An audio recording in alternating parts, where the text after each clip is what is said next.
Before we get started, a big thank you to all of my supporters over on Patreon and on Twitch, with the Patreon people coming up on screen now. A big thank you to my legendary supporters, Mike, Kira, Truck Driving Gamer, and Obi-Wan Kanzi. Thank you guys, I really very much appreciate it. If you would like to help support me and the channel, then you can head over to twitch.tv/ManageRequest and drop a sub over there. Or you can go over to patreon.com/ManageRequest and become a Patreon member for some early access to some videos and some behind the scenes stuff. Yes, this is scenario 13, Frozen Fjord, which we are kind of going back to. We unlocked it a while ago as part of the kind of lurker tree of quest line.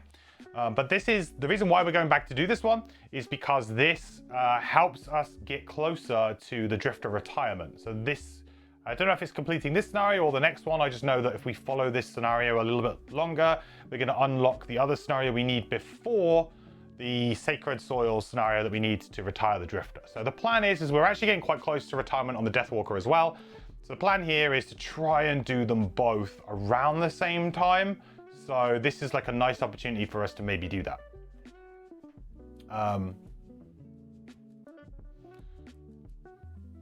So today basically we're just trying to do this. This scenario is a big scenario. This is the map layout.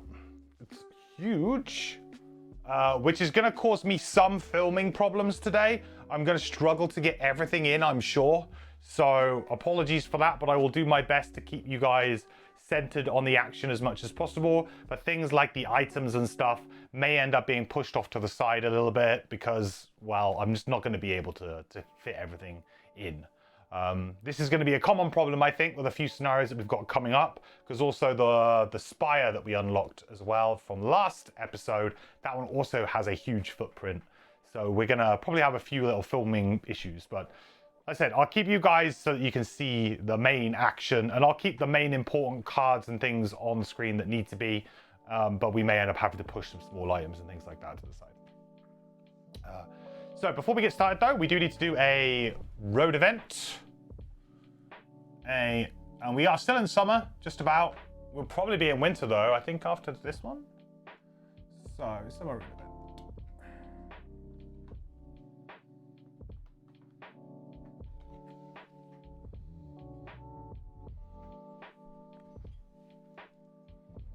Okay.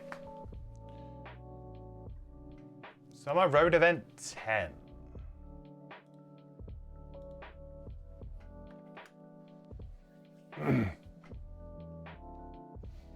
Nice video on the Outpost Phase. Thank you. Glad you enjoyed it. It was yeah, it was really good to get like a proper video out. And thanks again to Dwarf. Dwarf helped me a little bit in adding a few small little things, clarifying a few small little things as well. Appreciate that, buddy. Shrike Fiends, welcome to hell. Yeah, this is I haven't played against Shrike Fiends yet, so this will be interesting. You played Scenario 0 and 1 2 weeks ago, and you're dying to keep playing. You're surprised there were earnable things on Scenario 0 since you thought it was meant as a tutorial. I think it's like, yeah, I think it's meant more of just like, it gives you a little bit of a leg up. Like, I feel like the first 3-4 missions all are meant to kind of ease you into the game and give you a bit of a leg up in terms of resources and things. Right. Summer Road Event 10. You round a rocky outcropping and find a lavishly dressed Savas staring you down, anger in its eyes. You're late. Big Pappy underscore Mount gifted a tier 1 sub to Mac underscore cut off. Useless. Don't touch the food with those greasy hands of yours. It's worth more than all those pelts you're wearing. Grab a tray and get to work serving your betters. And be advised, your tardiness is coming out of your tip. A dozen Savas are seated on stone benches around an outdoor table meticulously carved from a single slab of granite. Each Savas is wearing elaborate clothing studded with metals and fine silks that really do put your own clothes to shame.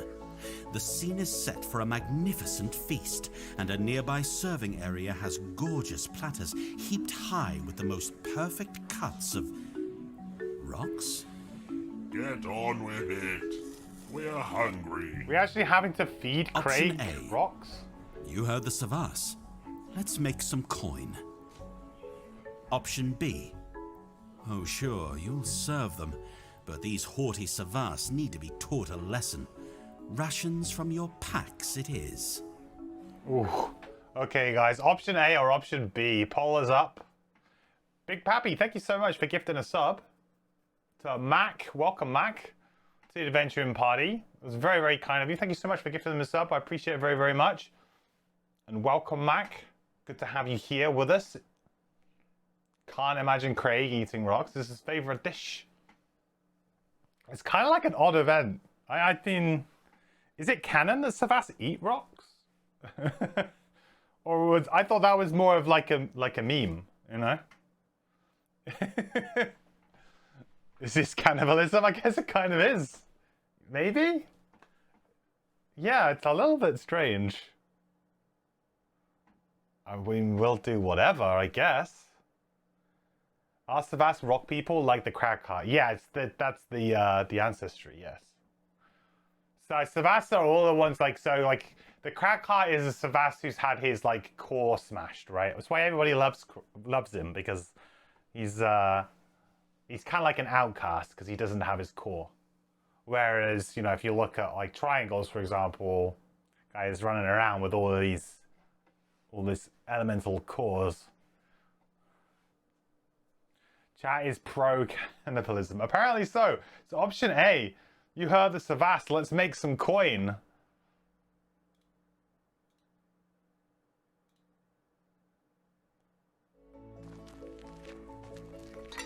You shuttle heavy platters of fine rocks from the serving area to the assembled Savas, refilling drinks and generally staying out of their way.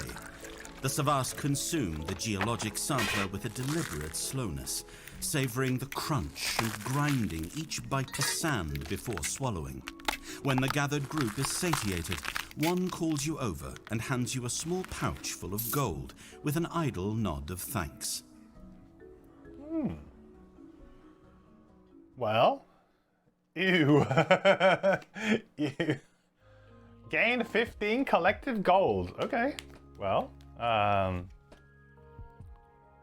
what should we do? 7. Let's do 7 here because I can't be bothered to work out math. 8 here. Come on. Oh, nearly.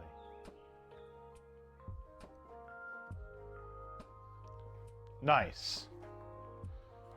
So let's go to the scenario then. That was a nice event just to get a little bit of gold. I heard the scenario is a little bit tricky, so I'm kind of glad that we didn't get some horrible event.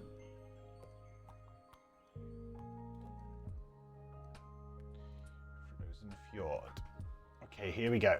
Introduction. Not wishing to brave the harsh, unforgiving waters of the sea, you opt to hike along the coast instead.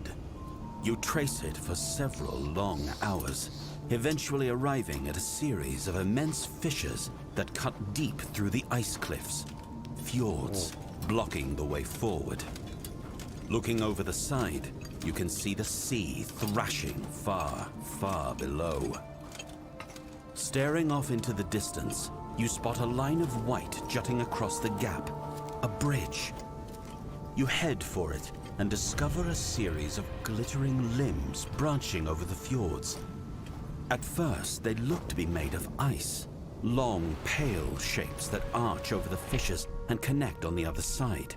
But as you move closer, you realize they are made of bone, the ribs of a gargantuan creature that fell here long ago.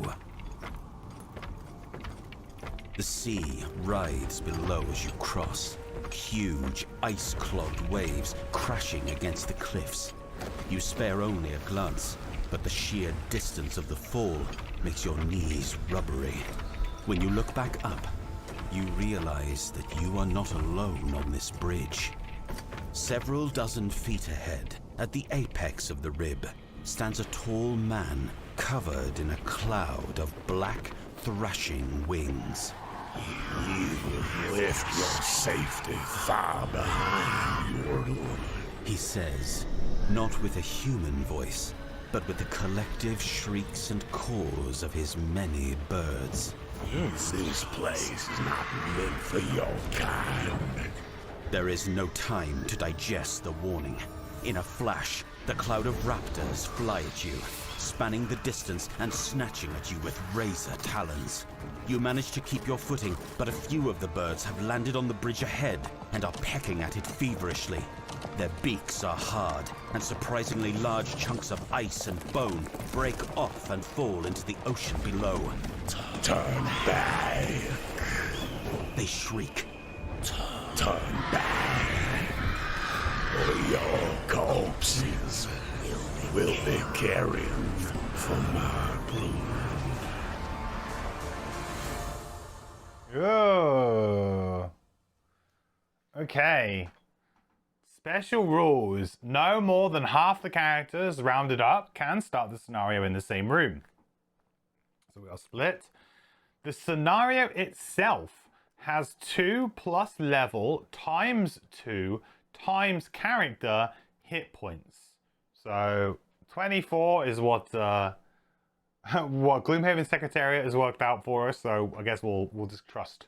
We'll trust in that. We'll trust that that is good. The camera's a little bit wonky today. There you go. That's better. All monsters, track these next to the map. All monsters find focus and move as normal.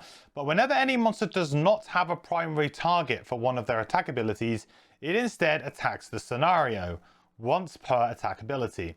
If the scenario's hit point value ever reaches 0, the scenario is lost. So it like what? It's hitting the... So the idea here is that it's like hitting the bridge that we're on, right?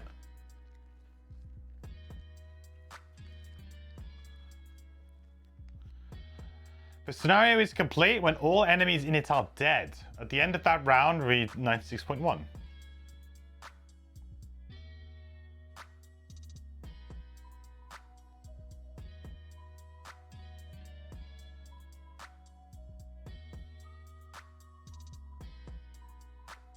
So it's like we're on a bridge. Is that thematically what's going on here? Is that we're on a rope bridge and they'll like strike out of the bridge? It's hitting the ice bridge. Yeah. Okay. Well, we've got 2 doors.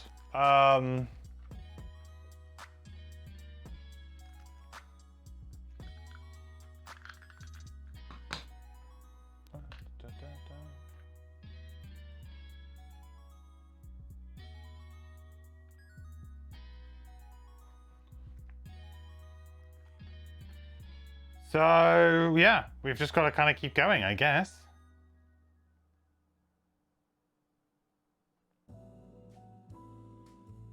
So we just need to kill everything. Kill them all! Battle goals. So we have to rush forward and engage them? Neat. Yeah, I guess we could maybe let them attack it like once, maybe? But yeah, pretty much.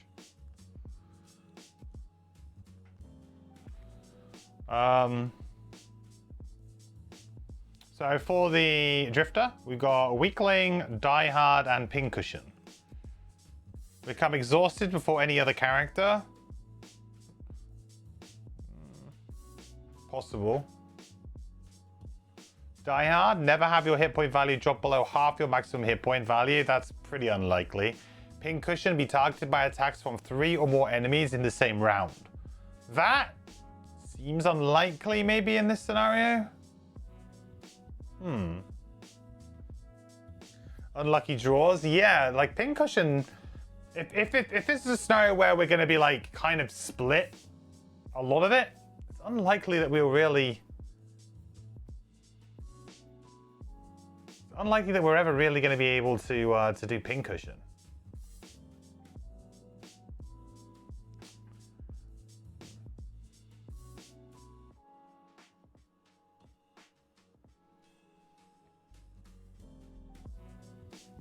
I guess we'll go for...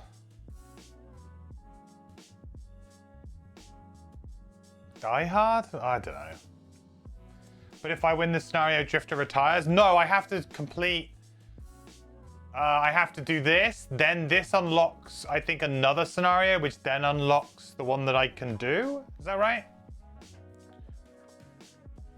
So no, I've still got at least a couple more scenarios with the Drifter. I'll just go Die Hard, but I don't think that's going to happen.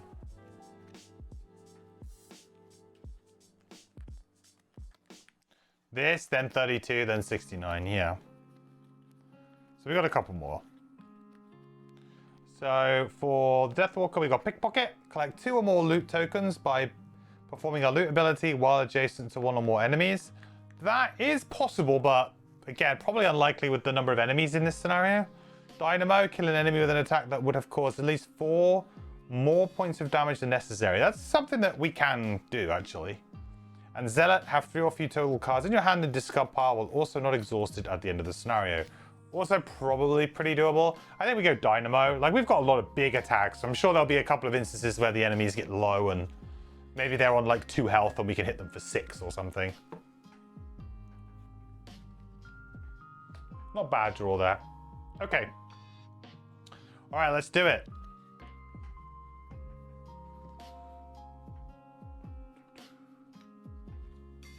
Oh, one thing I need to do is I need to take 1 card out because I've just put in my level 5s as well.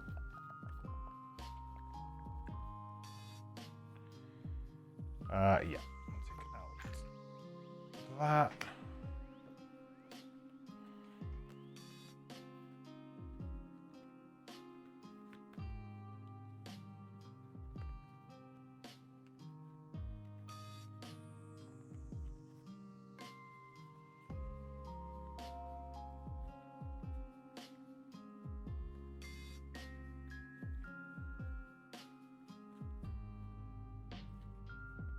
Could be the kind of scenario where Fierce Barrage isn't actually going to be very good.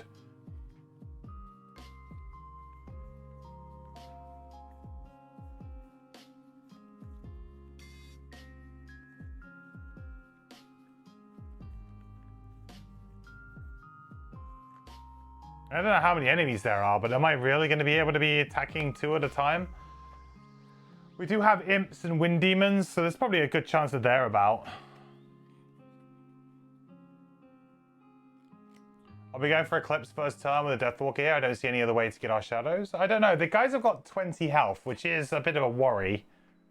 I don't know if we're going to be against too many more of these guys. I mean, if there was loads of them, that would be very concerning. They seem quite difficult. Do they have loads of immunities as well? They do. They're immune to poison, wound, and muddle. I don't think we necessarily Eclipse, because we do have ones that just make shadows, right?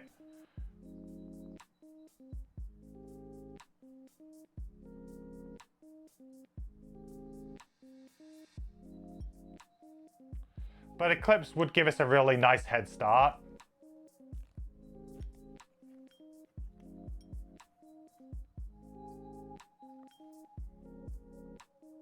Get rid of Violent Inheritance.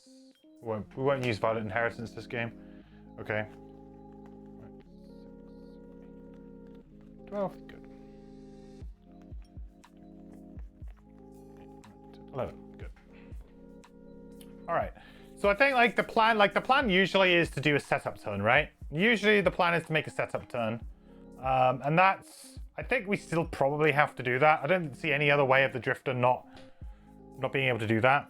So, and obviously Crushing Weight is just so good.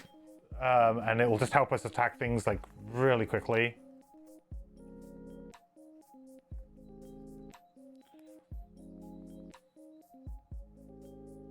What's that movement like? 2? Can I start slightly further forward? I can. Okay. I'm just thinking like I'm probably gonna need to move 4.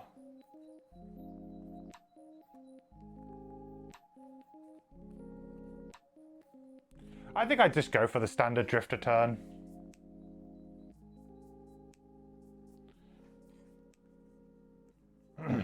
You don't trust their 2 movement at all? Yeah, they might well just move a bunch more than that. Deathwalker...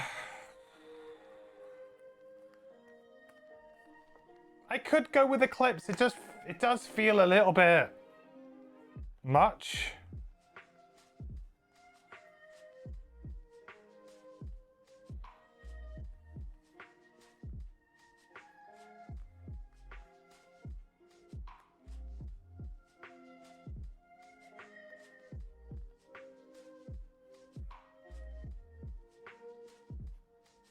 But then if I do that, it will allow me to go into some really nice ritual sacrifice turns, maybe.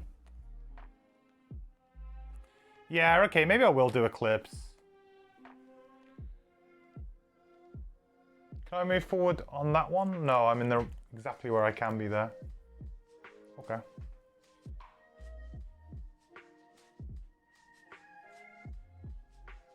Move 4. Okay. So, Drifter's going to go first. 73 initiative, interesting. You guys even going to be able to see these? Probably not. Nope. What I might do is I might move some of these down along here. It'll be very difficult to show you guys everything. But these are more important, really. More important for you to see these than it is to see the items.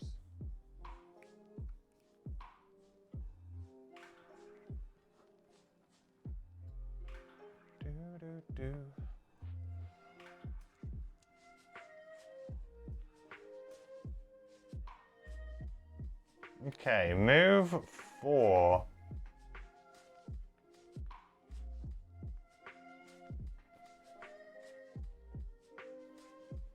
And then it's going to attack the scenario for 5. 5. And this one. And then attack the scenario for another 5. So 15 damage to the scenario. Did we just lose? Is that it? GG. What?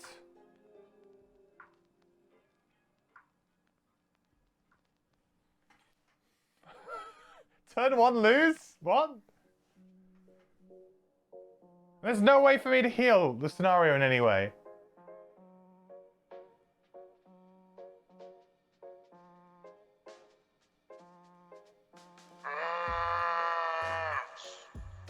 Well, I mean, the scenario's suddenly got very interesting.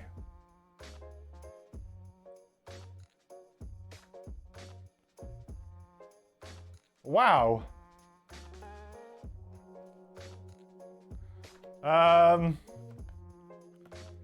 Sure. Oh, I should get 1 extra health on my my cloak. Okay then. Turn 1, 66% closer to a loss. Yeah. We'll play Eclipse, I guess.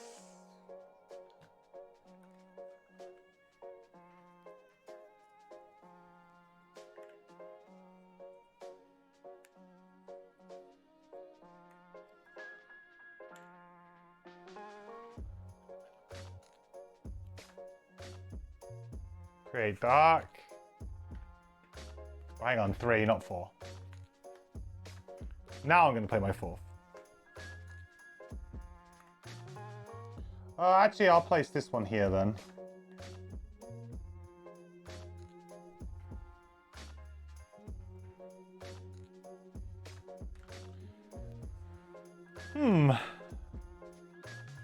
This scenario does not appreciate 2 setup actions on turn 1. No, it really does not respect that, does it?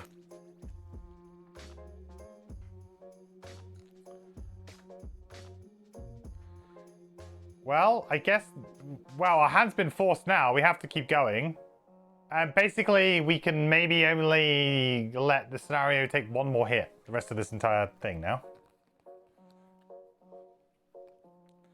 That's okay. We got our setup action. So now we just need to be, like, absolutely perfect, right?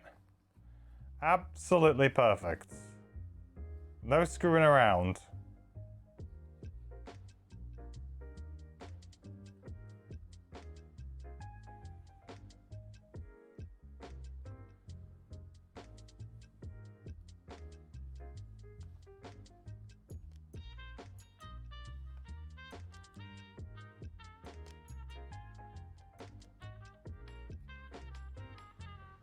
They're just difficult terrain, right? Yeah, these are just difficult terrain, so I can still go on them, which I think I probably will do. I mean, I guess I would I have rather the scenario take that or me and burn a card? Probably me and burn a card.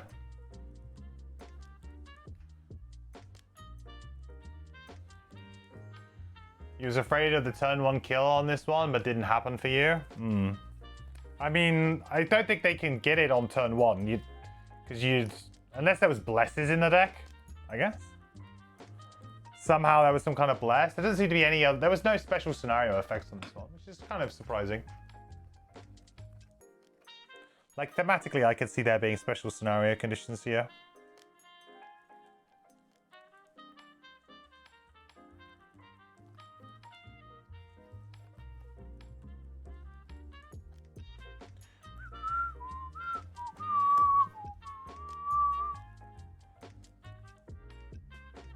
Not quite sure how the Deathwalker's going to eat all these attacks, but we'll try our best. Gonna eat one and then... We have no heals as well. It's going to be really difficult. I'm kind of hoping that somewhere in this other room, there's an opportunity for us to kind of meet. Maybe there's obstacles along here, but maybe we can at least meet. Then I can maybe sneak a heal over to them.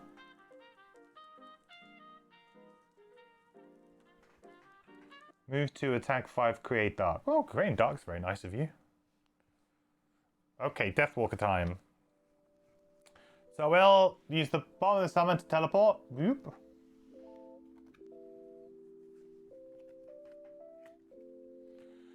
Then we'll use Ritual Sacrifice. So we're going to be attacking for 3, 4, 5, 6, 7.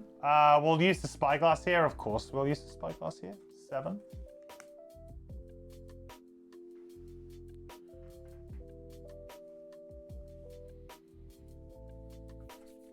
Oh, two can play at that game.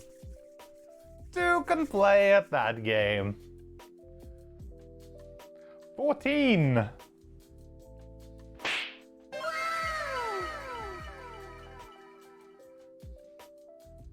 Oh, yes. Oh, now that's what I'm talking about.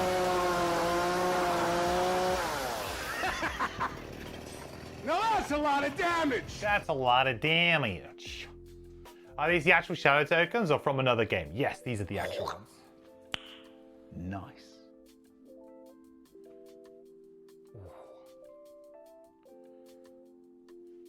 That's going to help a lot. It's going to help a whole lot. That means we can probably kill it next turn. Drifter time.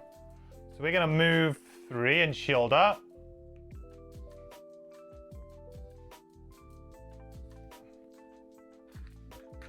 Shield 1 for all the round. Yeah, we are going to attack for 4 using crushing weight. 5, 6. There's no point using the wound because they are immune to wound.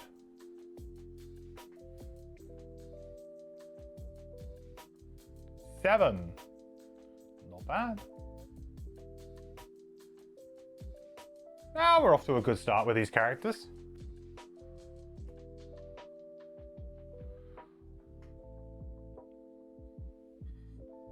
Okay. So Deathwalker is now going to take an attack of 5. 6.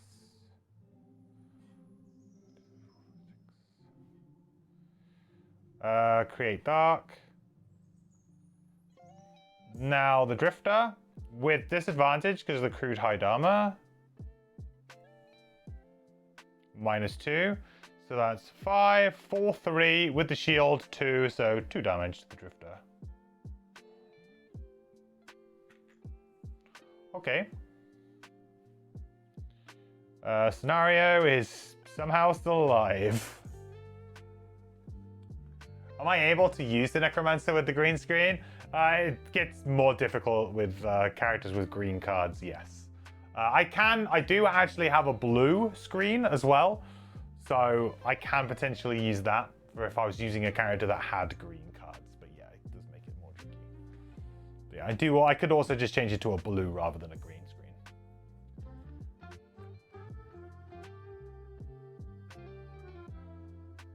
Right, next round.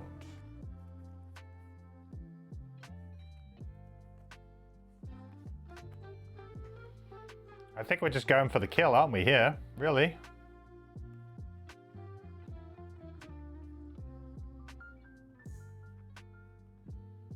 "20-inch steel on the Deathwalker. We're going in for the kill. Sense blood.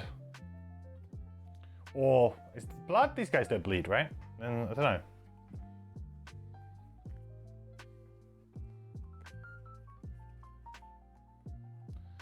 Uh, 13 health. This is gonna have to be a double attack, isn't it? Really? You're not gonna be able to do it this round.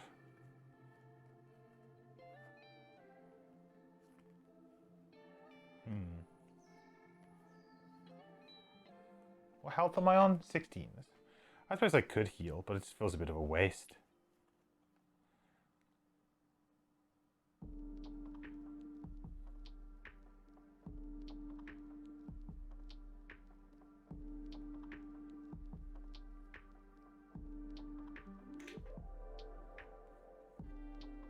$23. Should be quite simple to just try and get these guys. Ooh, pull 2. Target all at range 5. All enemies within range 3 suffer 2 damage. Ooh. Not a very bad one for us though right now. But that could be quite annoying.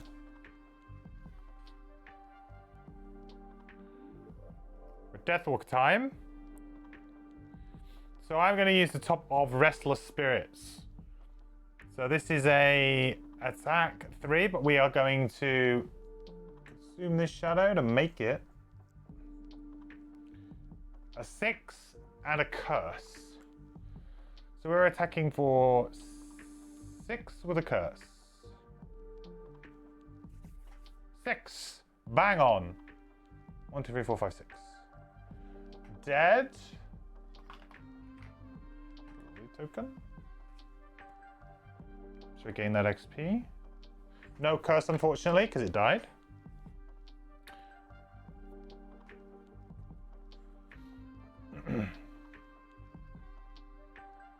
Guess I'll never play Necro and Big Blade in the first party. Yeah, I don't know.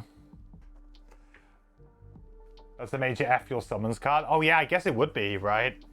That would just immediately kill... That would kill... the bones, right? It would kill the ally, the reinforcement ally for Banner Spear, and it would kill the Deathwalker summon. That's pretty brutal actually. It would just pretty much just kill all the summons.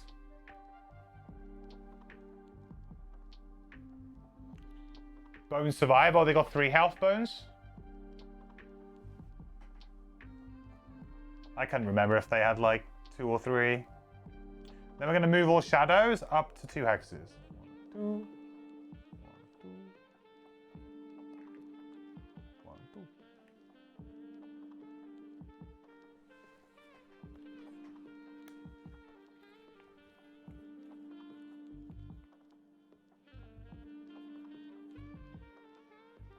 This seems like a really good scenario to loot in. This is the first scenario I think I've played that has a potential item in it in the loot deck.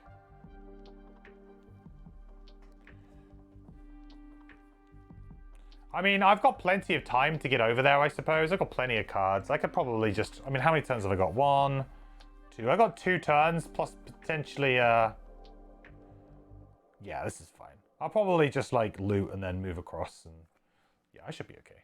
I should have enough time to actually physically go there and loot it.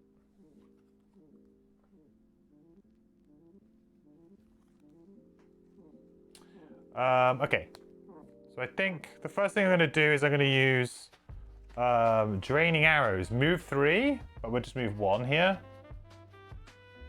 If we are adjacent to exactly 1 enemy, move the character token back. Which I will do. You guys see the cards okay today? Yeah, you can. It's fine. Crushing Weight comes back. Then we'll use Sustained Momentum to attack him for 2 with the Crushing Weight 4. We're gaining XP.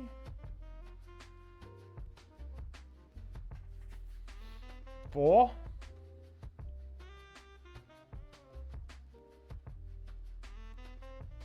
Feels weird that I've had this big jump, and then we get to move a token back. Oh, Crushing Weight. Feels weird that we like I've probably dealt with this room like way quicker than I had any business doing it. Now I just have to make sure that I actually move these shadows around a little bit. Meeting over, have we won yet? Looks good. It looked really bad in the first turn when they did 15 damage to the scenario and we almost lost on the first turn of the game.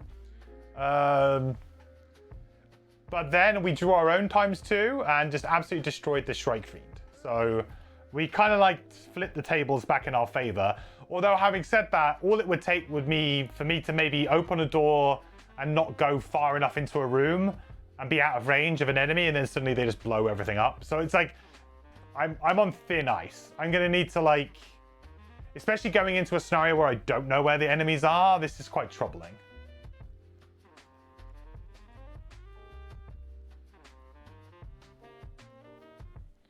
Okay, so this is gonna do 2 damage to my Drifter.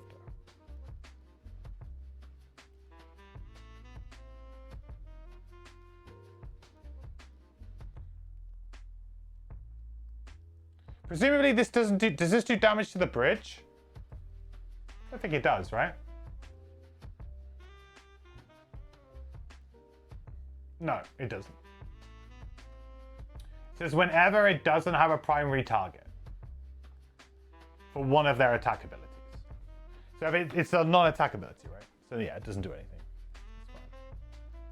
It's fine. We're good. I was gonna say that's another way that we could just lose it somehow. So Deathwalker, we are just going to be...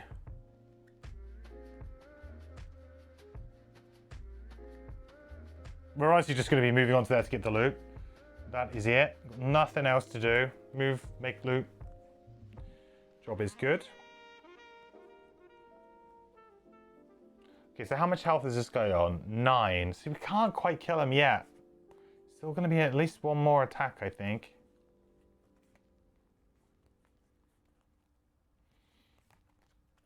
I think we go Fortitude here. And maybe Valor Assault Bomb. Do. Yeah, okay. He's pushing. Kind of rude. Okay, so we'll use Fortitude. So we'll attack for 5 and 1 XP.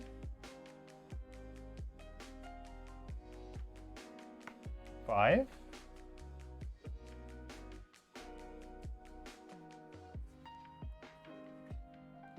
Then we'll just use Valor Assault to move 2. 1, 2. And we will heal up for 4 and 1 XP.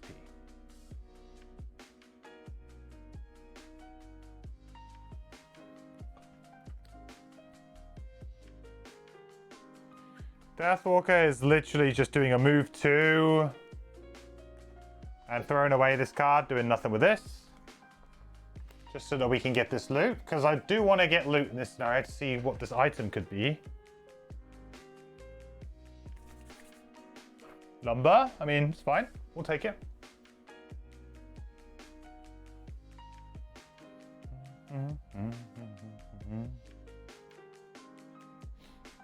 I do have Frenzy Potion to do the double attack, but I don't feel like I need it necessarily. We do have Frenzy Potion now to be able to do that extra attack when we need it.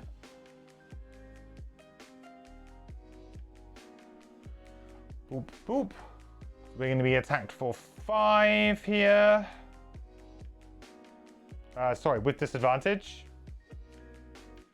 Because of the hide armor. That's now the last charge of that. So that's 4 damage.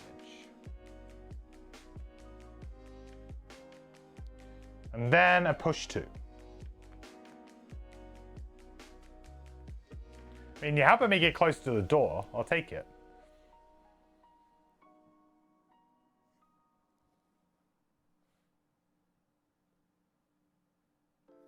Okay.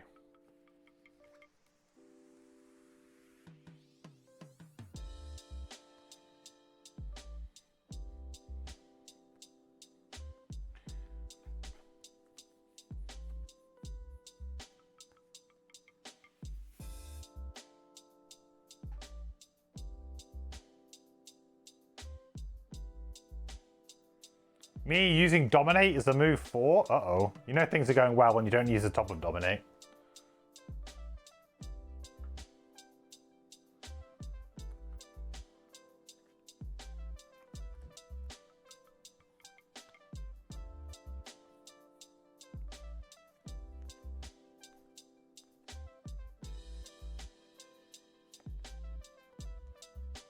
I think I might just go late here and see what happens.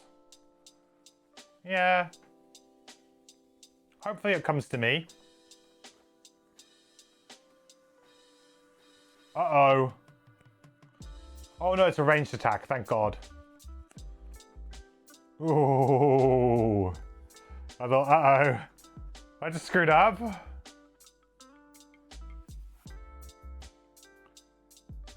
So it's not gonna move because it's got range 5, so it's just gonna attack me for 5.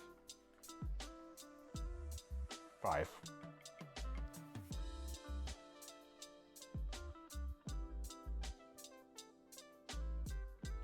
Ooh. Is Shadow Summon good? Because just from reading it, it looks quite trash. This Shadow Summon is non-lost and amazing. Yeah, I found it to be very good in certain spots.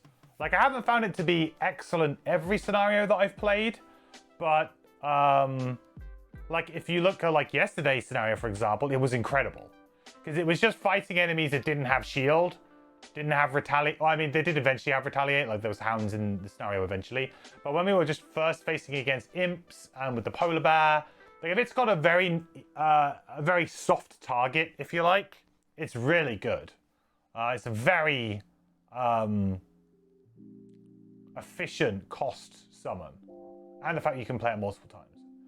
So it is very good, but it's not always necessarily a play every scenario, play every situation. But you know, if you manage to get, I would say if you manage to get like one attack off and maybe it tanks one hit for you, that's pretty much worth it for what you've kind of invested. So you know, anything that you do better than that is just upside, really. I'd be happy with it just doing one attack. You know, it's an attack 3, so maybe it does 3 damage. If it can do 3 damage to an enemy and so can attack, it's probably pretty much worth it. It's terrible against Strike Fiends, but all the summons are here.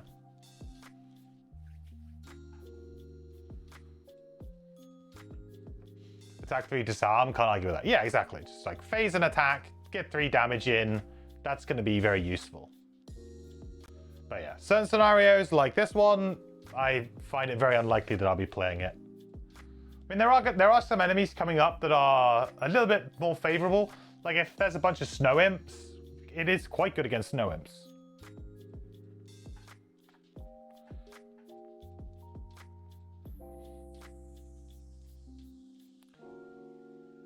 It helps as well if you've got someone like a Drifter tanking, though. Like, if you've got a character who's tanking so it can stay alive, its value goes up a lot. And that's, again, for me, this scenario, that's not going to be the case, because it's going to be me or the Deathwalker.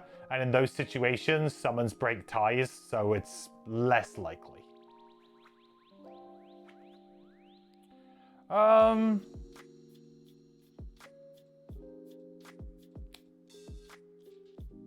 Yeah, a little bit awkward this one, because I wanted to try and get Gift of the Prey going, but it's not going to work. So Deathwalker, we are just going to move 4, create dark. 1, 2, 3, 4. That's all we're going to do. I may use my stamina potion here just to kind of do something, I think.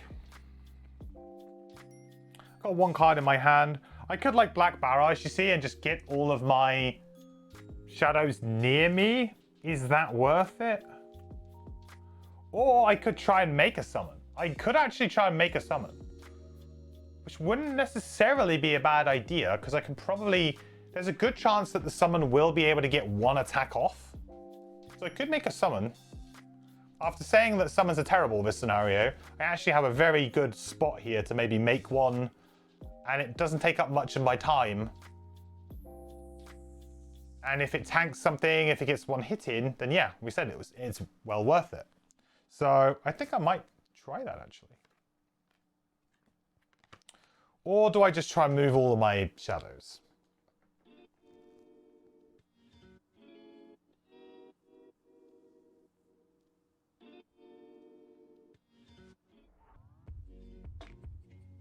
Maybe I just move all of my shadows.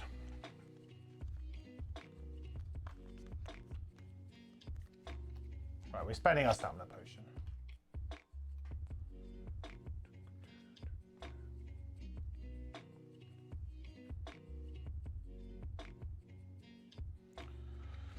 Okay, so we'll just move towards it. We'll just do a melee attack. It's a little bit awkward, but we've got one more turn to get towards the door, so it's not that bad. Right, so we're going to use bloodletting here. So we're going to attack for 5. Hopefully this is going to do it. 6. That does indeed do it. And because I killed an enemy, I can move something back. So I'll move back Crushing Weight.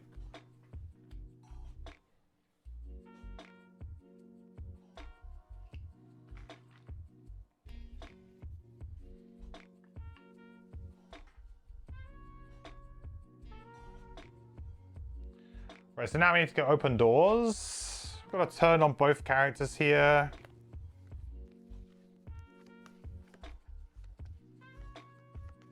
I guess in a very interesting way, I really need both of these characters to kind of open the door together.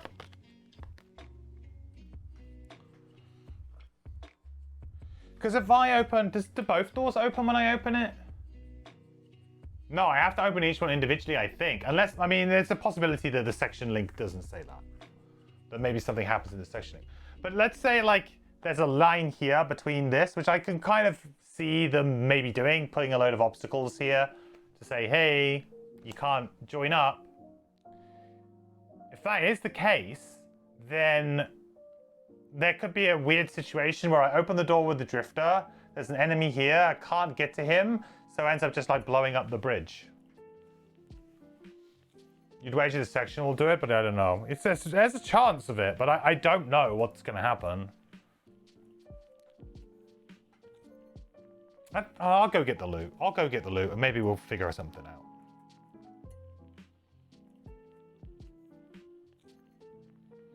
out. 28, sorry.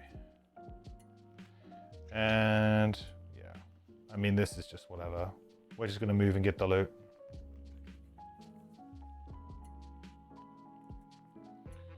So Drifter, we'll just move to.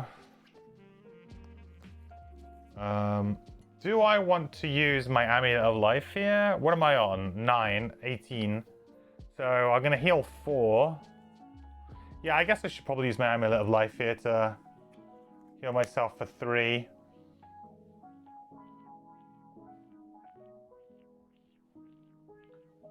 Considering we're going to get it back anyway. We'll loot this. Lumber. There's a lot of lumber in this scenario. Although, well, there was 5, and we've got 2 of the 5 now. Right, so that's Drifter done. So we are just going to use Black Barrage to move all shadows up to 2 hexes. 1, 2. 1, 2. 1, 2.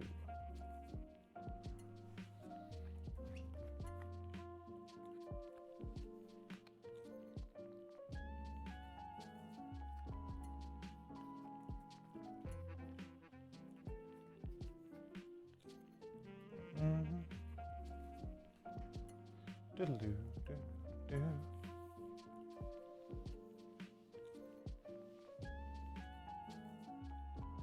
Hey Nero. Came from watching my YouTube videos. You really got into Gloomhaven because of me, so came around to my stream to watch. Awesome, dude. Well, welcome to the live stream. Good to have you here with us live. Doing well. Thanks for watching the videos. How's our days been so far? Day's been pretty good, actually. This scenario was off to a rocky start, but now we've kind of like seemed to have brought it back under control, and we actually had a very strong start with our characters. Just, yeah, we had an early frighten. Seems to be okay now, though.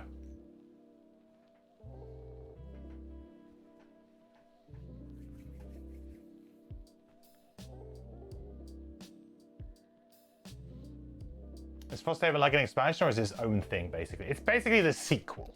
Think of it like a sequel. Yeah. It kind of like... Well, it's a sequel... No, it's like... That's maybe a bad example. Because it's not, like, narratively, I don't know if it's like a sequel. But it's an evolution, right? Set in a slightly different part of the world, with a slightly different group of people. On a time that's slightly after the other game, I think. Time frame-wise. It's kind of like a sequel. But it doesn't use, like, as far as I'm aware, apart from maybe a couple of, like, interesting, you know, characters that we've seen before in other games and, like, a little bit of lore crossing over and stuff, I haven't seen any of, like, the main story from Gloomhaven come across to this yet. Not saying that it will, but yeah, there hasn't seemed to be like anything like that. It's like the second Mad Max movie, a sequel but totally different. yeah. So it evolves on a lot of different elements of Gloomhaven. Okay.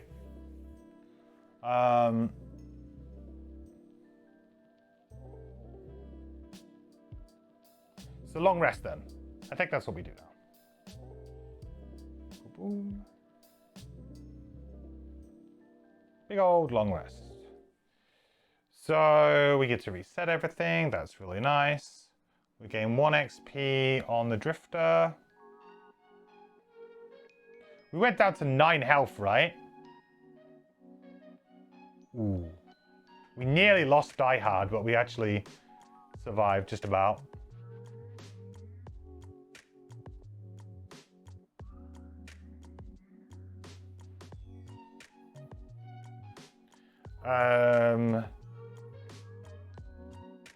We can move a shadow, but we don't need to really. We're kind of got the shadows in the opportune place anyway.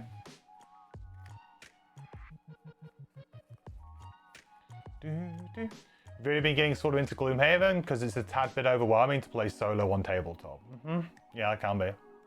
Very bad at managing a lot of pieces at once. Yeah, I mean, once you get into a flow of it, I think it's not as bad, but yeah, I totally understand where you're coming from. It's very daunting.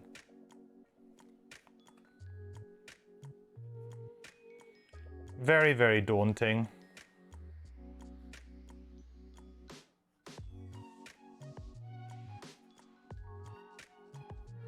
I'm wondering if maybe I just summon here.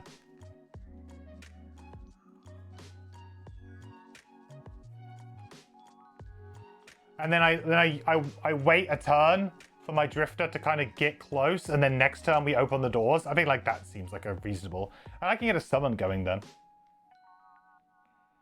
So, in terms of cards to get rid of, I think I probably get rid of... I mean, I'd probably get rid of Lingering Rot, to be perfectly honest. It just doesn't do anything. If these are... Oh, actually, no. It's going to be really good against the Imps when I come up against them, maybe. See, there's always an enemy where it's going to be good.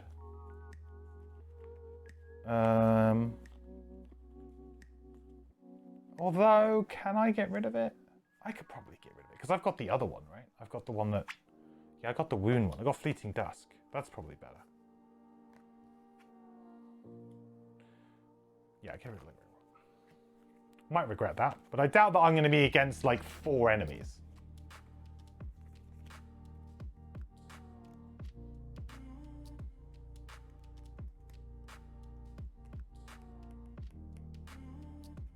You started with Krakar, which has been interesting to say the least. Well, best choice. Good choice. You have fine choice, sir. You find it a bit meditative playing the Haven games IRL solo? Yeah, I mean, solo is the thing with like this type of game. I think a lot of people will also, who are probably here, will attest to when you're playing multiplayer. Unless you're playing multiplayer with like someone who lives with you, and you can just like keep Frosthaven set up and just kind of like play a scenario every few nights or something, or whenever you can. Like, trying to get that game group together once a week, for a lot of people who get bitten by the Gloomhaven or Frosthaven bug, it's very like, oh man, I have to wait a week to play a scenario again. Like, you know, it's a very Moorish game. It's a very addictive game that I feel like playing solo, I can play on my own time, you know? So, if, you know, but if you're like living with someone, like family or a spouse, partner,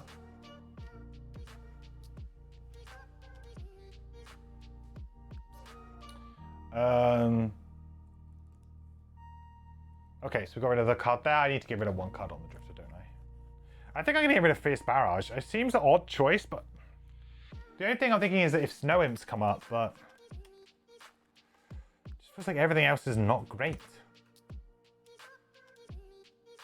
I guess I've got Shockwave for them. Or maybe I get rid of Gift of the Prey, but it is a move 4.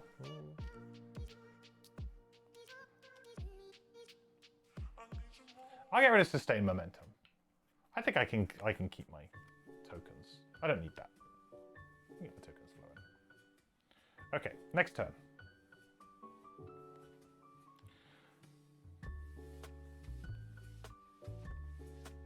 Oh, actually, that's like the only way for me to get a token back without actually being next to an enemy. So maybe I don't get rid of it. Prudent Preparation. Get out of here. Get out of it.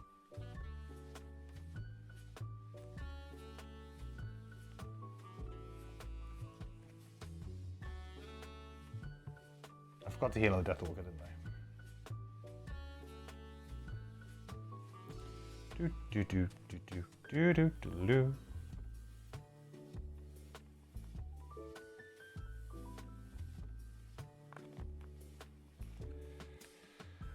Kind of a waste of Shockwave a little bit here, but I think this is okay.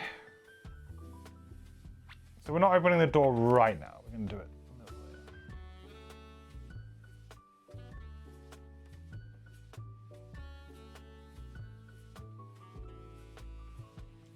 So I'm just going to move 3. Shield 1. 1, 2, 3. And use the top of Sustained Momentum to push back. I'm going to push back a token on my heal, actually.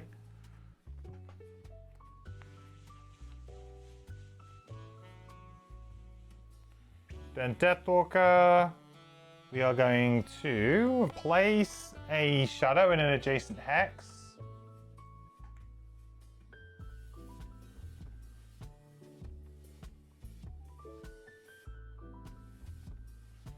And then we will summon the Shadow Beast. I guess we'll summon Shadow Beast here.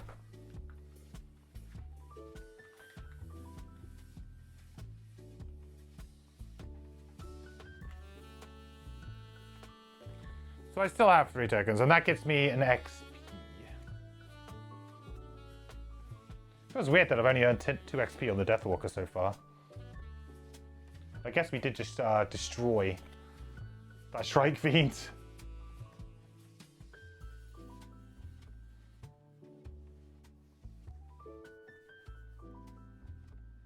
Okay. Next round.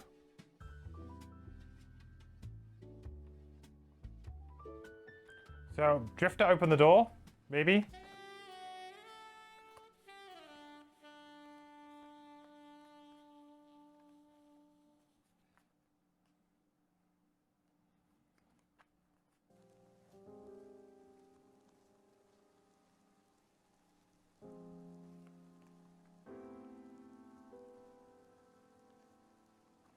Quite like the idea of just using Gift of the Prey. Top maybe here to give myself a bit of range. So 23, we'll move potentially for 3, and we'll do a range 3 attack. Like that should give us very good opportunity to hit something. And we'll probably open the door first, but not knowing how this scenario is going to go, I feel like I should go pretty much on the same initiative, maybe a little bit later on my Deathwalker.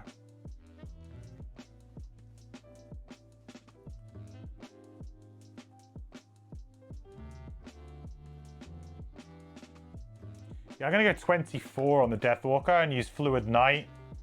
Well, they say Fluid Knight won't get there, will it? I'll need to move it. I can use Restless Spirits to move. Or I can just Call to the Abyss. That also works.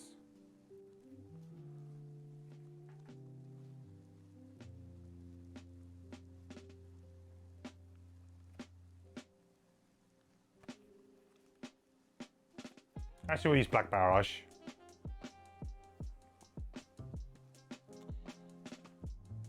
Draw. Okay, Drifter first. Right, we're going to move 3. 1. Now what I can probably do is I can probably start to get rid of some of this stuff behind us. Which I will do to try and free us up a little bit of space on the camera.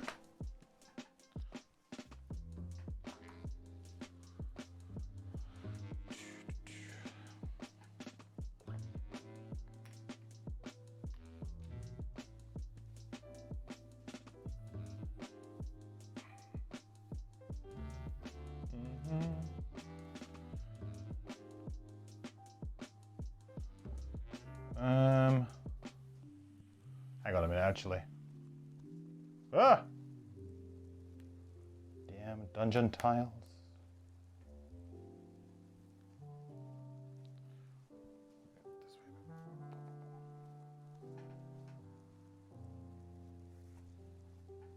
Guess I don't have to move it too much. You guys can mostly see it.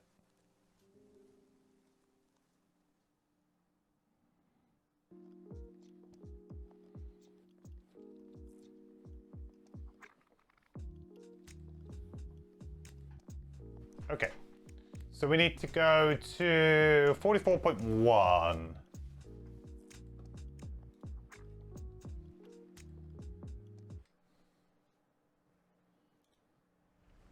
Blood and feathers cover the white bone of the bridge. Just beyond them lies the strange humanoid thing, its body folded awkwardly where it fell. The monster appears almost human from this angle. Like a malnourished peasant with long, bony legs and waxy skin. But you're not here to study the fauna, and so you leave the creature where it lies and continue your hike across.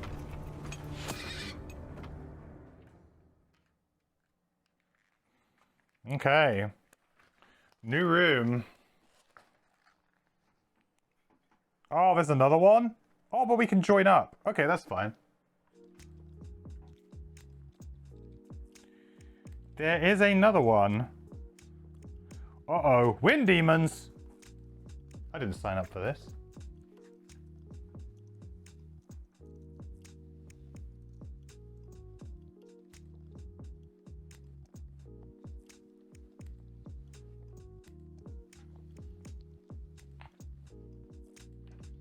He is slap bang on the hammer.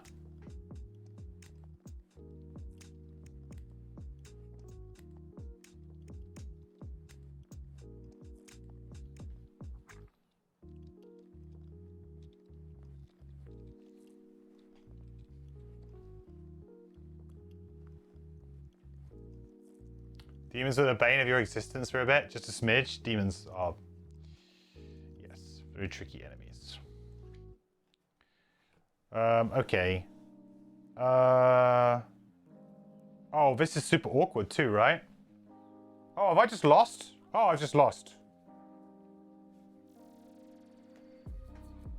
I think so. Quite possibly.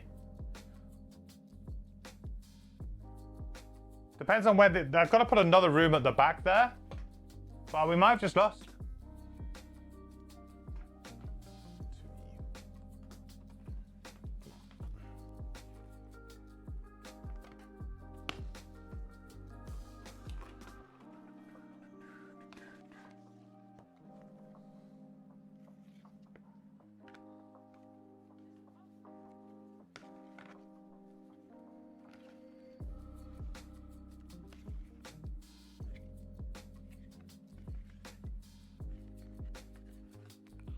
Why can't I find this tile?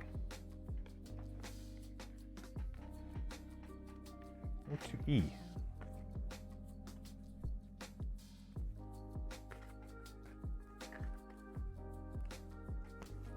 I'm really bad with putting them back in the right order. In my little file of facts I got over here.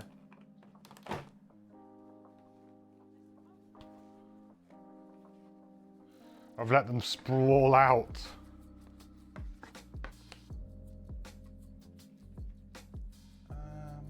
Okay.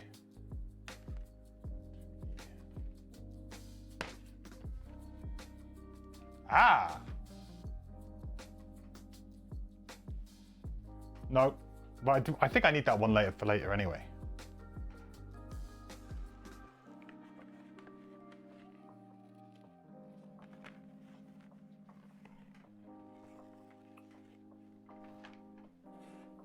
E, here we go. Yeah, there it is.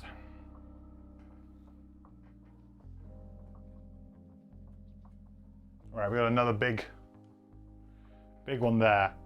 I'm gonna have to, I guess I'm gonna have to move the camera and rotate everything.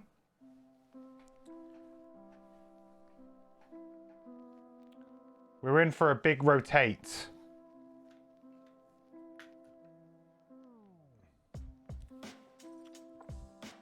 Okay.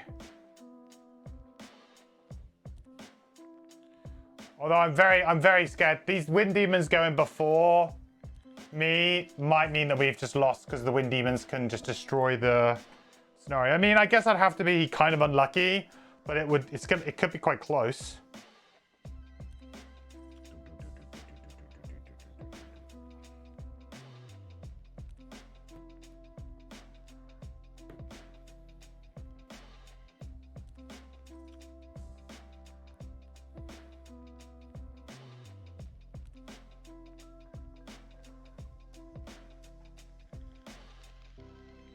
How's that?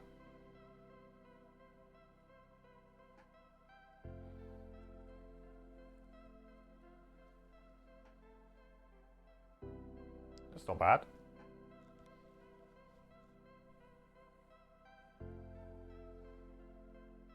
Hey, there you go.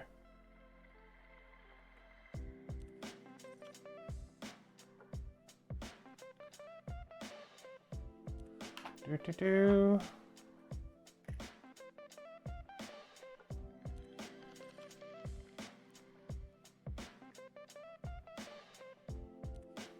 We have a chest, ladies and gentlemen.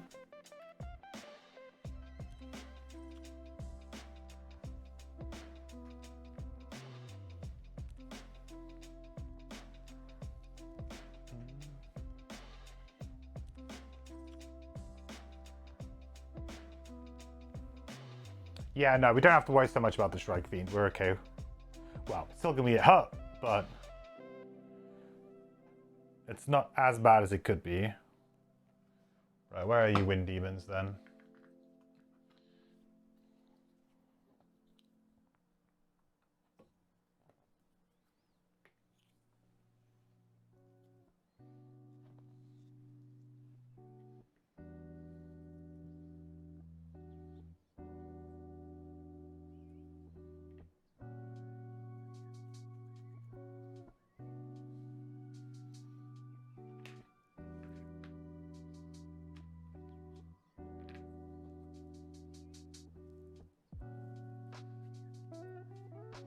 Got some more doors. So this is door number 3.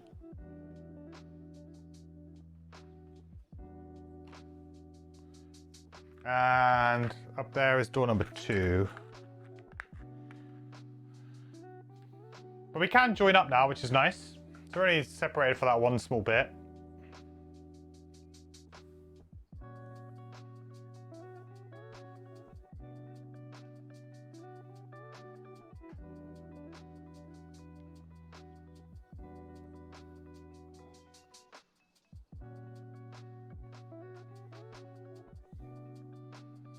Not going to be able to see much of the Deathwalker stuff.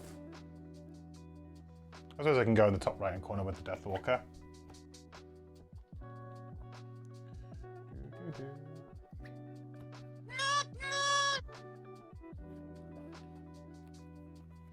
Ta-da! Where's all my other stuff? Where's my net?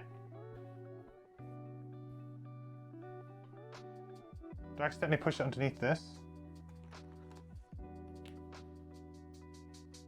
What the hell have I done with that net?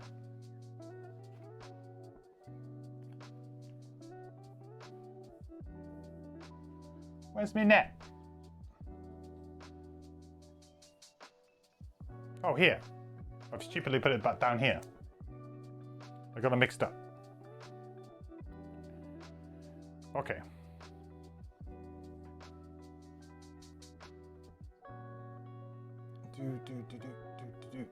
Do.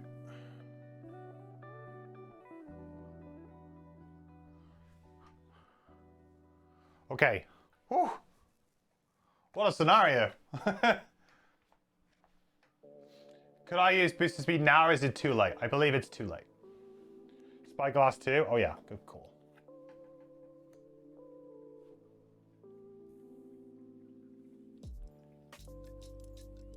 Okay.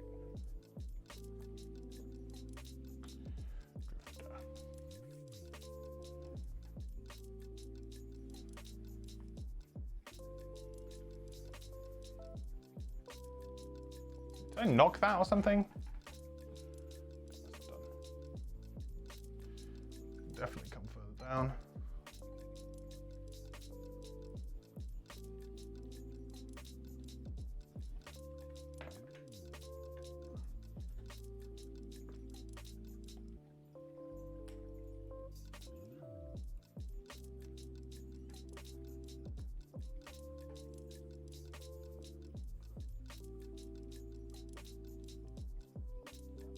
How about that? I still got a lot of space at the bottom of the... Still got a lot of space here at the bottom. Keep bringing this down. I really... Yeah, these dungeon tiles are very warped and therefore don't stick together very well at all at times. It's quite annoying.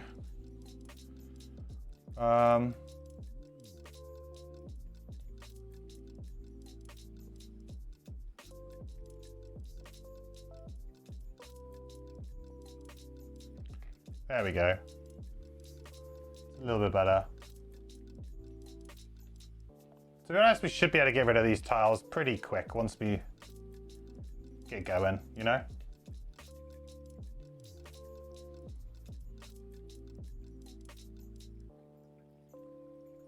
Yeah, we should be okay.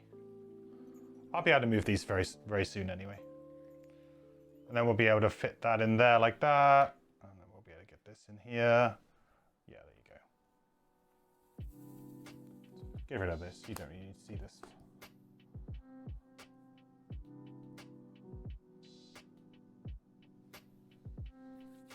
Okay, good. What? We've already done that, right? No, don't do that.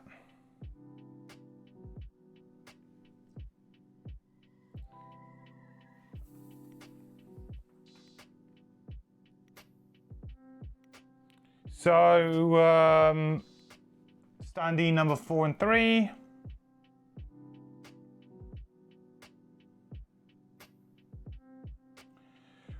Right, so we did a move 3. And that was our first move, 1. So they could go 2, 3. Let's go 1, 2, 3. Yeah, so they are gonna. I don't think there's any way that I can get around them. Oh no, they're moving 4. Okay. And they got flying. Actually, it might be okay. 1, 2, 3, 4. 1, 2, 3, 4. Yeah, unfortunately, I think they're both going to attack the scenario. There's not any way I can really do that. And they're at 9, so... Yeah. I mean, what can I do? At least get a charge back on... charge back on my heal, actually. And then I'm just going to attack. We Gift of the Prey, but I'll use it as a default attack too. So I'll attack for 4 on the Strike Fiend here. 5. Okay. So Drifter has now been, but now the Wind Demons need to go. 4. And 1, 2, 3, 4. So they are going to attack for 3 and 3 onto the scenario. So 3. That's it. Lost. GG's. That's it. 9. Exactly 9.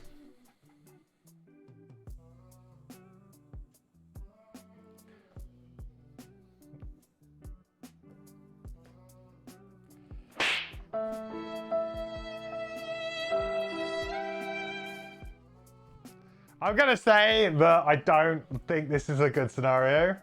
Boost of speed. I couldn't use boost of speed. You can only use boost of speed once initiative has been revealed.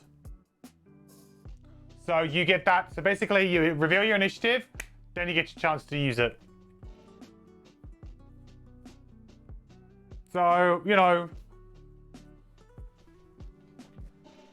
So we'd already passed that point of opportunity.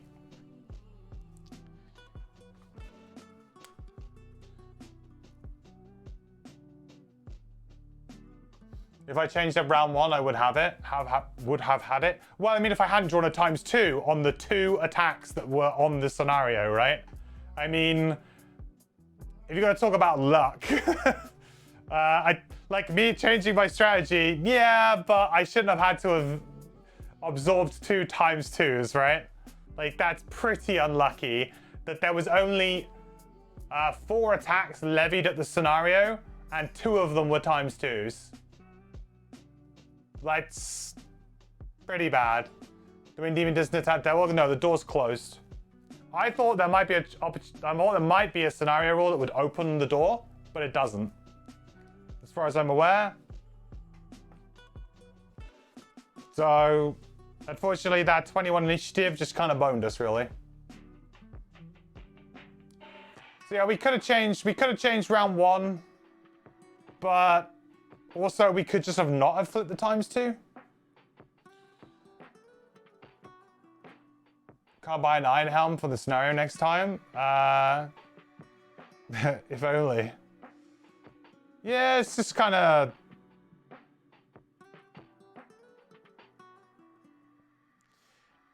Yeah. I'll be honest, I don't really like the scenario design. I just don't. Like,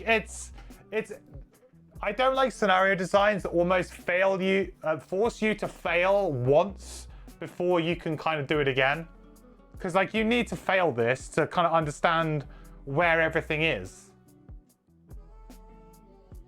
Which, because, like, I mean, you could win, I guess, on the first time you do it, but it's also a scenario where it's like, you get bad at RNG and you don't know where everything is, so you're kind of forced to have to fail. Like, bad RNG.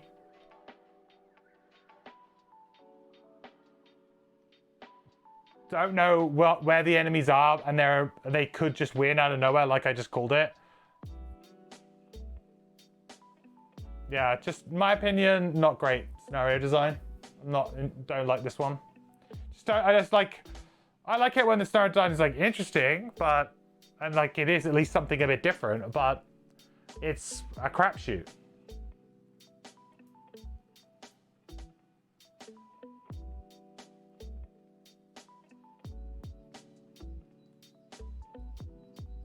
You sure don't think I needed to fail this one?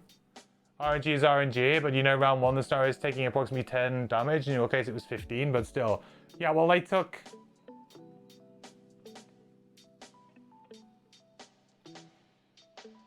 Well, it could be. On average it's 10, right? But I still feel like you kind of need to fail because you don't know what's in this room.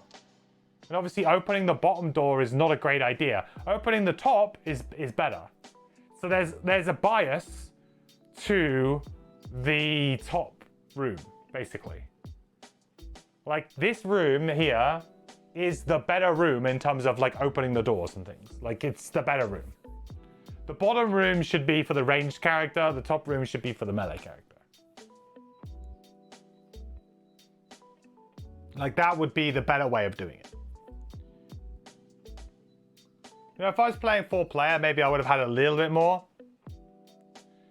The annoying thing is that if I had used my Gift of the Prey as a move 4, instead of using my move 3 to get back a token, then I could have moved one more hex forward. And then I would have tanked one of the 2 attacks.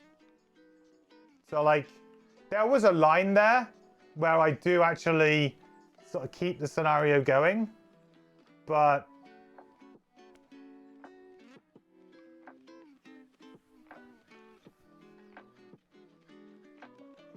you said by letting the scenario tank, I removed my flexibility for the next room. Well, I didn't know what the enemies were going to do either, right? I mean, I'm not like, I haven't played against Shrike Fiends before either, so I didn't know what kind of like, what kind of thing they could do. And to be fair, they do have quite long ranged attacks, so there was maybe they could have got me if they'd drawn a certain card. I just don't really like these like heavy RNG based scenarios, and I think it is a heavy RNG based scenario because it's like, yes, there were I could have gone right, okay, I can't play my setup turn, so I have to go in and attack them or tank, but my Deathwalker would have just been screwed if I'd done that. So maybe I could have done that with one of them but not the other.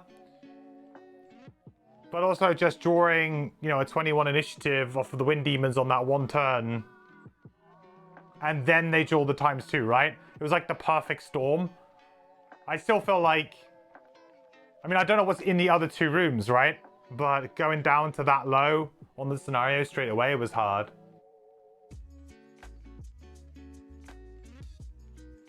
Go give Frosthaven a 1 due to this scenario. No, I just don't like I said, I'm not a huge fan of scenarios, and I think this became more apparent to me after I played more digital.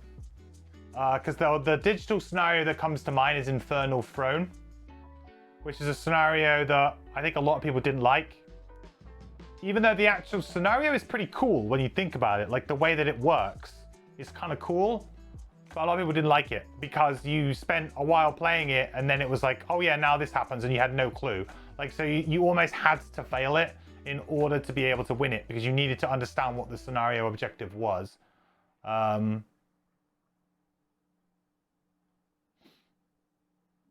You hated that one, just beat it a couple of weeks ago. Yeah, like the idea of the scenario is good, but I just don't like it when... And Gloomhaven does this a little bit, and Frosthaven, this is a scenario that does it. It's almost like it's hard, not because the scenario itself is hard. It's hard because we're just not giving you information. And that to me feels cheap. Like that's a cheap way to make a scenario hard, not an interesting way to make a scenario hard. A cheap way to make a scenario hard is like, what we'll do is we'll have a locked door, and then when you open it, oh no, like this thing happens that's really bad. Like, yeah, it's like a cheap trick to make something harder than like, oh, actually this scenario is hard because you've got to try and piece it together and work it out. Like, oh, this scenario is hard because you could just lose out of nowhere. Okay, well, that's not very satisfying game experience, in my opinion. Or scenario experience, in my opinion. So.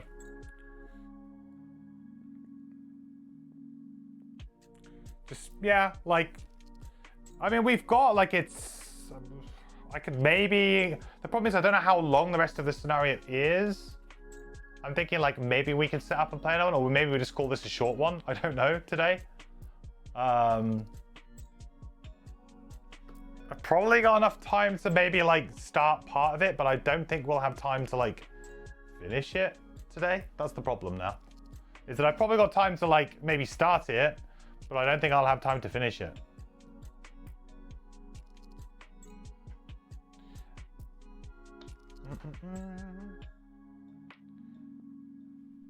Hey, gangster. Speedrun.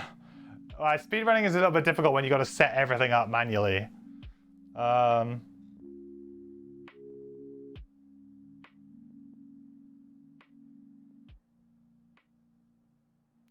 How many experience points did we get on the Deathwalker? Like 2 or something? I'll put it on the thing. That's about the only thing that matters there. It was like 2, maybe 3.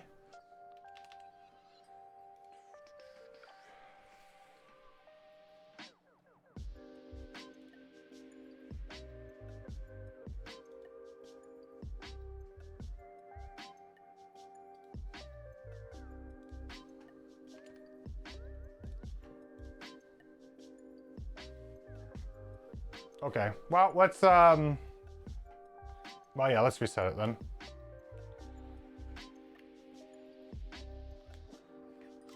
Okay. At least it was like a quick fail and not like a long drawn out one failed on the last turn.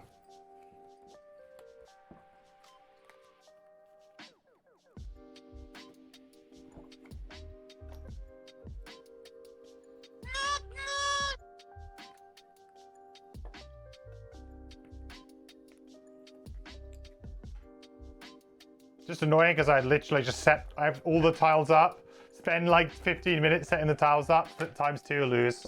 Put them away again. Nice. What have I done with that other tile now?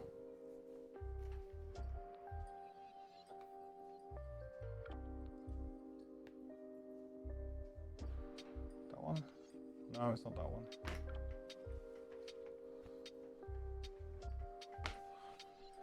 Hey Kira, I just hit a Newton run. There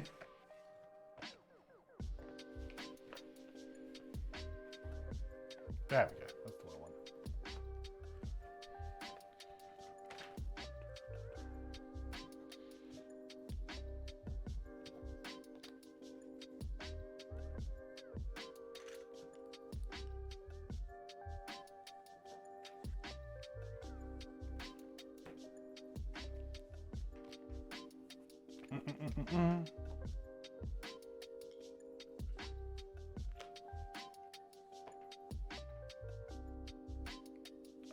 Okay, so set this back up like this.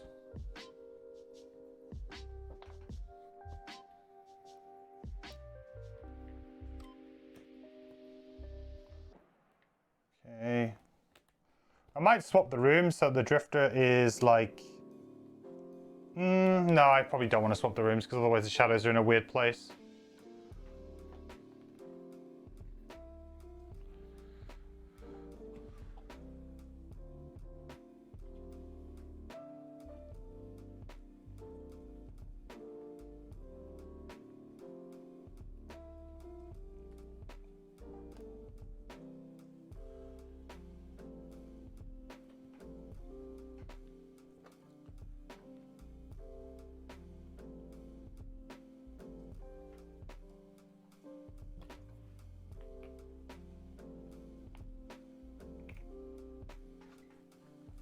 It was there, right?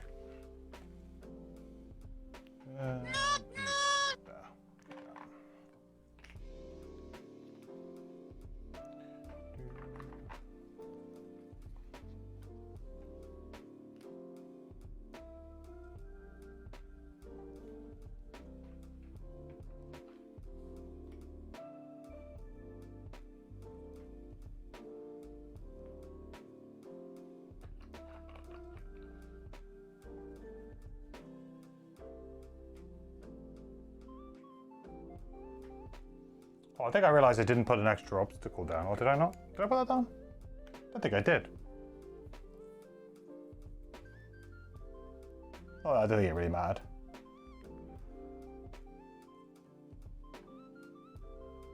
Okay. So, 1 and 3 again. Then we need to redo bath goals.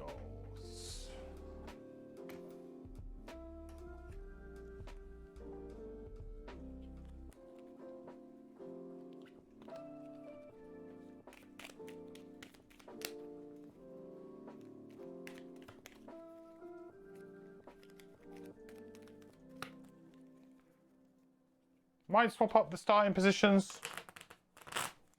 Don't know. Can't decide whether or not that's a good idea. I mean, it kind of makes sense for the drifter to be up there, but but then I also feel like I don't really get to use my shadows as well as I could. Don't know. You know that this time as well, I'm not going to draw that ×2 on the Deathwalker, so it's going to be harder. So Drifter, Ravager, perform 2 actions with lost icons in the same turn. 3B, thank you. That one is free. If I decide to do the double burn on the first turn, which I think... I mean, I just got really unlucky. So I just feel like I should still do what's best for me. Have a long rest, collect 3 or more loot tokens, Vanguard, never attack an enemy that has already acted this round. That should be quite simple to do, I think. But then at one point we may just lose it, but I feel like for a 2-tick, seems like that could be something we can do.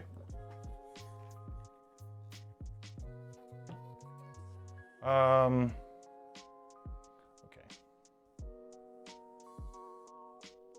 All right, back to you guys not really being able to see everything, but be okay.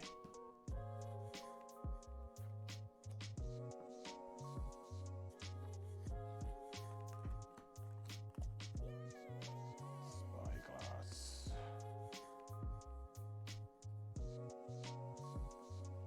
Guys, I can probably push it quite a bit more this way though. Like that.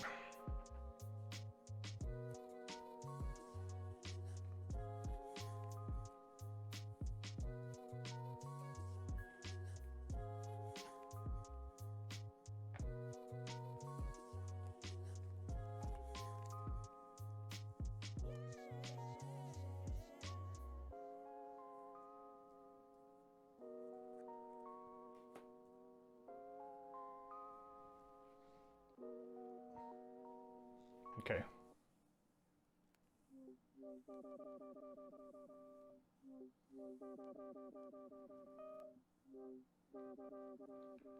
All right, good. So what we'll do then, do we want to start them in different spots? I don't know. I feel like we could maybe do the Drifter in the top room.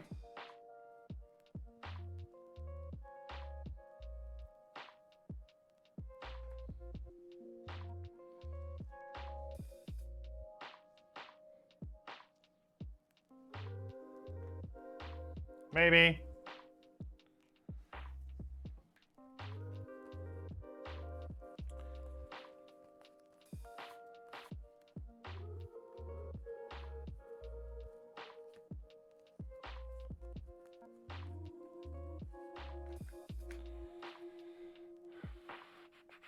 So I guess I won't double burn on the first turn.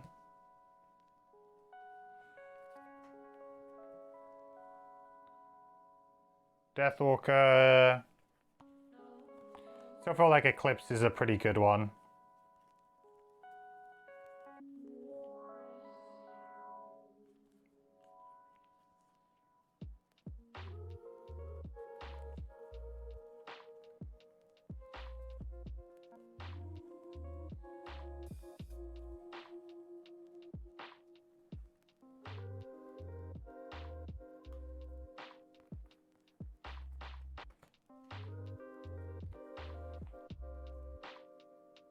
See, like, that would have been a fine one to draw on the first turn, right?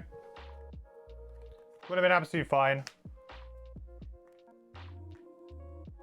Actually, I could use my boots to just land on that, which I'll do. Saves me a point of movement.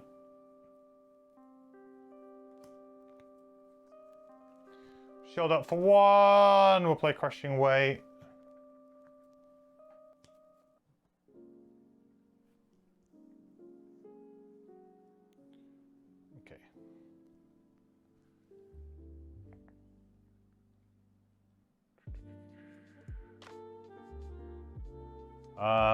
To attack. So no one's going to attack the Drifter with disadvantage for 3.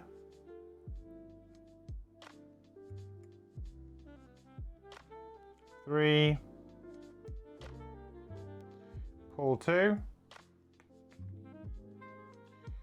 Deathwalker, 1, 2, 3, 4, 5, 6. So attack for 3. We should have 1 more health, right? I think it's remembered that.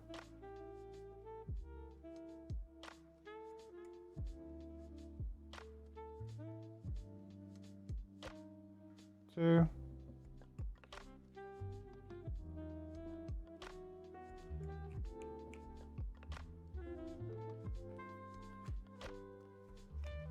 3. Play Eclipse.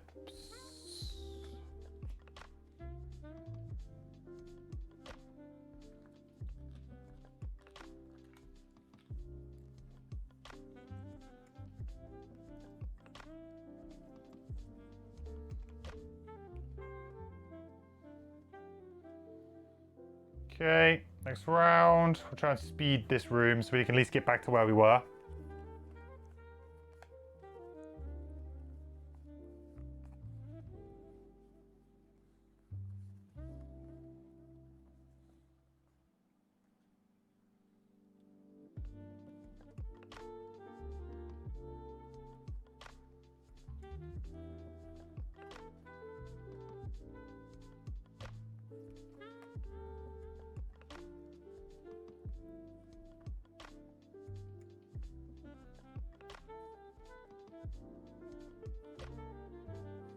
I think we go for the disarm.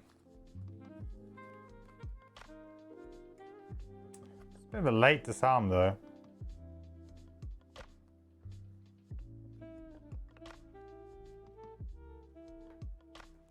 Oh, actually, perform the attack as if you were occupying. Oh, so I don't even need to be in it. Oh, no, that's great then. No, actually, that's really good.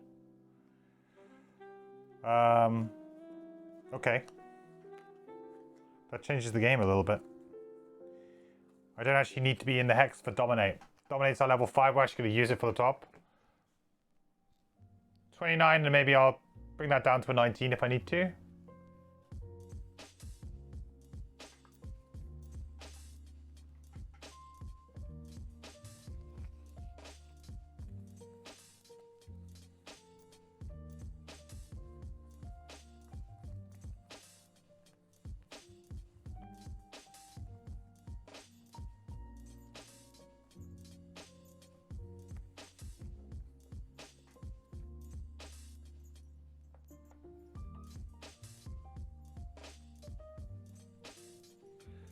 Okay, so Drifter, we will attack for 4 with Crushing Weight.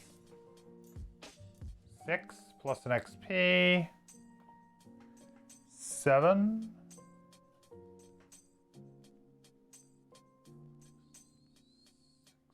7. Then we'll move 2. And heal ourselves for 2.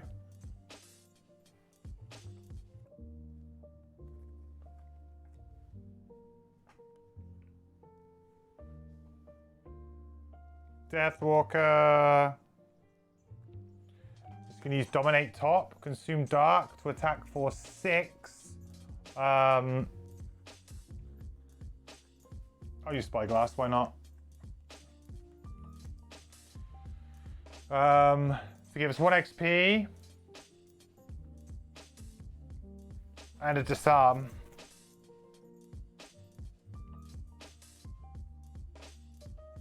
6.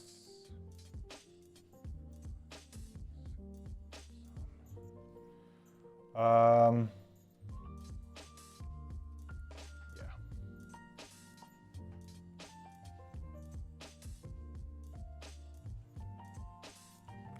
Do that, and then Fleeting Dusk button. Place that one back down.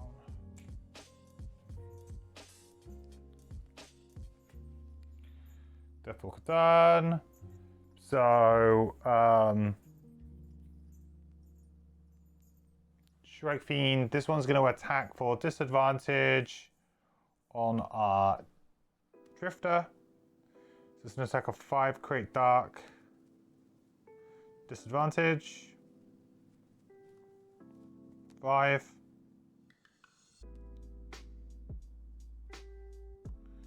5. This guy's disarmed, so he just moves here.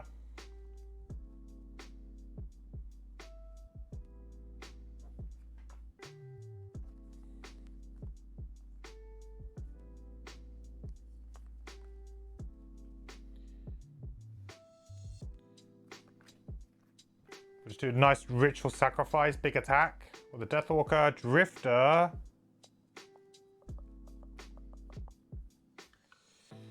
Obviously on 13.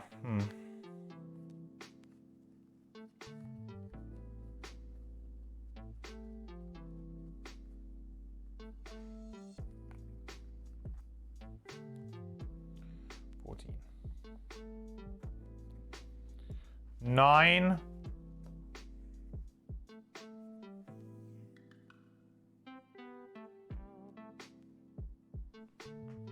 Okay, use my boost of speed to go on 3.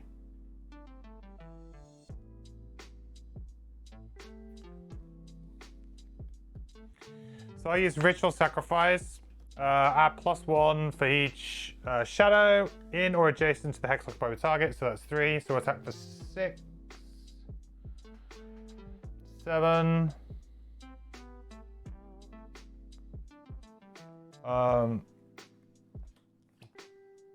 Then I'll play the Bottom of Fluid Knight. Get that into play for now.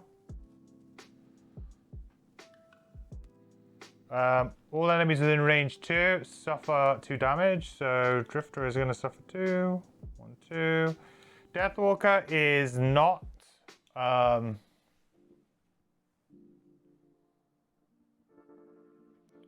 can negate the 2 damage and remove the thing, I suppose, couldn't I?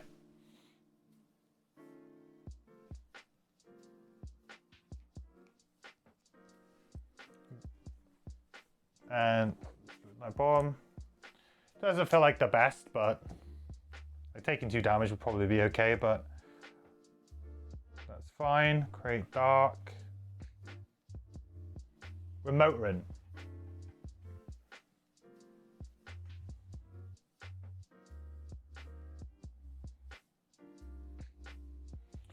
So we're gonna have to take retaliate damage this turn, which kind of blows, but there you go. So we'll attack for 3 with crushing weight 5. 5.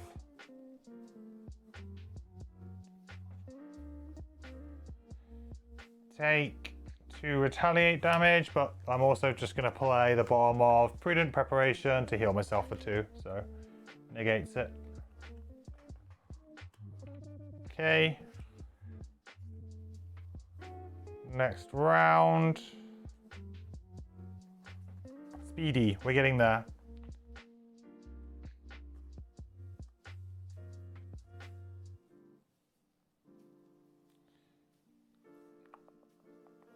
Deathwalker, what can we do? I think we just want to try and kill it with Restless Spirits, don't we, really?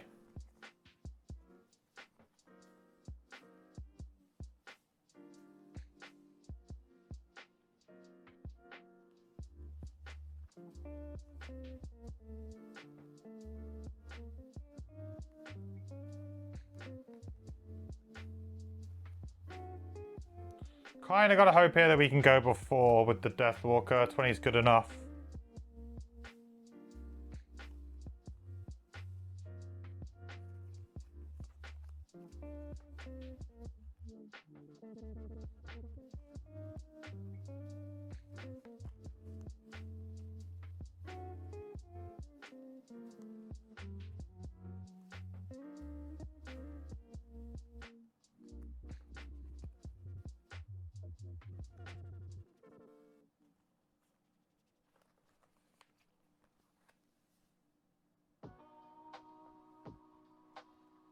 Nice. Okay, so we'll use the Bomb of Black Barrage here to move some tokens. 1, 1, 2.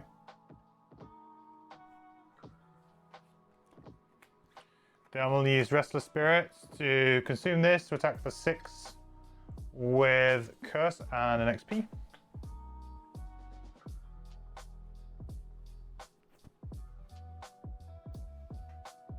6. Really needed that extra 1, huh?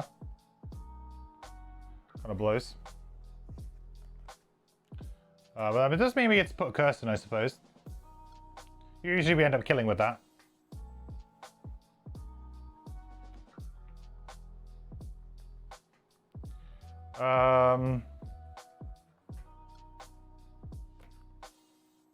Drifter.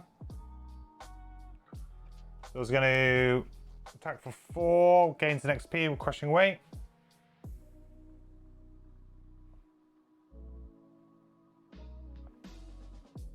Three.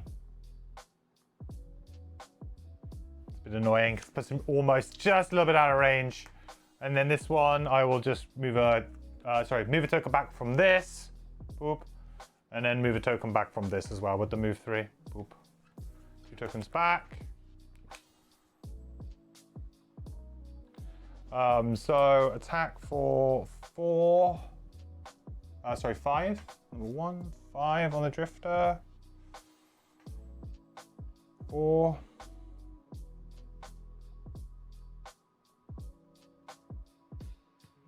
And then on the Deathwalker, 6. Big ouch there. We get pushed.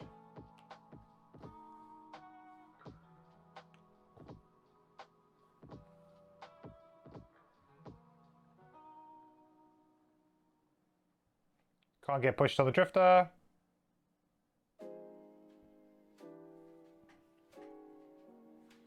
Okay, pretty important round here to just sort of kill them, but I don't know if I'm going to get it. I hate this initiative on the Deathwalker. I might end up burning my summon here. Already used my boots of speed, of course, so.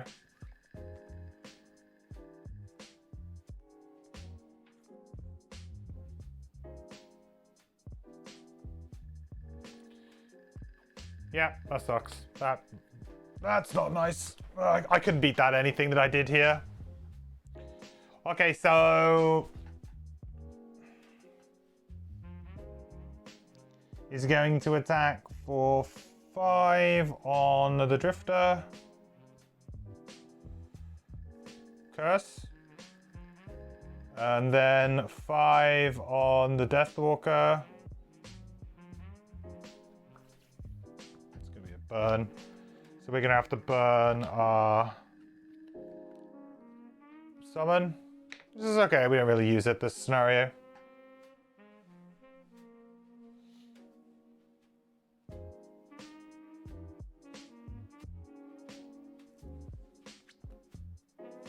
Okay.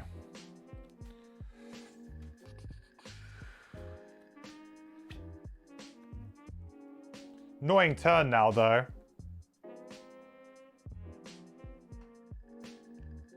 It's always gonna... yeah. Only Forceful Spirits was a 3 range.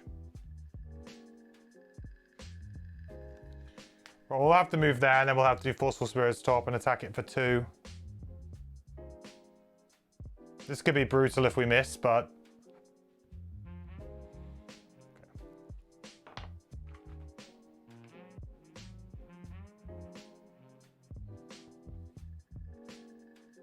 oh, that's battle goal lost as well.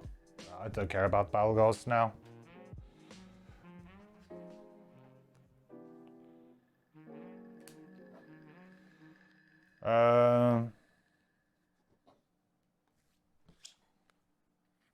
Cool. Drift time. I'm going to use Bloodletting and use my Crude Spear to give me the range, because I want to try and trigger this thing in a sec. So we're going to attack for 5. 6, dead.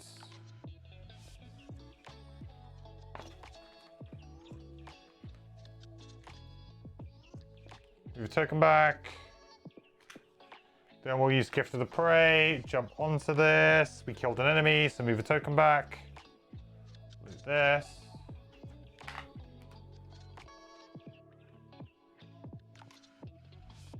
Hide. Okay, good. Next round, long rest. And we're back to where we were a few minutes ago. 0.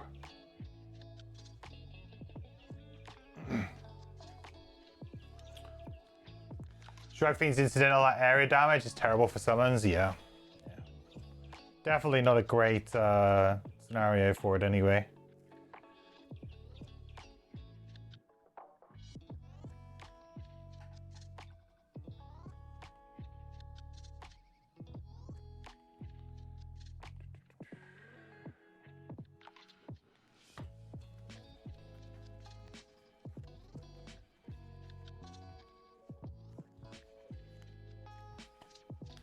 Get rid of lingering rot like we did last time, I think.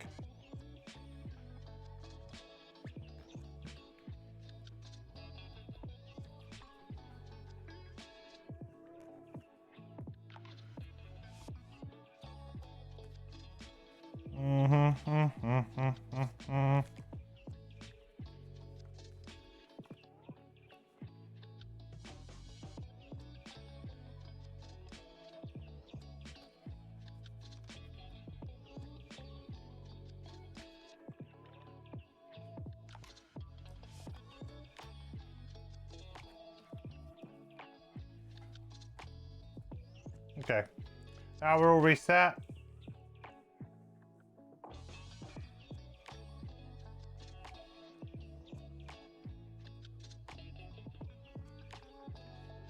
Now we can go straight into this next room if we want.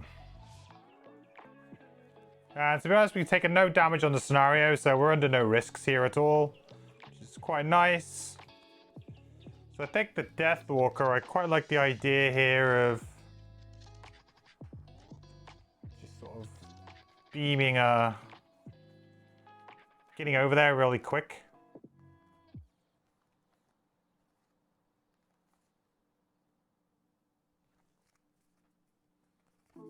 Just had a meeting. Are you in a time loop? Quite possibly. We lost. Opened this door last time, and the enemy drew another ×2 and attacking the scenario, so we lost. Like I said, I'm not a huge fan of the scenario design in this one. Just to me, it's a little bit like bit RNG heavy, and also a bit like you just have to open rooms and hope that you'll survive.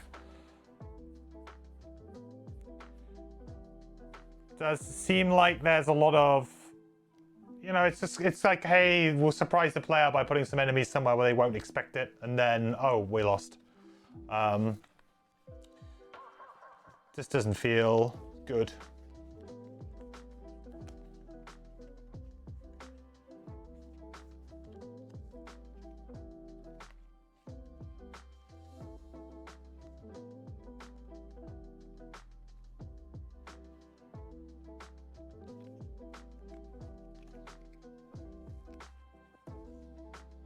Do.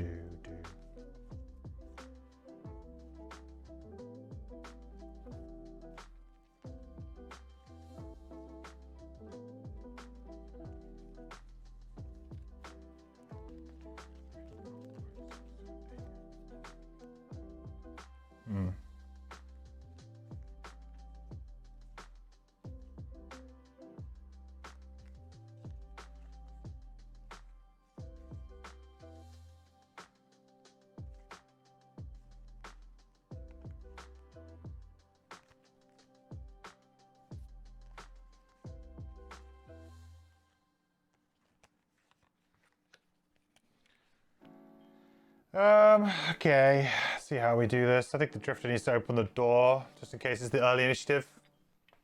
What chance of getting the random item loot? Possibly, yeah.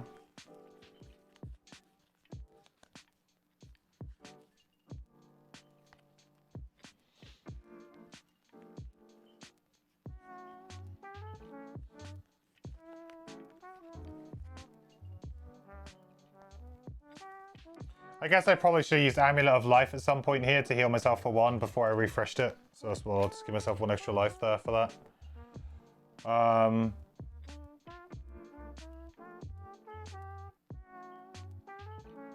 Okay. So... Move 3. 1.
Right, set this room up again.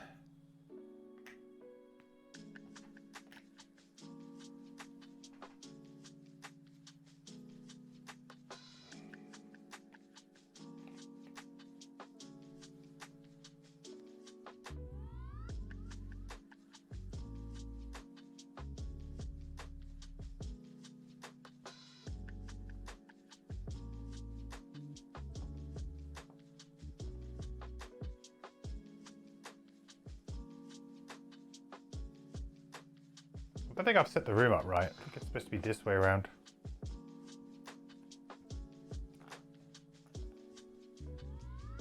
No, it's got to be that in that corner. Oh, it's one of these ones where they haven't put the... There isn't actually the connector.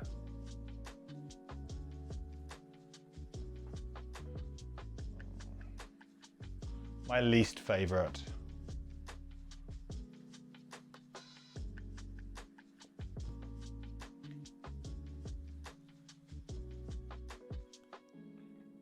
The ones where the warp tiles are even worse because you can't even stick things together. Okay, I don't think there's any more of these there though. No. That'll be why it looked a little bit funky earlier. There's just two? Yeah, it is. There you go. Put that one there.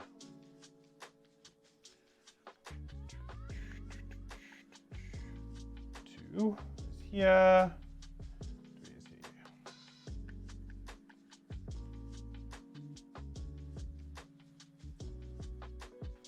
Perfect.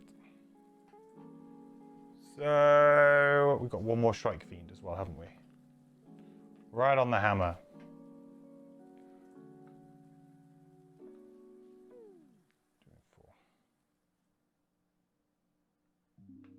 Okay. So what? This is still closed technically. So he's not going to come this way.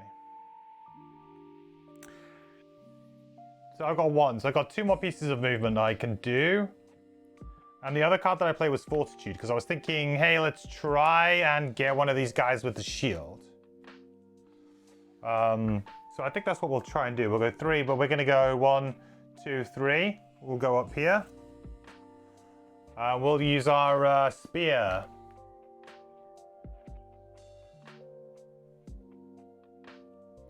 So let me just reset this stuff a little bit. Yeah.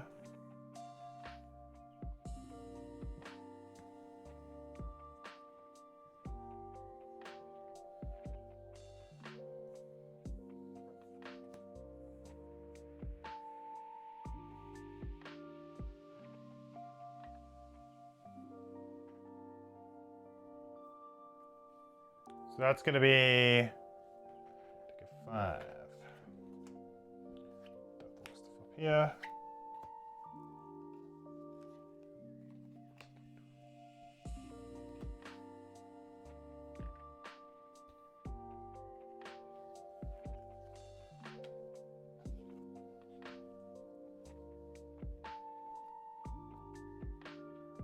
Probably can't see that stuff up there, huh? No, not really.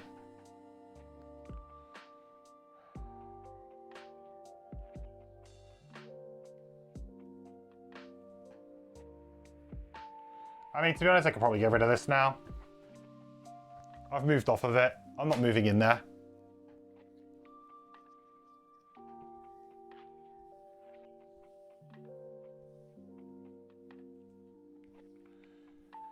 I'm never moving in there again. This is very, very unlikely that I do.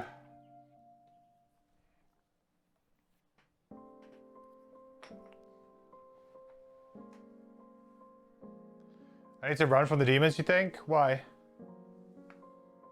They're attacking for 2. I got shield 1.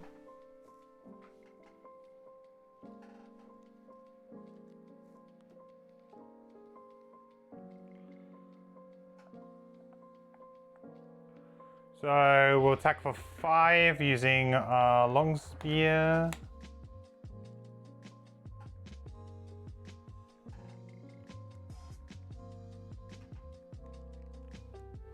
Oh, you guys can see loads of stuff now. That's way better.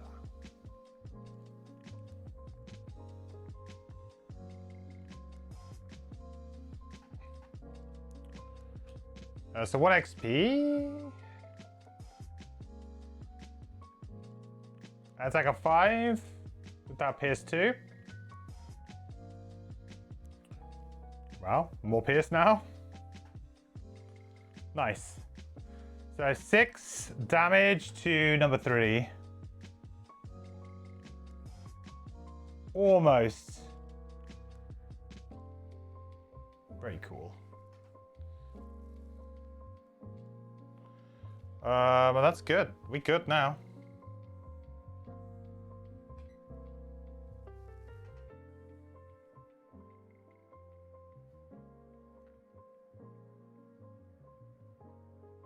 Then we're going to take an attack of 5 here from the Strike Fiend.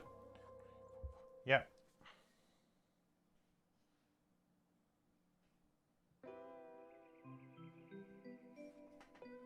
Miss. Very nice. We'll take that. So number 3 and number 4. So they're just going to sit there and attack me, right? Range 3? Yeah. So attack of 2. Oh, sorry. That attack should have had disadvantage as well from the Strike Fiend. So we'll start the draws now. So the first one has disadvantage.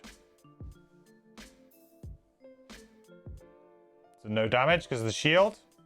And the second one, just a regular attack. +1. So 3, so 2 damage.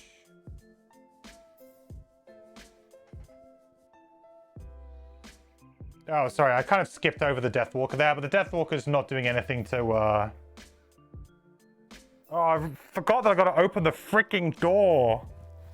I don't know why I thought the door was just immediately open. I messed this up. It's a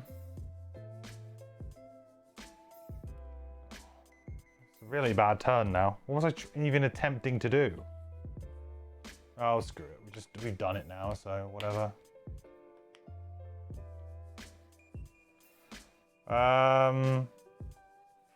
So we'll attack for 2. I'll use my stamina potion maybe and I'll get this token back. Actually, maybe I don't need to.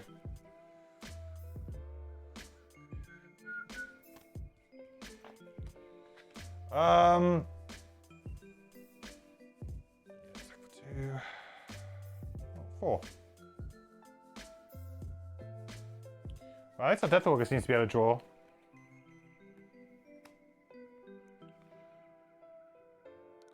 Alright, everyone has been. Good job, everybody.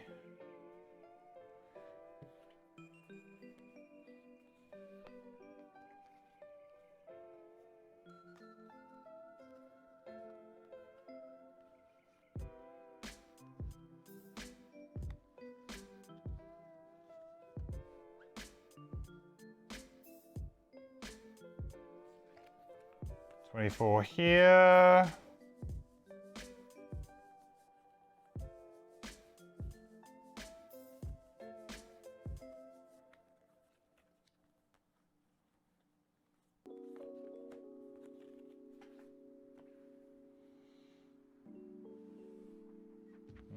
Who's running a drifter?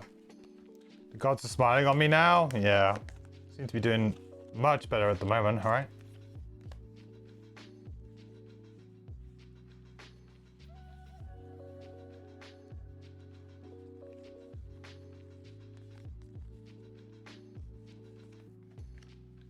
Don't like this initiative on the drifter though. A bit scary.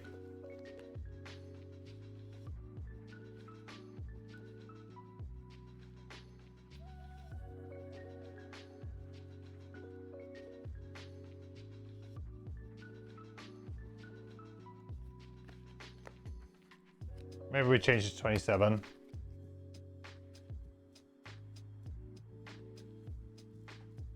Nope, still not good enough.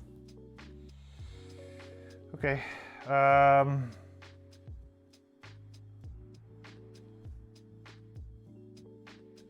Wind Demon first. So number 3 is going to attack with disadvantage. Oh, sorry, no, all of the disadvantages are gone now.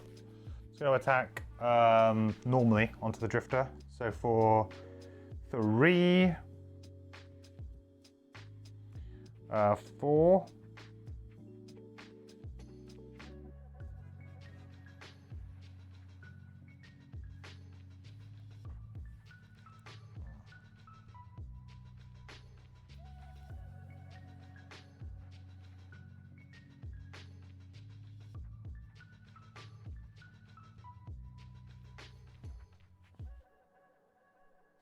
Do I burn and see what they flip next time? And hope it's a -1.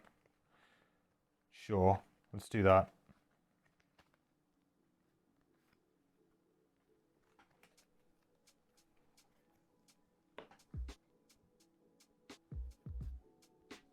Same difference.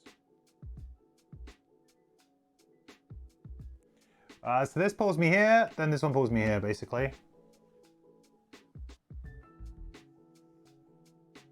Great. Shrug Fiend. That's lucky. Jesus, that's lucky. So attack Deathwalker for 3.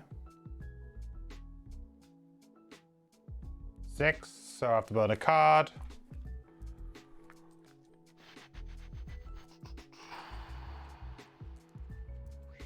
Oh, Forceful Spirits, I guess. Doesn't do a lot in this scenario.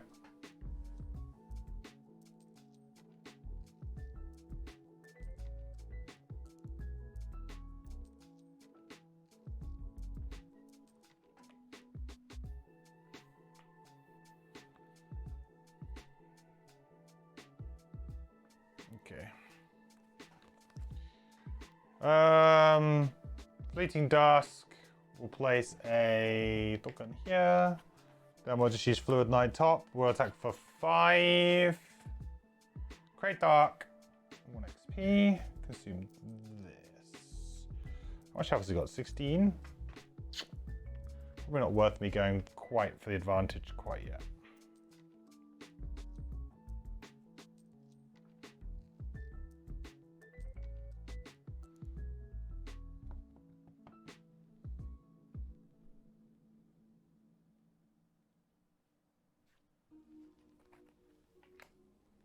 Go for the advantage on the next turn, maybe.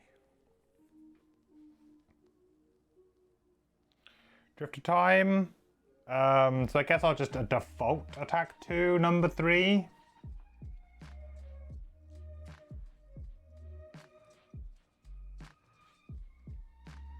Good.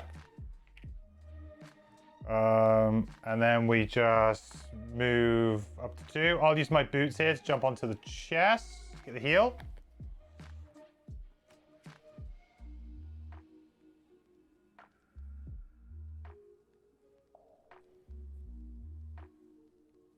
Right, what's in the chest? 49.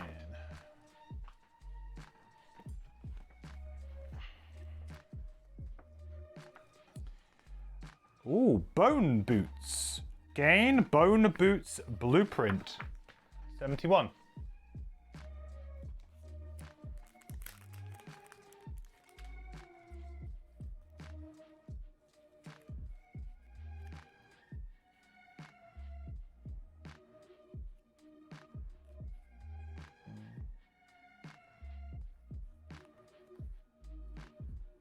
Oh no, so this is random items, not these. Not these, we want to go for the other ones.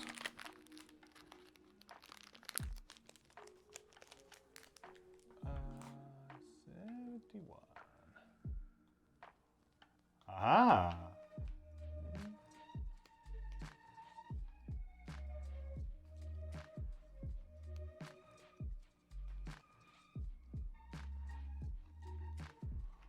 I kind of hope these are cool. Bone Boots. After your ability where you kill an enemy, perform a move 4. Ooh. After your ability where you kill an enemy, perform a move 4. Be better if it wasn't a loss. Yeah, the loss part of this is like really bad, isn't it? Because like you could have a pair of boots that just consistently gives you value. Then you could have this one boot that like will maybe one turn give you really good value. It's a nice item though. Nice idea for an item. Just feel like it's a little bit all in. After your ability where you kill an enemy, perform move 4. Yeah, just a bit.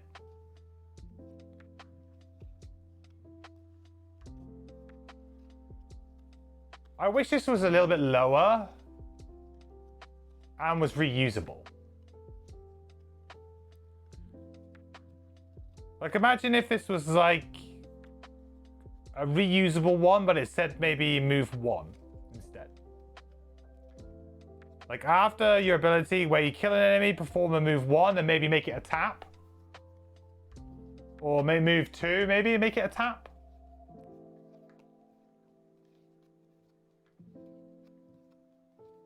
+1 move for each enemy killed would be fun, yeah. I don't know, like it just seems a little bit too much like, oh, you killed something, here's a free move 4. Like I'm not gonna wear a boot like that because there'll be a certain situation where I really want like wing shoes or something like it just doesn't feel like, again, if it feels like in Frosthaven, a lot of the new items that we've come up against or come up with have like not really added anything. Like they've kind of just added more stuff that's not really helpful. I think it's a big problem with the item system in the game in general is that the design space for items is quite small when you think about it, because really players are really just going to want items that help their every action out or are flexible and can help them out on multiple actions or something like that. So, you know, giving up something like wing shoes is really difficult because it's just, oh yeah, I can use it multiple times, and yeah, I will probably need a jump in every scenario, probably at least once. Whereas bone boots is like, yeah, I mean, maybe at one point I want to move 4. I guess it allows me to move onto a piece of loot and get it, but that doesn't seem great. That's true on any game. I don't think it's necessarily true on any game. I think the problem comes with the fact that like Gloomhaven is a lot of, as a game about numbers and like movement numbers are very important. So boots that give you increased movement are always really desirable because it can help you just position yourself that little bit better or get you into that position you need to be to do that attack. Something like this, I'm like, apart from maybe like killing an enemy, running away, or I guess it could combo quite nicely with something like Vile Assault, because we could go, okay, we attack something for 2, maybe for 4 with crushing weight, kill it. Then maybe we get to move 4, move next to another enemy and attack them for 4 with wound, maybe. Like there's a couple of nice little things, but it just feels a little bit too narrow. This is a blueprint, not an item. Yeah. So I have to put them in the thing, right? I put them in the craft, available to craft items.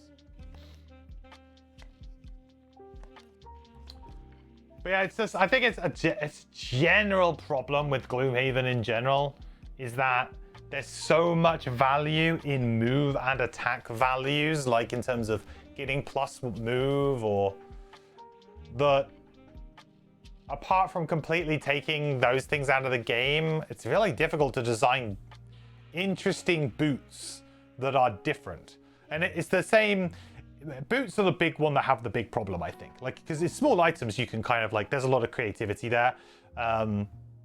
And with other slots, but boots is like, what do you put on your feet? Boots, well, what are they going to do? Well, they're probably going to help you with movement in some way. And then like, it's like, it feels like the design space for boots in general is not great. And yeah, like it's a fun item, but I just don't see why I would ever use it. Like, I would much rather, especially considering that I can get boots. So maybe this is another thing that should have changed, is maybe we should not have been able to buy starting items at the beginning of the game. Like when you come to Frosthaven, you could get the option to buy some stuff. Maybe wing shoes, boots, maybe that shouldn't have been available. Or maybe boost of speed, maybe, but maybe wing shoes shouldn't have been available. I don't know. It's difficult to say. It's really hard, but it's just, I mean, I'm sure that if I was playing like 4-player, maybe one of the characters that I was playing might have much better use for it. So maybe it's just because I'm playing 2-player as well. How many times would you use the +1 boot? At least every rest cycle, pretty much. usually every rest cycle. So let's say that you probably rest four to 5 times in a scenario. So 4 or 5 times. So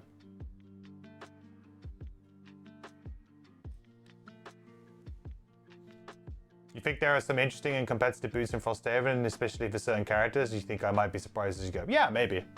Maybe there's just they're just not a great one.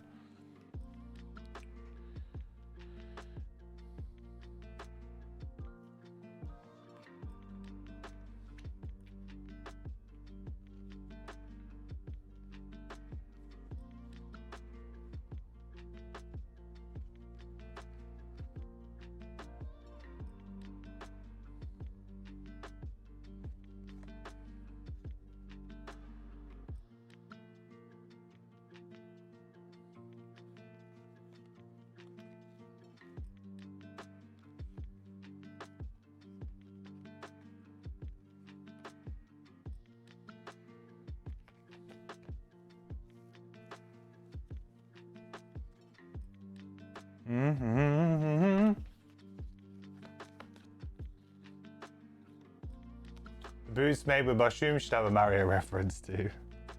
They should also give you jump.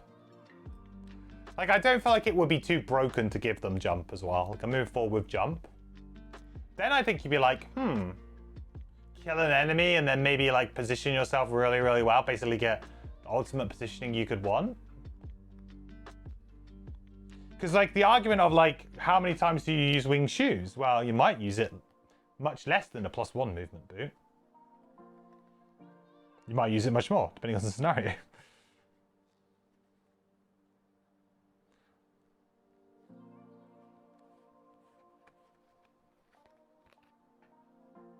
Ew, 348? Oh dear.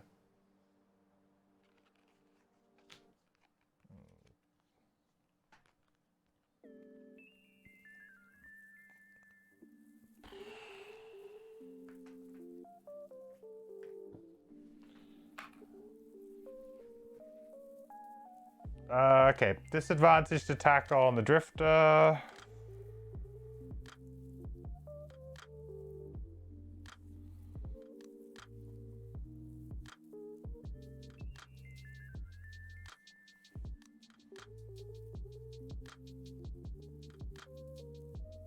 Go visible.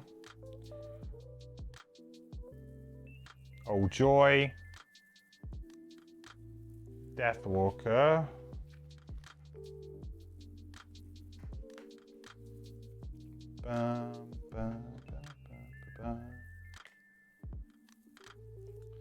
Place of shadow. We'll use dominate top.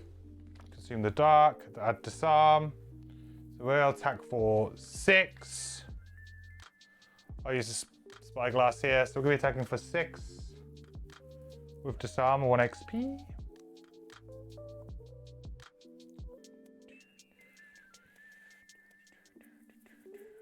+1, 7.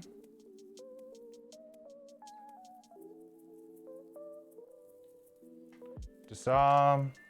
Not that it really matters this turn because it's not doing anything that it's doing something that a disarm does not beat. Unfortunately for me.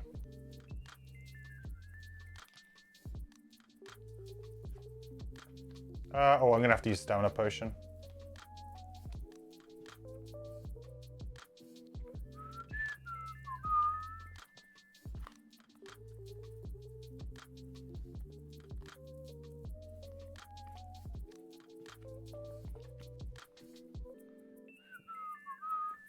Drifter time.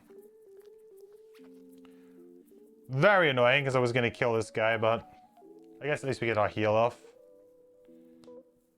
Continuous health, and I was going to use breakthrough, so I'll probably just stamina potion, get breakthrough back, to be honest.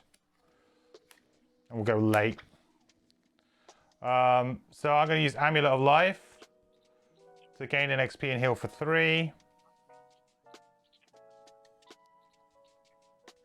Then I'll use Renewing Potion to reset Amulet of Life and Crude Hide Armor. Do Amulet of Life again. Heal for another 3.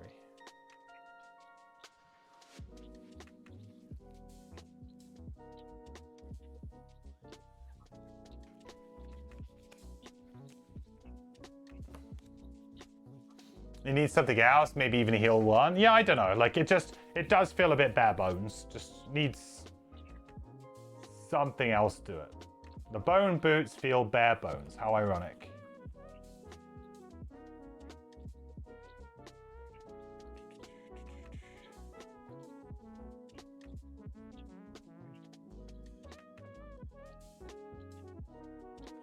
Do I get bonus points for the scenario being on full health at the end of it? Something tells me I don't.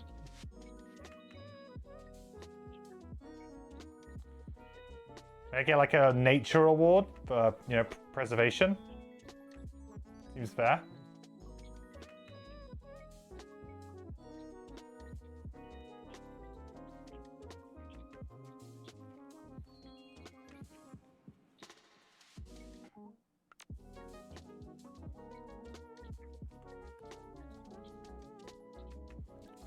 Are we going to go up and do number 2? I think we probably will. 2, make dark. And then we use Rest of Spirits to attack for 3 with the curse. No wormies.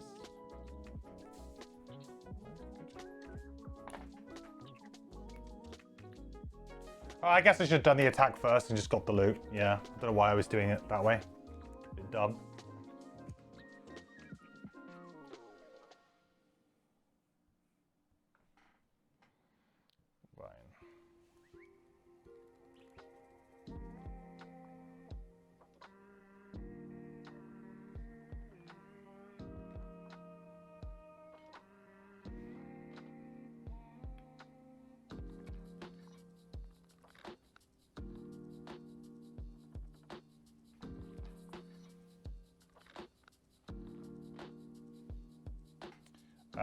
Attack for 2. With disadvantage on the drifter.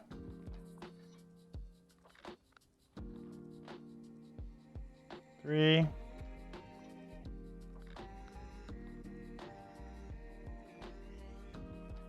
Okay. Drifter.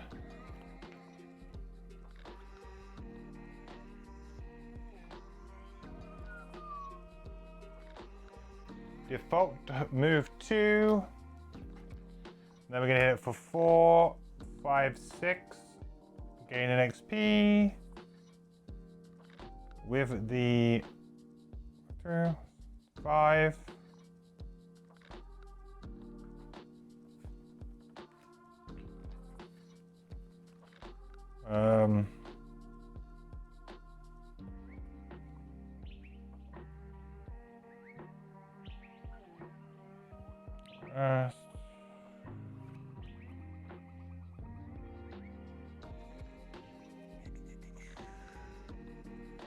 We'll attack for 2 with crushing weight.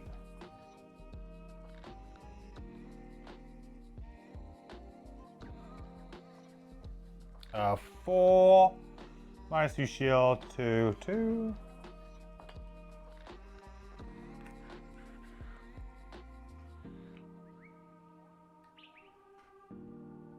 Grab that loot.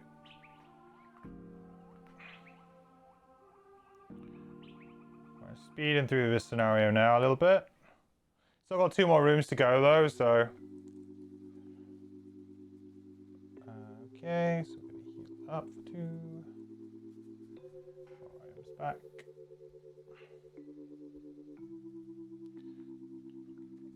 I feel like the Deathwalker has had nowhere near as good a scenario as we had before.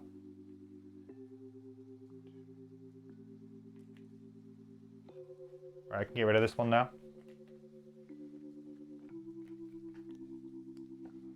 Again, it's just, you know, the tempo is, we've had to like halt the tempo a little bit. Pump the brakes. See you, Maya. Thanks for stopping by, buddy. Okay, so we're all good there. We're all good here. We just need to get rid of a card, which I think. What should we get rid of?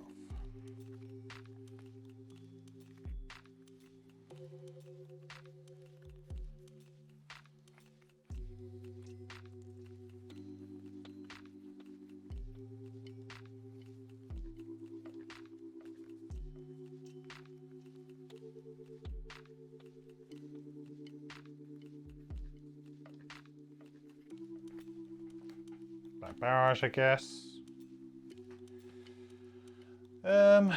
Right.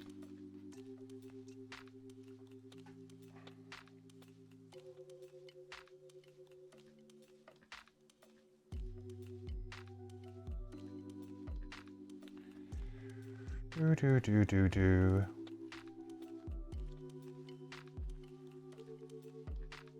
I feel like I'm just going to be like wasting turns a little bit for a while on the Deathwalker, which is not good. May end up just exhausting or something.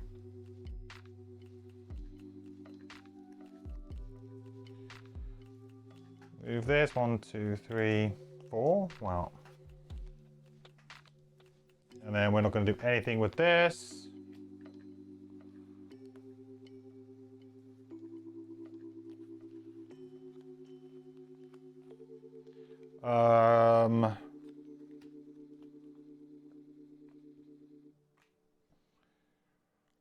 Long rest. Heal up for 4 and gain 1 XP. No, wrong thing. Gain 4 XP. Heal for 1. Seems good. Alright, nice. That's all sorted now. Need to get rid of a card. We are very tapped out on our Deathwalker right now. I'm not liking the situation that we're in, to be honest. Feels like we might be in trouble.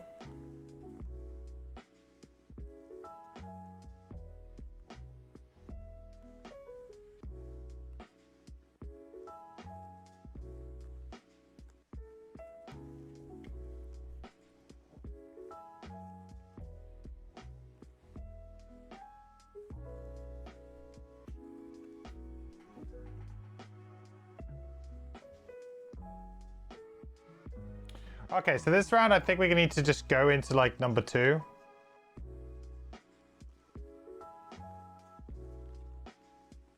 See what enemies we got.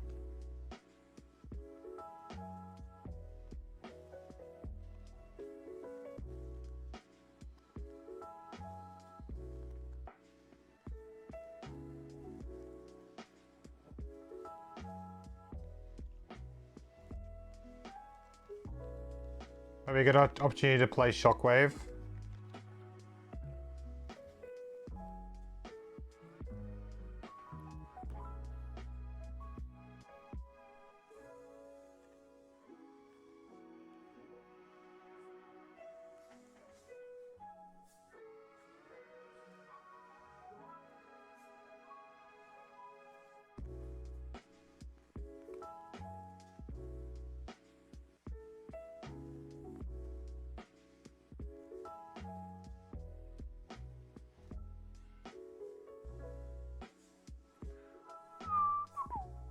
$29, I think.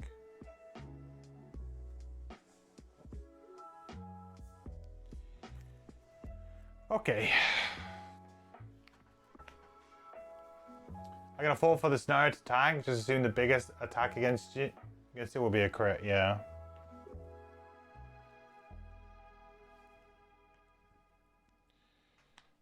This one feels like it's gone the opposite way, where I've ended up just face tanking everything.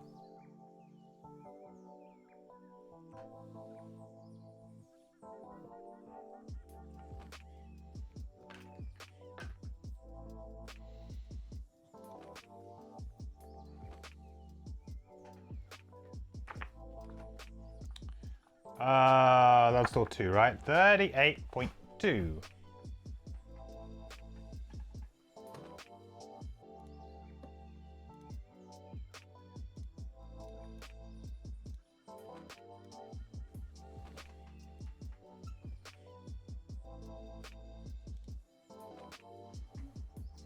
Don't know if there's any audio for this one, actually.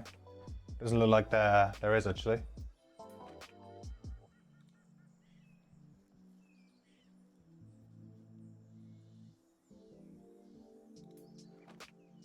No. Just straight up monsters.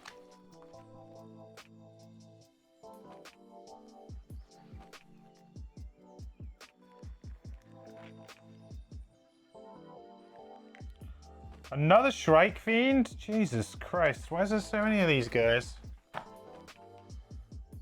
Regular this time though, at least.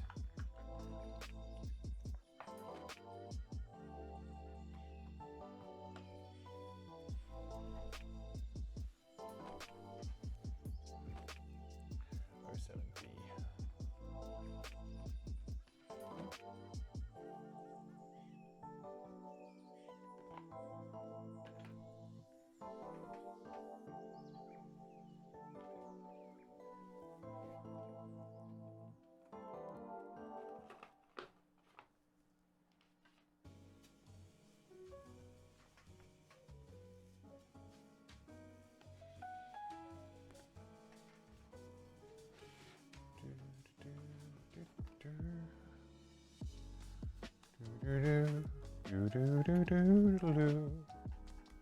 we go. There he is.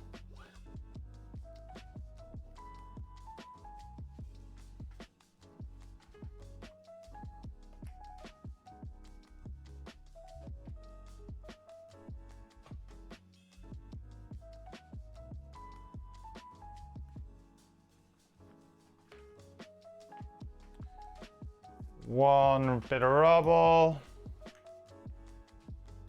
Down there, and then we got Shrike Fiend, regular up here.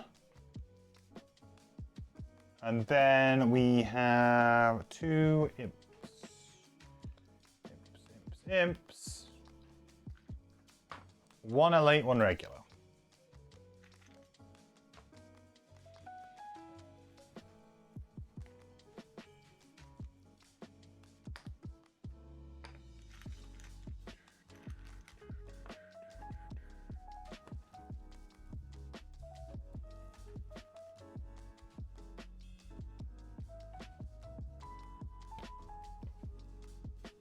So bent, this one.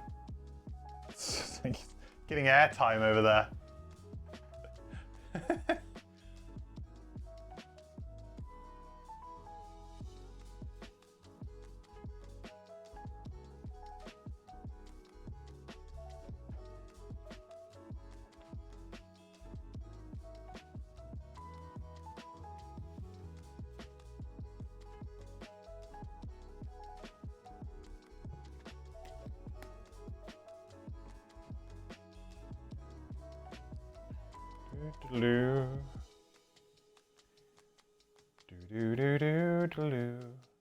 Ah, I still got my frenzy potion. Should really use that.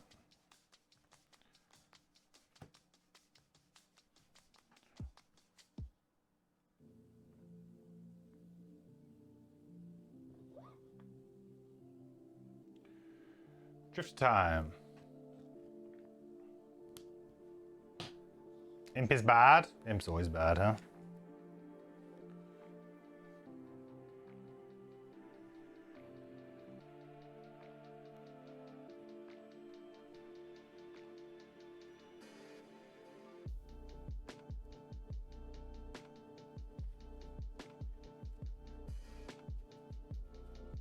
Attack of 3 with disadvantage. Strike Fiend on the Drifter. That's 1. There's 2. 2 damage.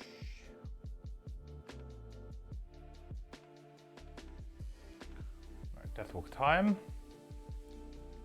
I don't remember what I played. What did I play?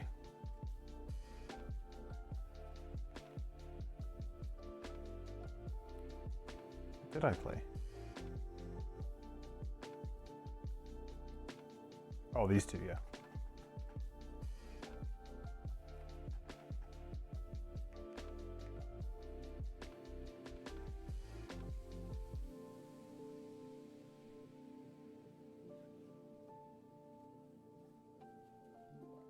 Just doing a move 4, make dark. That's all we're gonna do.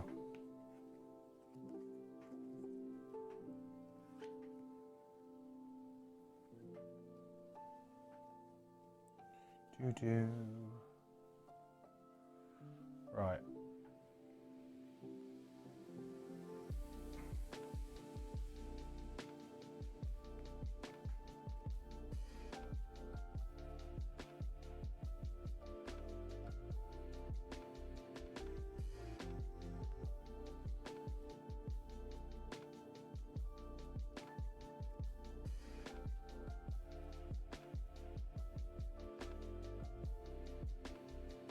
Okay, this round.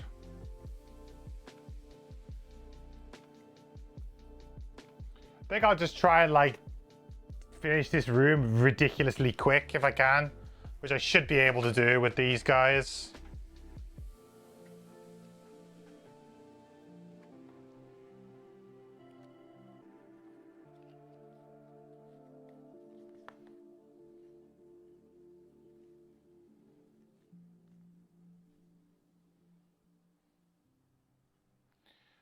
Just burn more cards with the...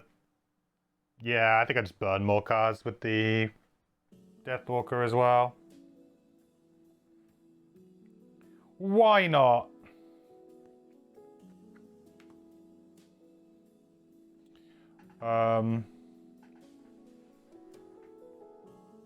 Range 3, huh?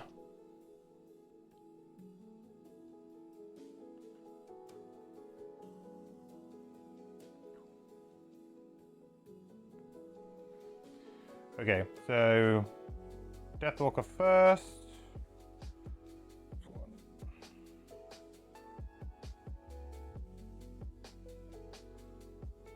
Issue 3. Drifter with disadvantage.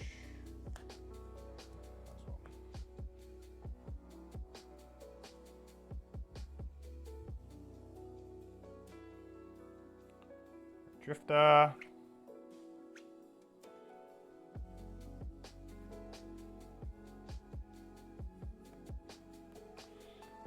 Move up to 4. Here we go. If we are adjacent to at least 2 enemies, move the character token back on your abilities backwards 1 slot. Wait. Then we got the Fierce Barrage. So we're going to be attacking for 4 on each. Probably might even... I might not use the Frenzy Potion here. I guess I'd lose Crushing Weight, right? So we'll attack 4 on the Shrike Fiend first and foremost.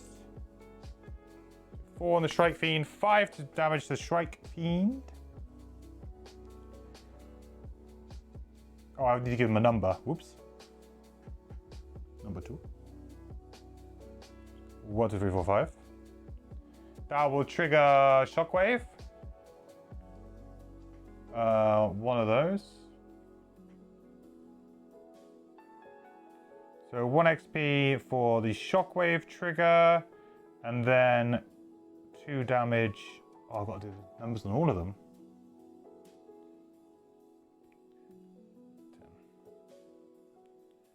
10. 2 damage to Mr. Snow Imp. Then we do the same again, but this time on the Snow Imp. Plus 2. Ooh. So 5 damage to the Snow Imp. And then that triggers Shockwave to do 2 damage back to the Shrike Fiend.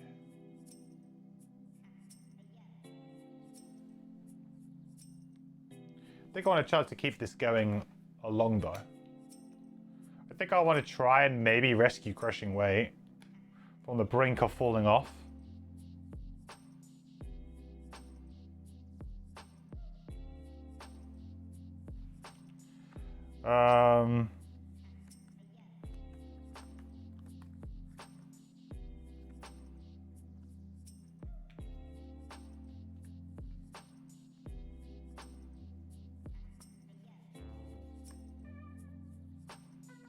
Should I have healed with the Drifter then?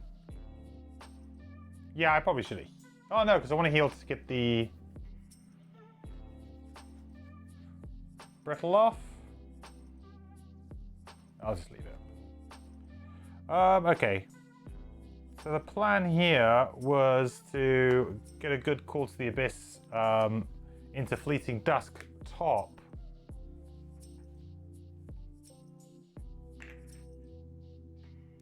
So place 1 shadow in a Hexblood range 2. Done. Then we'll do an attack 3. Targeting all adjacent enemies. Wound. 1 XP. I'll use my Spyglass for the attack, I guess, on the Shrike Fiend. Because why not? So this is getting burned. This doesn't get removed though. So first up, Shrike Fiend.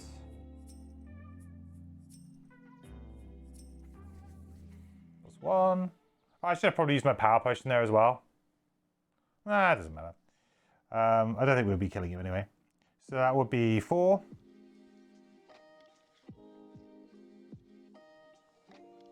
And then on the imp.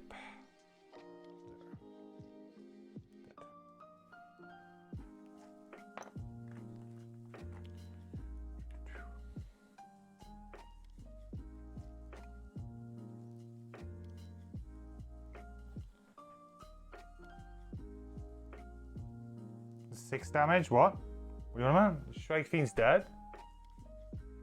The Elite is dead. Yeah, the Elite was dead anyway, right? I knew that if I missed that, the wound would kill it.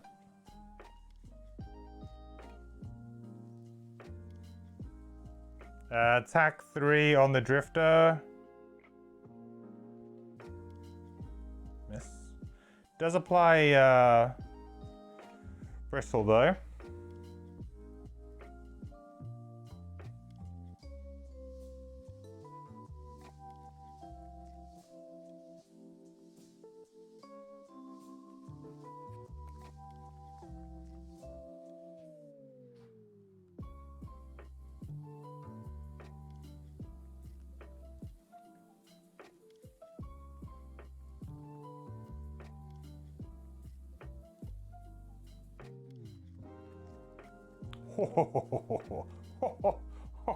Not even close.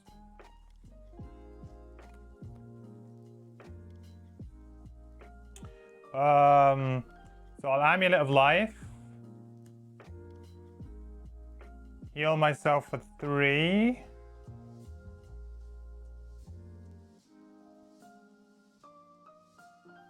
Think you can get me. We'll move to here. Get to move a token back. Then we'll attack, moving that token forward, gaining an XP.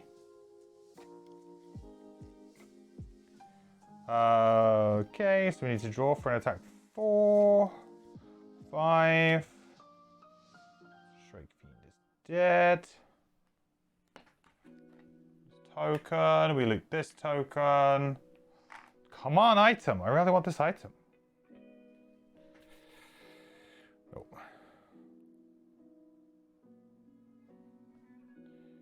Okay, and attack 2.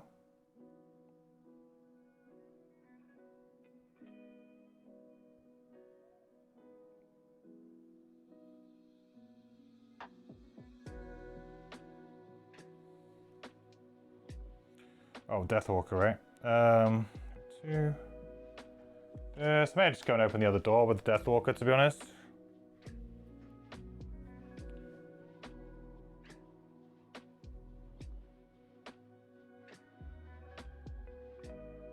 Okay.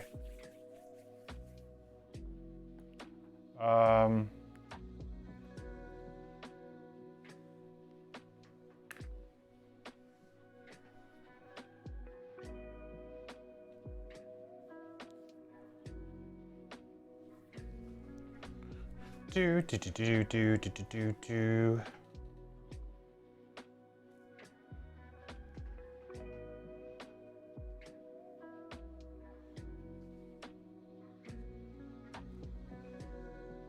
What card do I get rid of?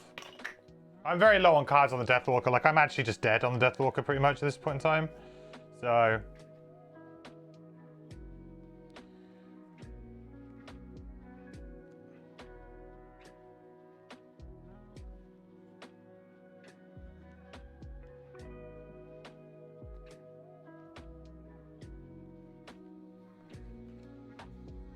get rid of Fluid Knight. If I could just get myself maybe down here and just do something with the Deathwalker, like kill an enemy or get close to killing an enemy, probably be fine.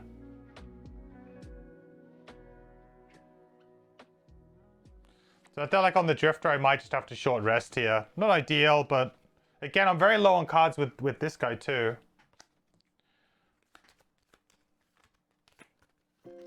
Very low indeed.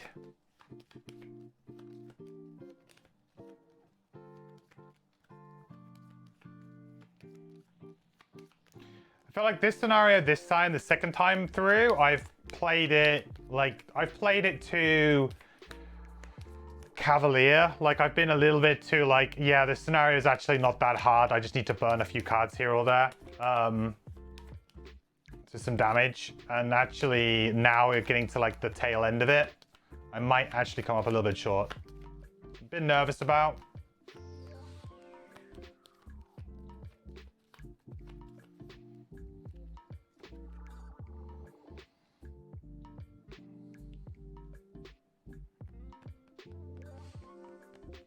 Gift of the Prey. How much do I care about that? I mean, it is a move 4, which is like...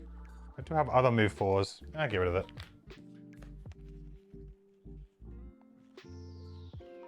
I have Spear, right? Yeah.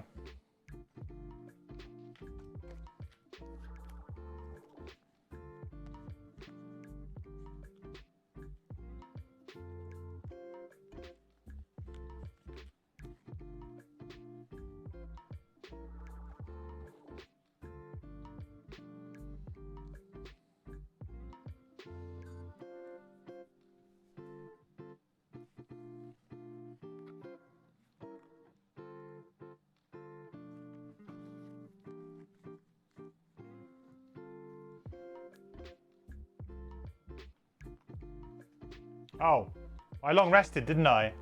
Oh, hang on a minute, I got a plan. I long rested, I can move that token. Oh, the Deathwalker. Important that I use Restless Night. Shriek is a bunch of birds? Yeah, kind of. It's like... I don't know how to describe it, really, but yeah, it's probably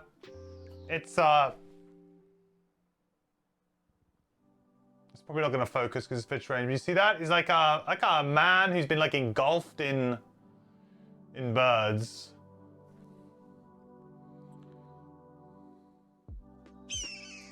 Gangly man. Yeah, a bunch of falcons.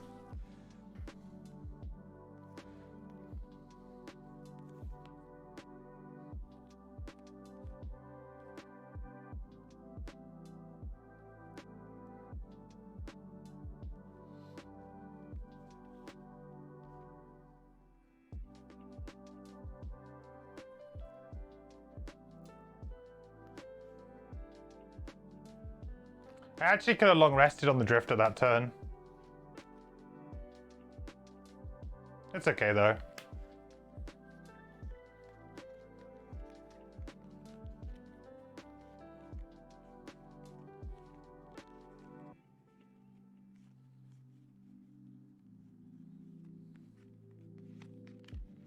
I'm just gonna spend a couple of turns moving.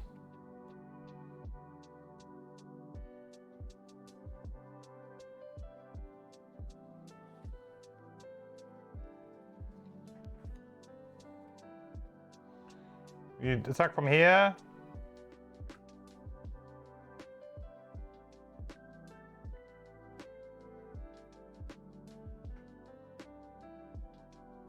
Oh, so we don't create dark. There is no dark.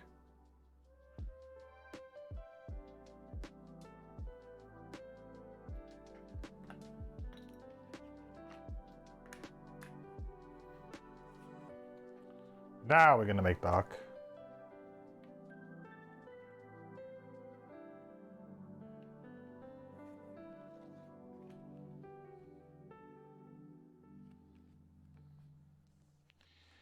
Yeah, we might end up just coming up short on this scenario, you know?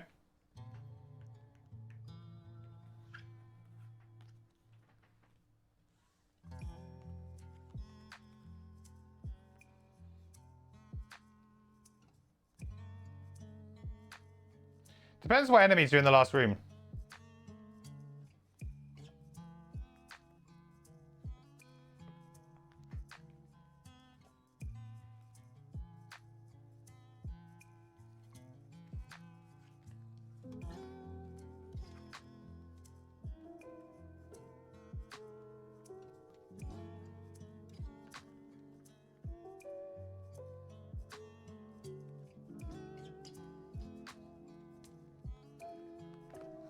Move 3.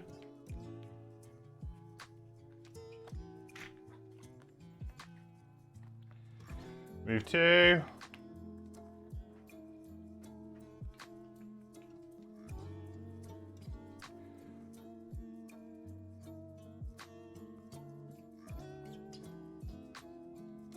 Yeah.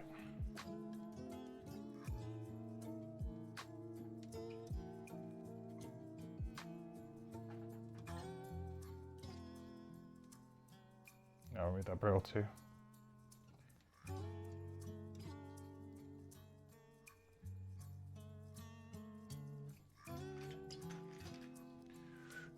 Do. Where's the door? Just down here. You see it, hopefully?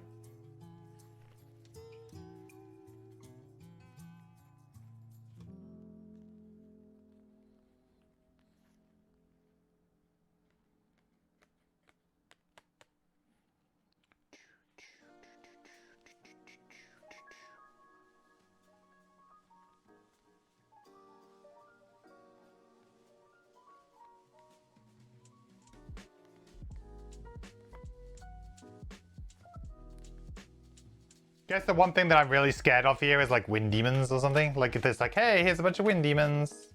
Screw you.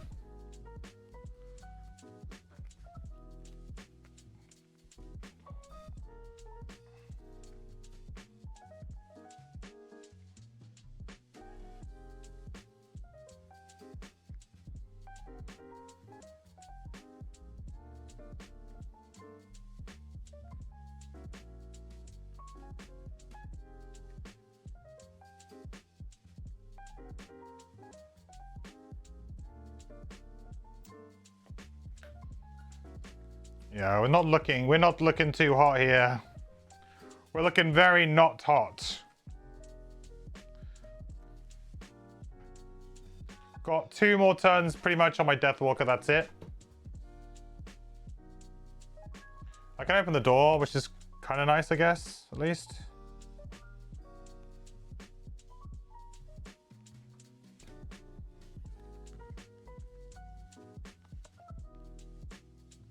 I'm gonna punt this a little bit.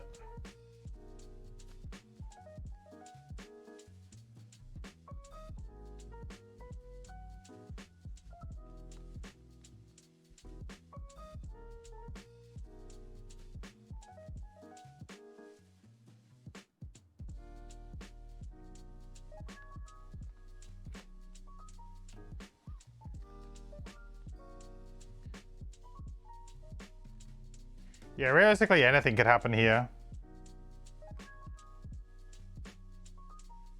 We could just lose. Depends on what's in this room. Like anything could happen, right?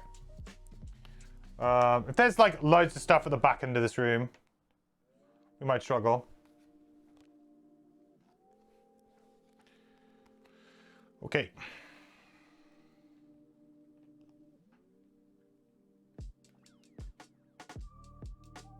Oh, I could have moved this as well, shouldn't I? I mean, I don't think it's going to matter again. Best imps? What, in terms of which ones are my favorite to fight? I feel like snow imps are like more interesting than the other imps. They're easier to kill, but I haven't had a problem at the moment because I'm quite good at just killing them at 2-player. There hasn't been enough of them. I think I've had brittle trigger once, maybe twice. It's been on like a wound or something very minor. I've not really had it hurt. I'm not a huge fan of like of cursing in general in the game, like too much of it. And I felt like forest imps with the amount of cursing that they do and black imps with the amount of cursing that they do, you kind of get to a really bad point in the game where players are just gummed up and you're just like, oh, I miss. Like I draw my curse, I draw curse, I draw curse. I just don't think it's it's like a slog kind of experience. Whereas like snow imps, it's more like, oh, you're gonna die. Oh, you're gonna die. You need to do something about us quickly, because if this goes on too much, you're gonna die. Or if another enemy flips a really early initiative, right? They're paired up with a really nasty other enemy, which I really like. I think I prefer that than I prefer like getting really gummed up with curses and having this really long like war of attrition with enemies, you know? Dwarf, thank you so much for the Prime sub. Buddy, thank you so much. We appreciate it. 2 months now. The quest continues, my friend. That's awesome of you. Thank you. Advantage is the best friend. Advantage is a way to get around it, but not every character has advantage. And also, when you've got so many curses, sometimes you still flip like curse into -1 and stuff like that, and it's still Like, advantage is not the... Unfortunately, is not the all-encompassing solution sometimes. I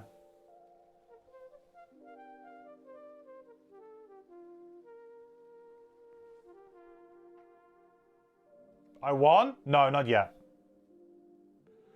I don't know if we will, to be honest. It depends on what's in this room.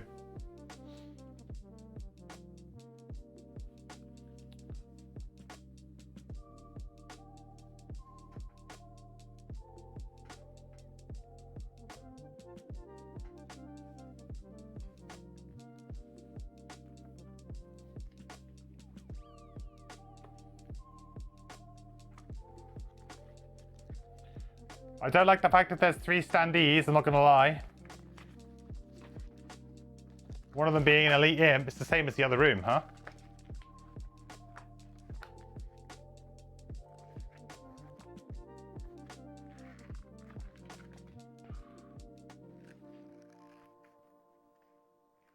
Oh, it's a huge room too. Oh, with one of them right at the back of the room. Yeah. Could be GG's. I lost this one. I felt like I could, if I hadn't rushed this second play, I might have actually done it. Just kind of like made a few mistakes, just sort of kind of played it quite quickly. E and G, where's E and G? Oh, there's E. There be E. E. Wait, G.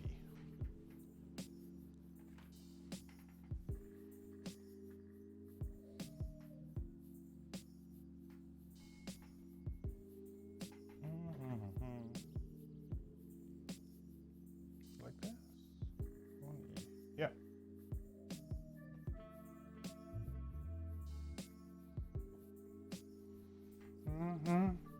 How much HP does the scenario have? Full. 24.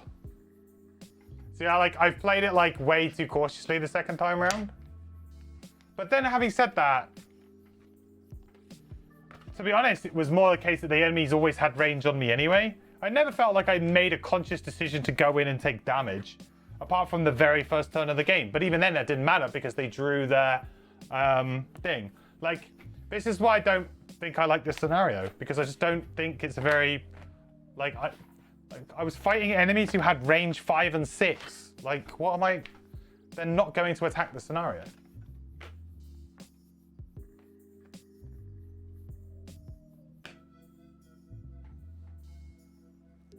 Where the hell? I swear I got this out.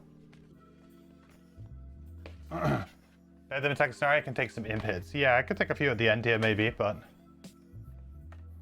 Ah, haha! Sneaky. There we go.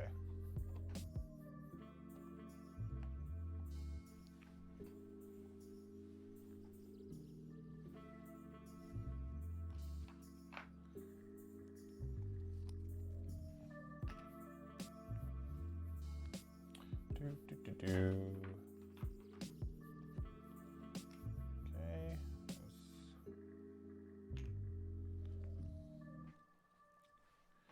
Regular Shrike Fiend.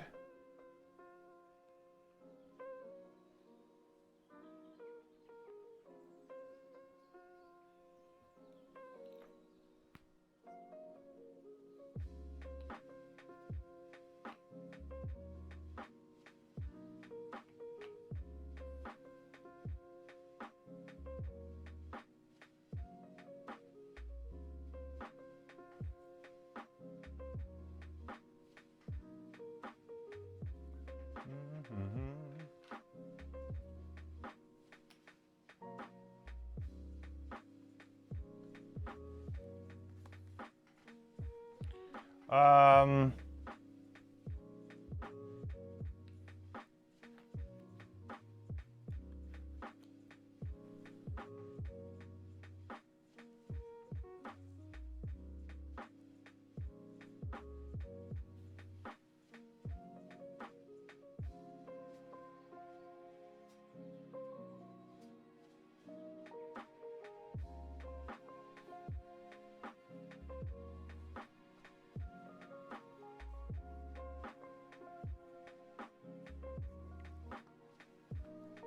Am I just gonna give up my last fortitude, my last crushing weight charge?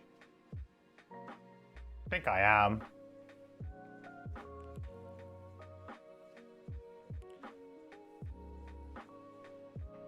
Yeah, I think I am.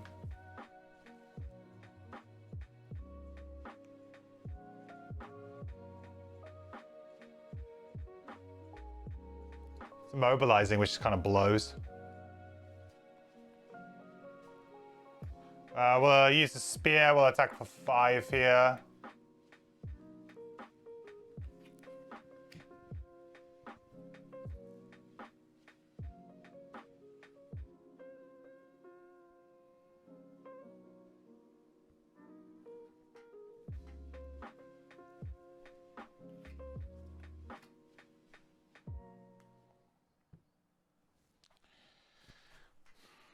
Okay.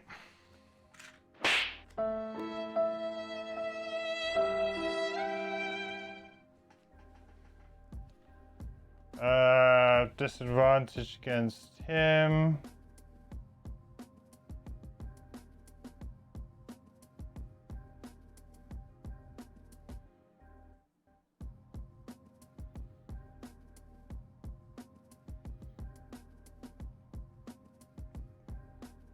Both mobilized though.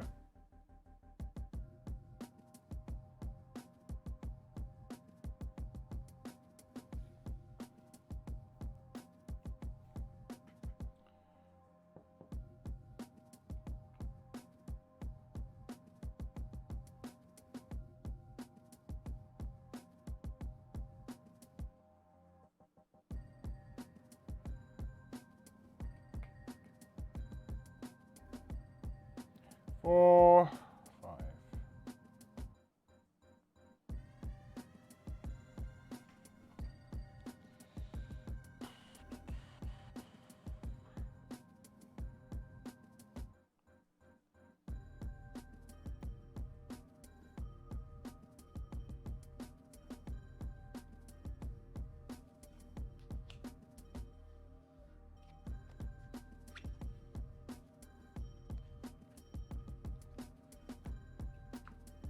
Short rest on the Deathwalker, and we got one more turn.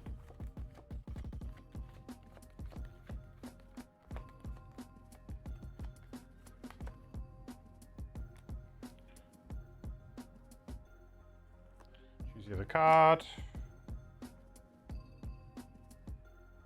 Oh, hang on. Yeah, I did that right. 29.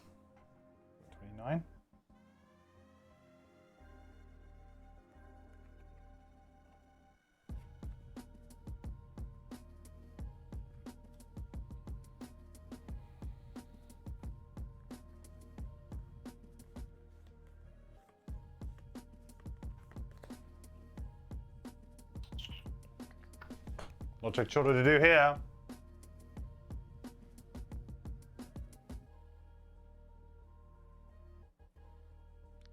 Need to get that shockwave over there, really, don't I?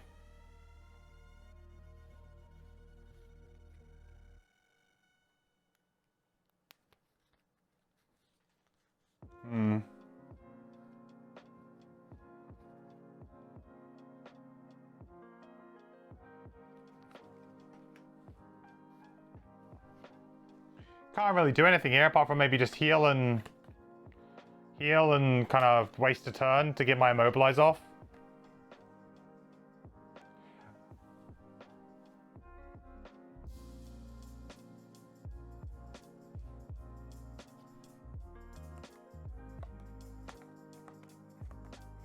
Yeah.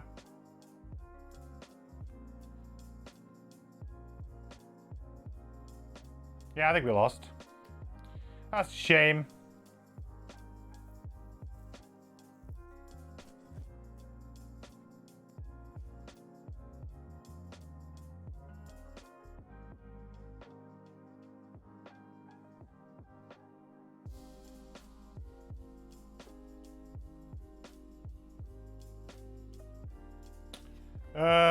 So we're just gonna heal.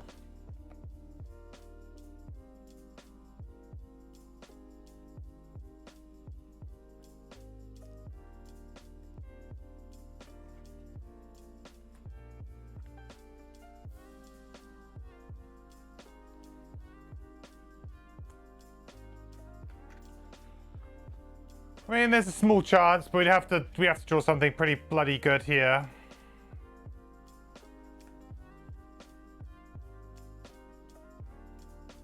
Call to the Abyss. Dominate. We use a Spyglass. We'll use our Power Potion. So we'll attack this guy for 7 with advantage and disarm.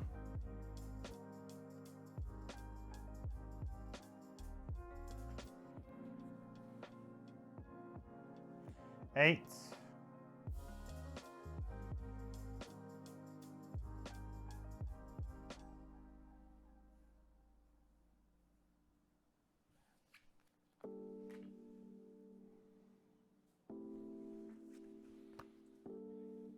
Give myself the XP there? I don't think I did. Okay, so we're dead on the Deathwalker now. Good long rest, but that's all we got.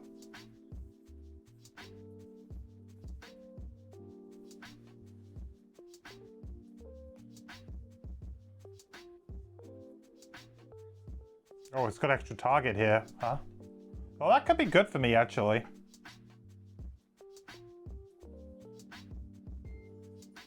That actually could, in theory, work quite well for me. Sets up some shockwaves, possibly. So 1 disadvantaged attack against the Drifter. Never say never, huh?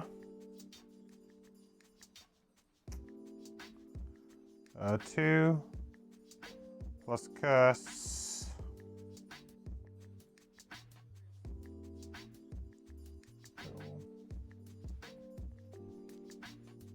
Okay.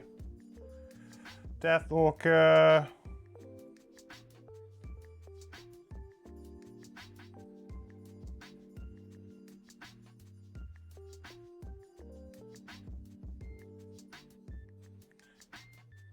Oh, she has to burn 2 cards from her discard. She's now pretty much, well, she's dead now. Okay.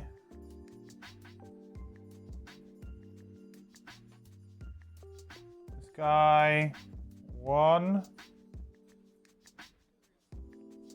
Yeah, he's just going to attack the Drifter for 1. 2 plus the bristle 4, but then brittle gets reapplied, and the curse, of course. All right. No use for the net and for the potion. Yeah. Like I said, I don't think I played this very well at all. I tried to rush this because I was like, I need to rush this. Otherwise, like, basically I was going to end stream. Because, like, I was just kind of a bit pissed off about the scenario, to be honest. And it's like, well, I can either restart it now and rush and try and see if we can do it. Or, like, we can just call it. It felt too early to call it. But now I've ended up losing. So now I'm like, maybe I should have just gone to bed and got some sleep. Because I could have done with catching up on some sleep. Yeah.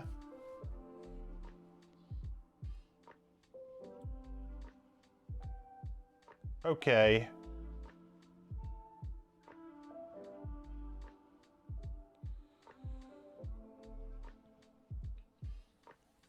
At least this guy's disarmed, right?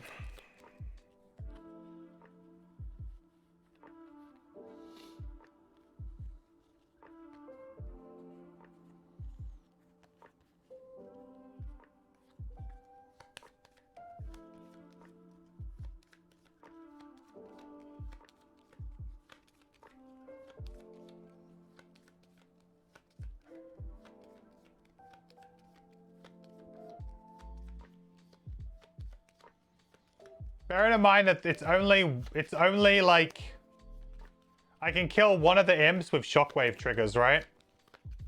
So there's a chance here. I just need to be very smart with the way I play this.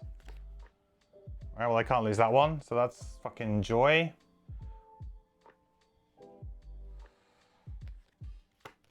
Straight away, get the 1 card that I need to keep.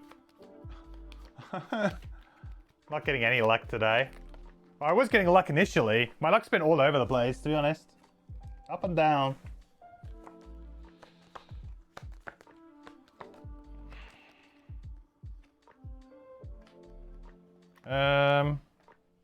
Sure, well, it has to be. Yeah, boy. A little bit spicy. Sure, 32. Hope it's good enough.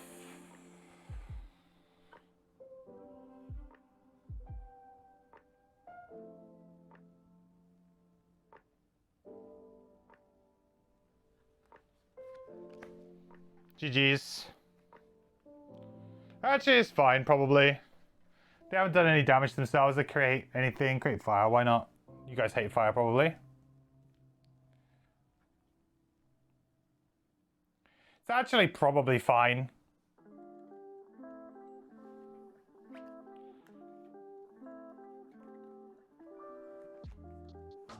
Might change what I do now. I could play Breakthrough top instead. Oh, it's shield 5. I don't want to do that. Move here. We can move a token back on Shockwave. We'll just do Fierce Barrage. So we'll attack the Shrike Fiend.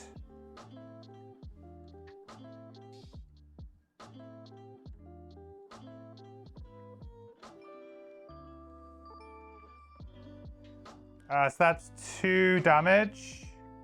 Plus a Shockwave trigger, which we will push onto the Snow Imp. Then we'll do the same, we'll attack, gain an XP. Draw for the attack on the Imp.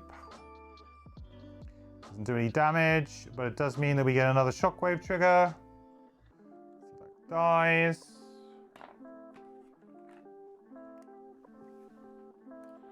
So we have to short rest and we get 1 more turn. So on the last turn of the game, somehow I need to do a +1 attack.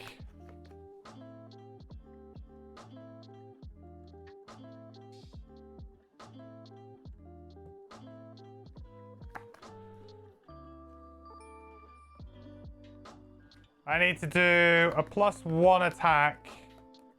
Oh, I use the Amulet of Life, by the way. Might as well. You never know. Hold up, I got the companion app going. You thought they killed it? How the hell? This is not the old Gloomhaven companion app. Cirque, this is Gloomhaven Secretariat. If you type in !helper into chat, you'll get a link to it. It is a, I guess you call it like a spiritual successor, maybe? Not the same thing, though.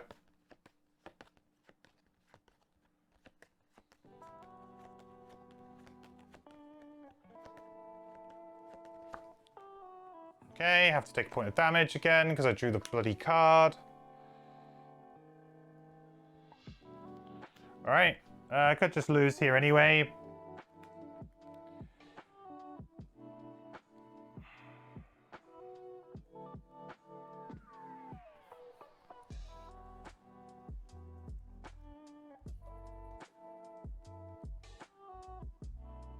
Not dead.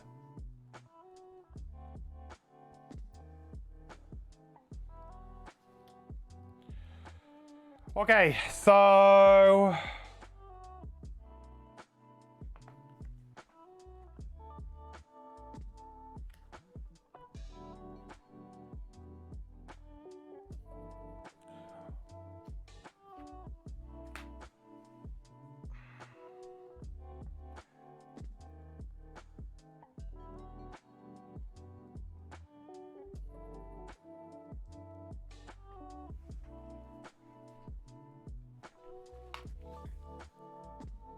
this is actually like puzzle time.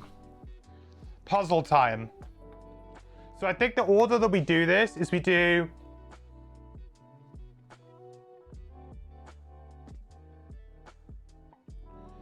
The annoying thing is I can't get 2 shockwave triggers. So this is the way that we do it. We do Fierce Barrage first on the Imp. Hopefully we draw a good number. We need plus damage. That's what we need. +1, something like that. Then we do 2 damage to the Shrike Fiend using Shockwave. Then we attack with the second target of Fierce Barrage onto the Strike Fiend, killing it, hopefully. Triggering Shockwave, 2 damage back to the Imp. Then we try and win the game with Frenzy Potion and see what we get. This is the only way I think we do this. So first up, we are going to attack the Imp.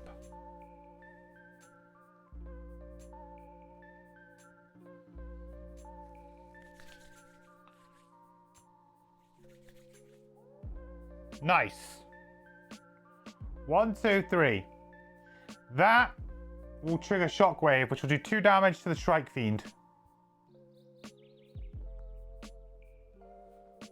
Okay, now we target the Strike Fiend.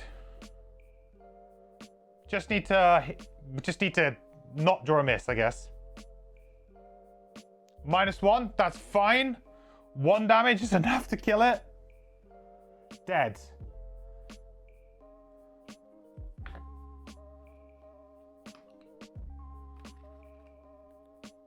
Triggers Shockwave. Gets us an XP.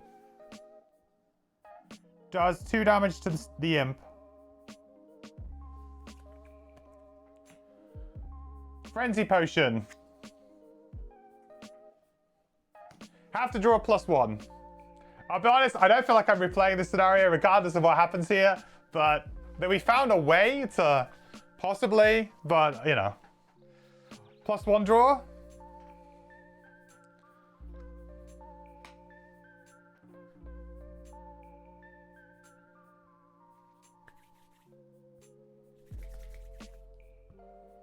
I gotta take that as a win.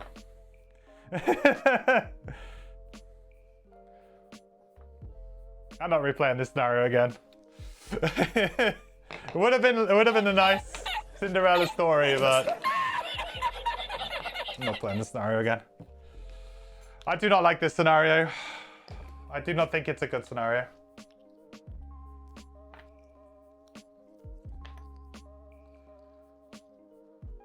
That's a win in your book? Yeah, 1 damage short. Yeah. I do not encourage anybody in any situation to replay a scenario in Frosthaven or any game, Gloomhaven, if you lose on the last turn on a scenario that's long and you don't enjoy. I do not advise anybody to continue with that scenario. All you're doing is punishing yourself for no reason and making yourself hate the game, which I would not do. If I came up massively short, different argument, but...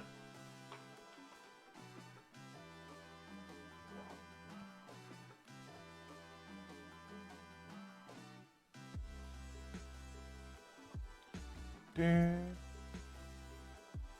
think my math was wrong. I had 1 more damage in there somewhere. Yeah, let's just say that somewhere over the course of that scenario, I missed a point of damage, right? Somewhere. Yeah, just, yeah. I don't think that's a good scenario. Like, my problems with this scenario is that it's just... Like, it's the same enemies over and over and over again. And... maybe it's because of the level that I'm playing on, the increased difficulty, I don't know. But it just felt like a slog. And then they get the kind of gotcha moment. With the RNG gotcha moments, like... I think that's probably, I would say that's probably the worst scenario I've played in Frosthaven so far.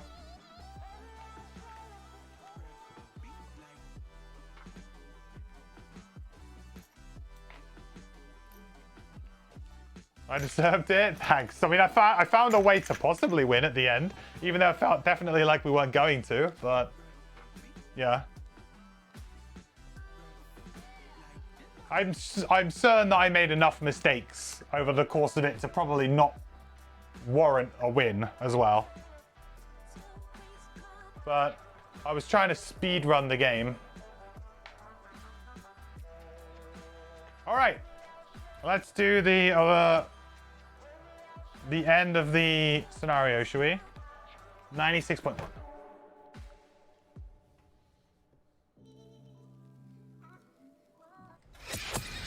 Feather and flesh coat the ivory bridge, but the fiends are gone. their wasted bodies fallen into the crashing waters below. The birds that remain caw furiously and retreat westward toward a far distant line of trees. The air grows silent, except for the steady tide, and you give yourselves a moment to think. The northern coast is a madness unique to itself. That such strange things could exist up here at the end of the world stretches your minds to the limits of wonder. What more awaits you beyond these bone bridges, if these are only the outermost ridges of the place?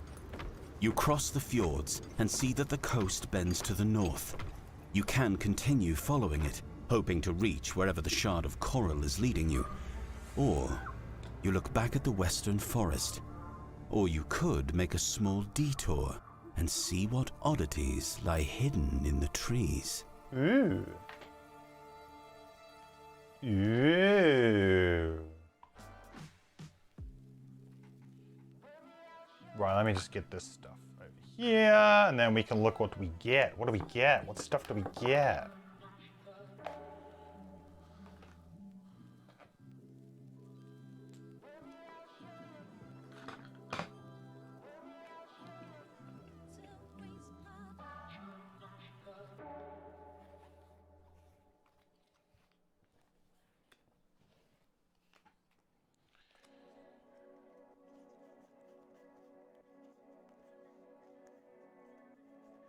Oh no, I've mixed all my items up. Oh no. That goes in there. There. There we go. That's better. Alright then. Just like you deserved against the scenario in Gloomhaven Arcane Library. Yeah, that one's a nasty one too. Yeah, it's like I really just don't advise anyone to do it. Like, one of the beauties of a board game is that you can kind of fudge the game a little bit. And when you come up so close, you've got to respect your own time. And especially if you don't enjoy the scenario. I'm trying to make progress in the game, and I don't want to be replaying that one again. It's long, it's pretty boring. There's not much going on except just, hey, here's some more enemies, here's some more enemies, here's some more enemies. And the scenario effect is very average.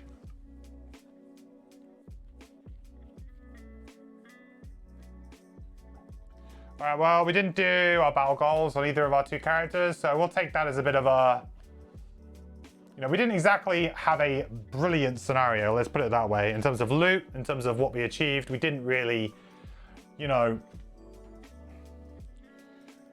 we came away with very minimal gains there for what it was.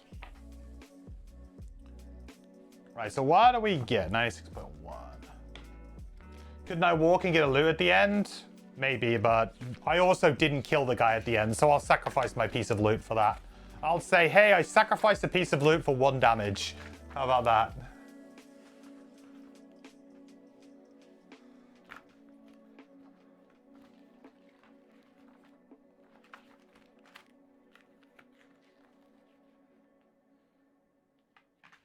Ooh, we gained an item, Dead Raven. Ooh, that's a big number. 233. What the heck? What the heck? Oh god, is that like a purchasable item? It is. 233. Ooh.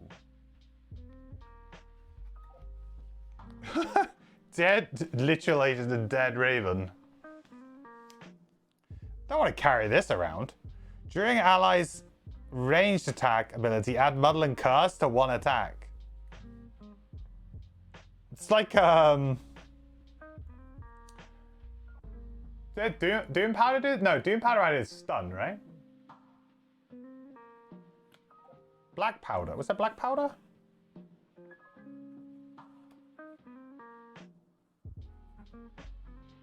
Now we're just hurling dead ravens at people.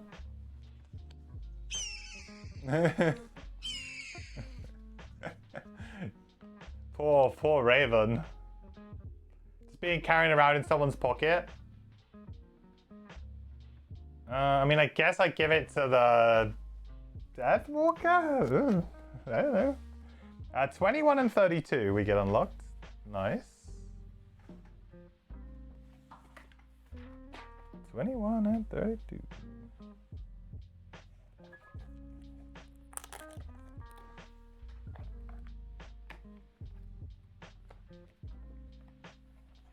So now if I go to this, the Drifter one, are we going to get it? Oh, Raven's Roost. Look at that.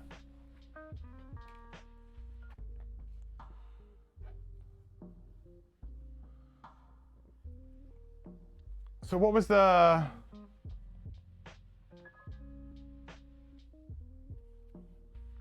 What was Sacred Soil? Sacred Soil was 69. Can we do Sacred Soil next scenario, do you think? Any level up? I doubt it. We were only just leveled up last time.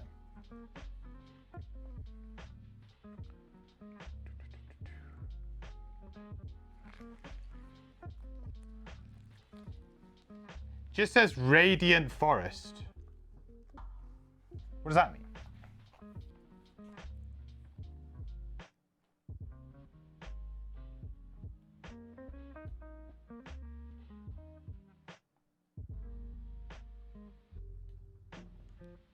Do we have to do one more?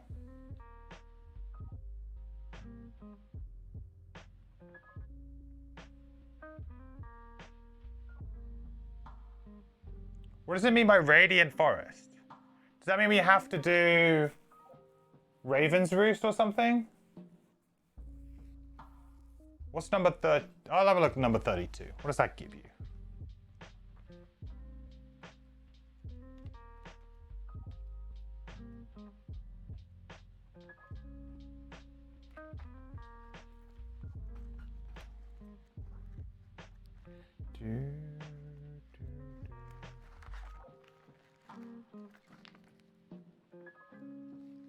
That says Radiant Forest on it too. Are they just in the Radiant Forest? Is that what it means?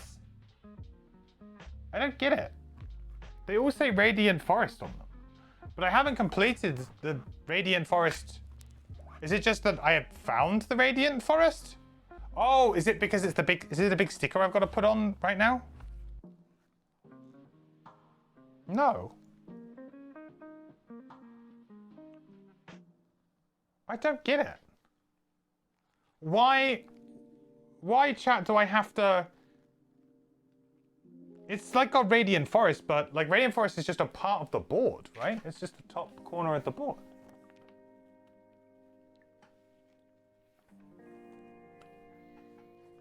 That's like just the region that it's in. Yeah. There isn't a scenario called Radiant Forest. So why do I need to have done Frozen Fjord in order to do it? There's no, like, indication.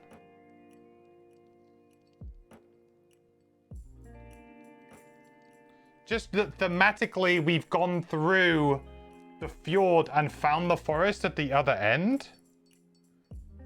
That's, like, thematically it, but it doesn't say, like, oh, complete Frozen Fjord. Does it? Not anywhere I can see. Into the forest. Is that, oh, is it a, are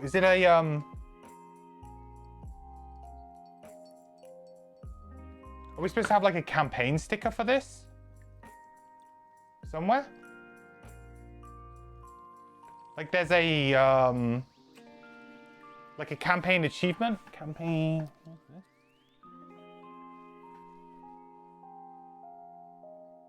No.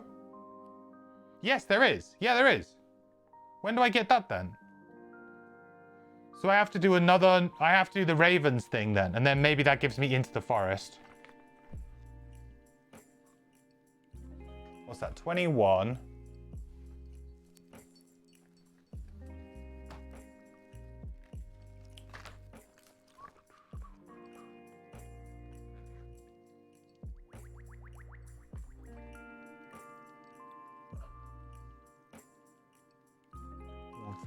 Three. No, 32. I'll tell you what, this is like...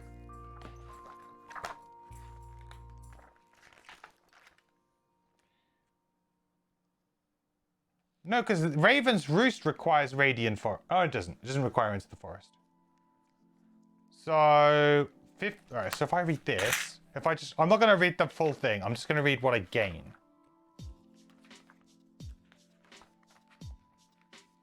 There it is. So I have to do Raven's Roost. Okay. Man. I can see why so many people miss that.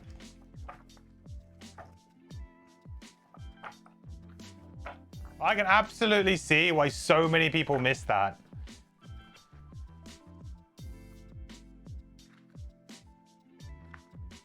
It's really buried, huh? So we have to complete 32, then we get the campaign sticker into the forest. Then we can go and do the drifter stuff. What a palaver.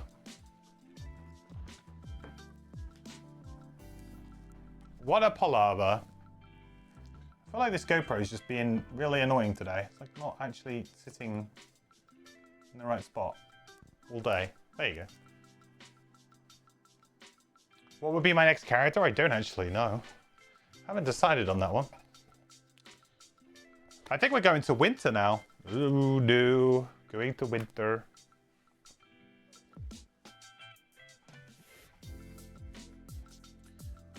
Right, 32:21.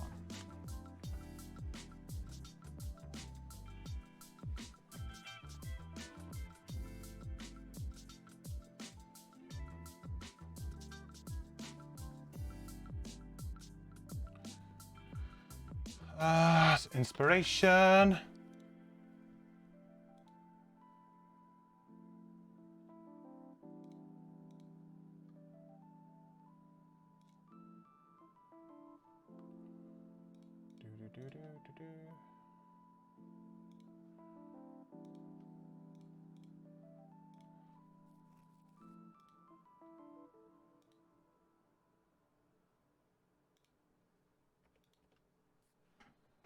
Yeah, it's like I think it's very confusing why they would do what they've done with the Sacred Soil one.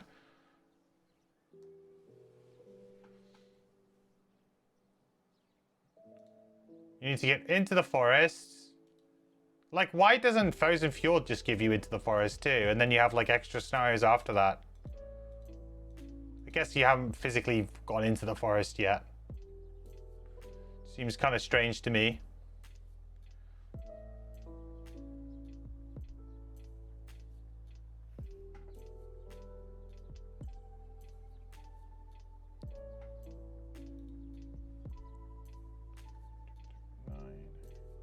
Didn't really gain any resources or anything in that scenario, huh? Oh yeah, we gained some gold from the event.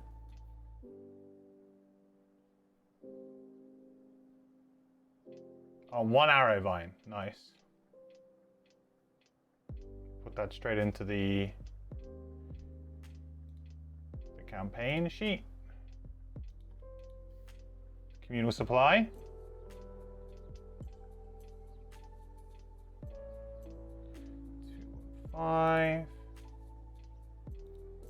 Got a bunch of height that scenario though.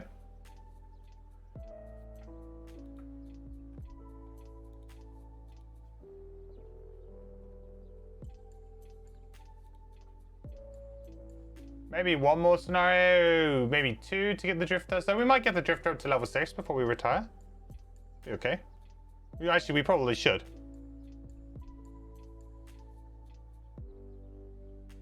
All right, so now we need to go do a Outpost Phase. I feel like in terms of my next characters, I would probably try and do Kelp plus something. I'm not quite sure what.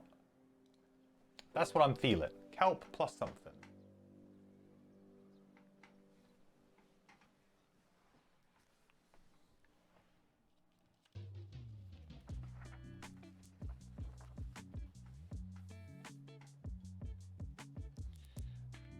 Winter's coming.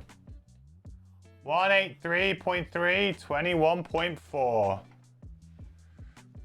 Ooh.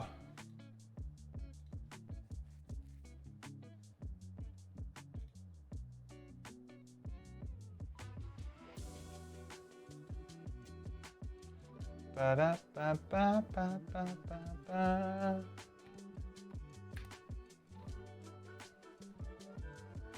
183.3, right?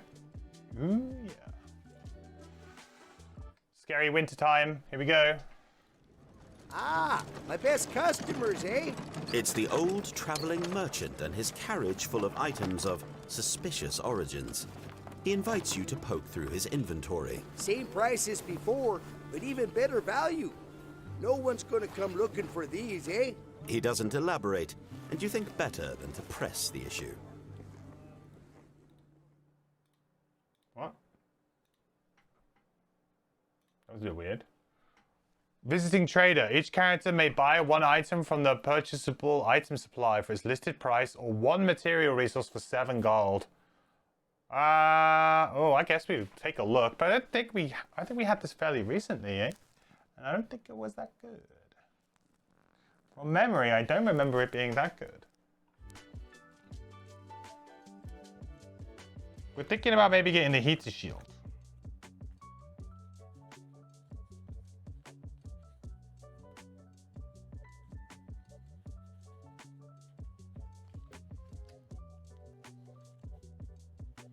I don't think we need anything. Now, do we want to buy any resources? I don't know. By the way, we lost the gamble as well. I'll say that. Do you remember last time we had the Outpost event, which was the gamble? We lost the gamble because we failed the first time we tried the scenario.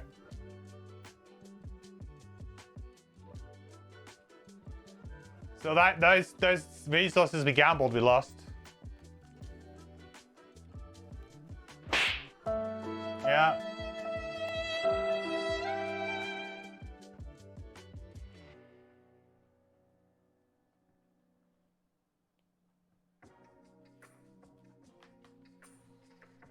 I don't think we want to buy an item. I don't think we have anything worth buying. Now, do we want to buy a material resource for 7 gold? That also just seems really steep. I think we won't use it. Visiting trader, no thank you. So the other one was 23.4, 21.4, which is interesting that it's not listed in this spreadsheet, but 21.4. It's listed there, so we'll do it.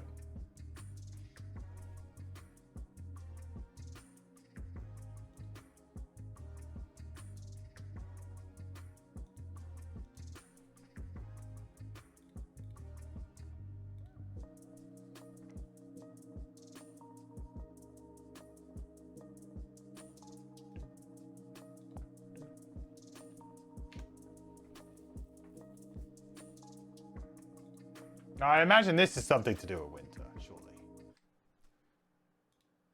It's been a summer of adversity, but your decision is made. This outpost at the corner of civilization won't make it through another winter without your assistance. Of course, it's possible they won't make it with you either, but at least you'll find out together. The Quattral mail carrier cinches her bag and plods through the main gate. In her satchel is your final reconnaissance report to the guild at White Oak, detailing the condition of the town, the support it will need to continue, and your decision to stay. With a sober final thump, the gates of Frosthaven seal shut.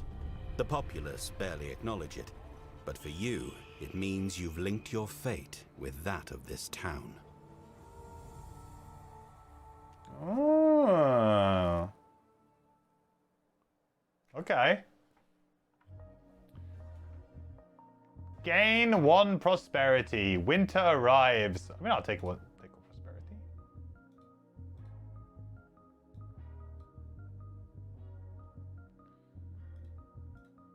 So that means now we've done our. So we've done the calendar section. Now we need to go into our outpost event, and now we're on the winter outposts events. Spooky.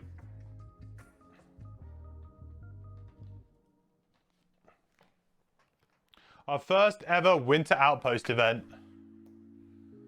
We got ourselves Winter Outpost number 14. This is where the pain starts, right?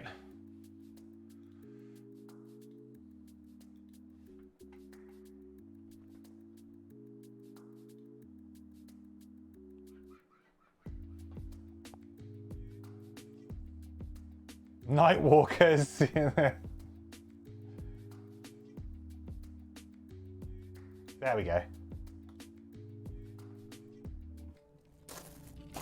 There! Down to the left! The mining camp foreman points your way toward a narrow opening in the rock wall. Was just some scratches 2 days ago, now it's a whole cavern. A miner said it's been growing every day. He figured it was the night crew. He refuses to go any further into the passage. We don't have a night crew. You toss a torch into the dark chamber, and it casts light on the cavern walls. Long, finger-width marks carved out into a full room. In the middle of it, a stone pillar looms ominously, seemingly chiseled by claw out of the rock of the mine. This is precisely the sort of issue anyone would happily pay a mercenary to deal with. So the question is, how much? Option A. Demand a healthy but not excessive flat fee up front. Option B.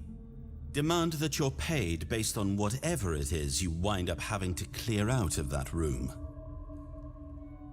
Oh. Okay, I'm digging this. I like this. All right, let me get a poll. Let me get a poll up for you guys.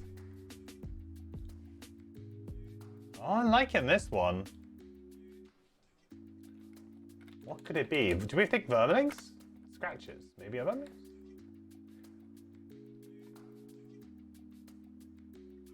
Okay, poll is up. Cast your votes, everybody. Are we, option A, demanding a healthy but not excessive flat fee up front? Or are we option B, demand that we're paid based on whatever it is you wind up having to clear out of that room?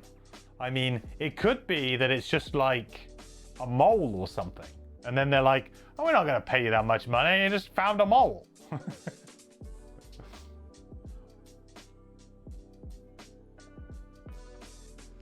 Could be either. It could be something really scary. Could be like nothing that's scary at all. Really?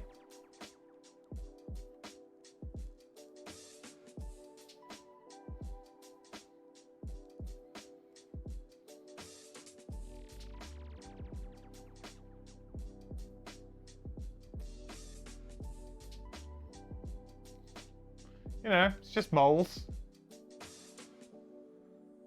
Option A, just.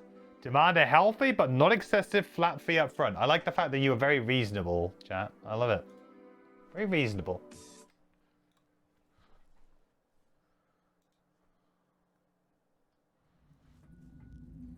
You've taken enough jobs to know that pricing before knowing the full story means you may leave some money on the table. But at least you never go home hungry. Looks like your conservative outlook paid off. It turns out some teenagers have been sneaking into the mines each night as a sort of prank on the workers. Oh. By the time you're done knocking on doors, it seems like every teenager in town was in on it, and several hoped it was scary enough to become a permanent hangout free from adult oversight. You give some admonishment to their parents, and after a few hours you have the thanks of the foreman and some spending money. Those kids, rotten kids, causing trouble. I thought these were all supposed to be horrible and bad. I mean, I guess it looked like it was going to be bad. So we gain 20 collective gold and 3 collective metal. Then we remove event 13 from the Winter Outpost deck. So we get, this goes, and so does Winter Outpost number 13. So presumably, was this could well have been one of those 2 of the same type deals, maybe? I don't know. I mean, I'm gonna go find it and I'm gonna read it. I don't care. I'm reading it.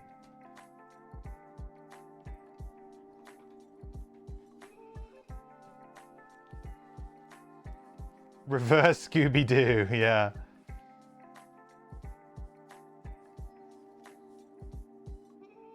It is. It's a duplicate one. Sneaky.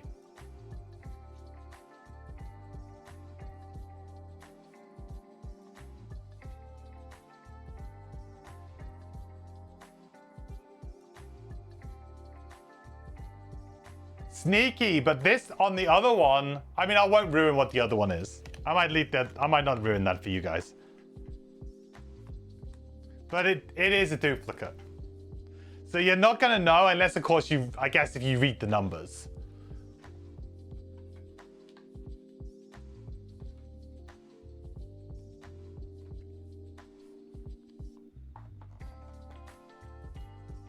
Cool.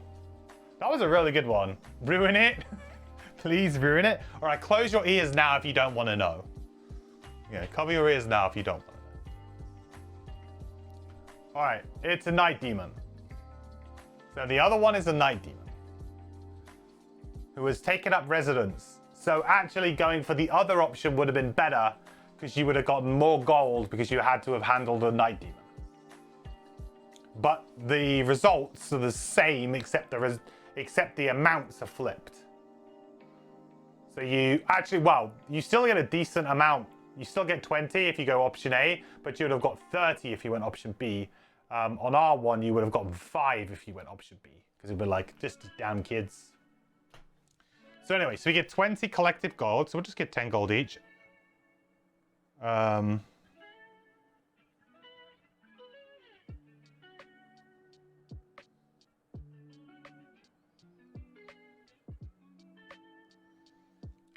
we will give ourselves 3 metal in the outpost. I'll update this quickly so I know.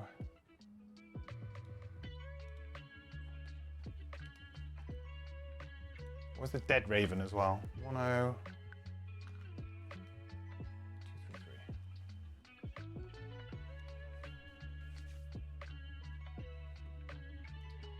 Spooky? Yeah, it was kind of spooky. Okay, you can uncover your ears now. We're not talking about that anymore. You didn't want to know. All right, well, that was a pretty cool event. I like that one a lot. I was always kind of a fan of the duplicate ones in Gloomhaven. I always thought it was fun because you couldn't second guess it unless you knew the numbers.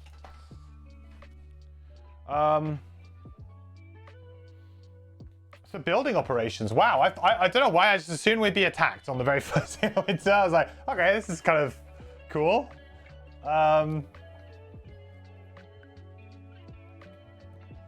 So I think we're gonna do all of these.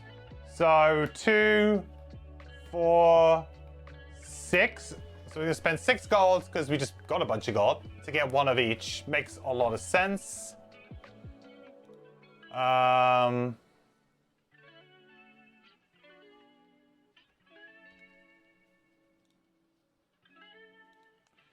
6 golds to get 1 of each, I think.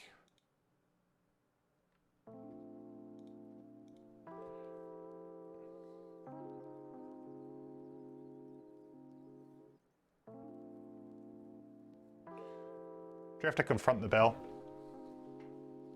The rest of this, no effect, except for the barracks. I think we'll do the barracks. I think we got 1 more spot, right? We do. Now we can go up to max soldiers. So that's going to cost us, we'll pay a metal and 3 gold. All right, we'll do 3 gold from the Deathwalker. How about that? It's a bit more fair.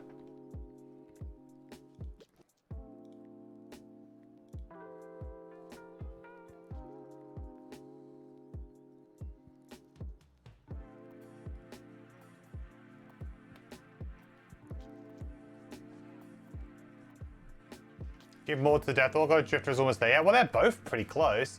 So the Deathwalker's now on 116 out of 150. We got so much inspiration as well that when we retire, we'll easily get like 2 extra personal quests or something.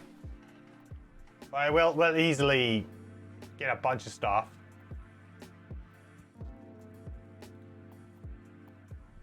So that's building operations done. Very cool.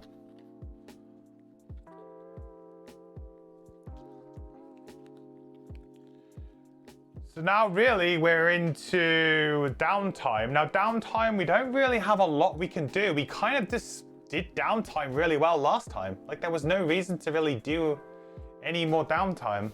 Like we kind of just did it. There's no reason.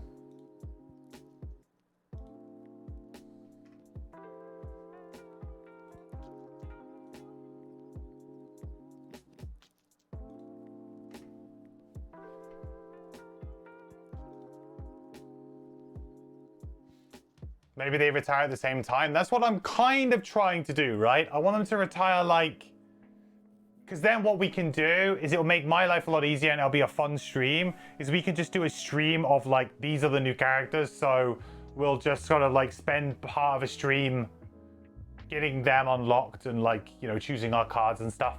And talking about the characters a little bit. So that's what I'll probably do is I'll probably like try and get them at the same time. So then we can do one stream and we can discuss both characters over the course of that stream.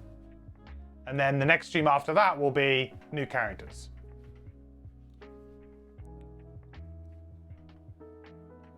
So I think we're good. Like I don't really need to do anything. So I think I'm just gonna go straight to construction really. Because I don't have any potions to brew. No. I can't upgrade any of these buildings, I'm pretty sure, because they're all too high a prosperity right now. Yeah. So I can't... I mean, the only thing I could do is I could build the climbing gear, I guess. But no, I can't do anything with that. So construction, the only thing I can do is actually now build the... Yeah, the only thing I can do with construction is actually to build the climbing gear. So I guess that's what I do. We'll go to construction. And we'll build the climbing gear. Because that's the only thing I actually can build right now. Like, I've built 2 sets of walls. We're prosperity locked right now.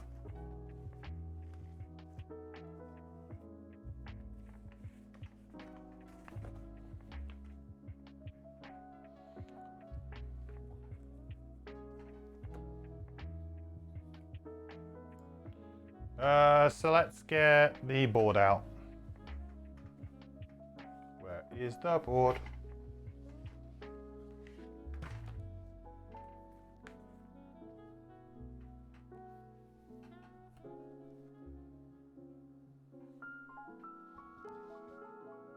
So 161.1.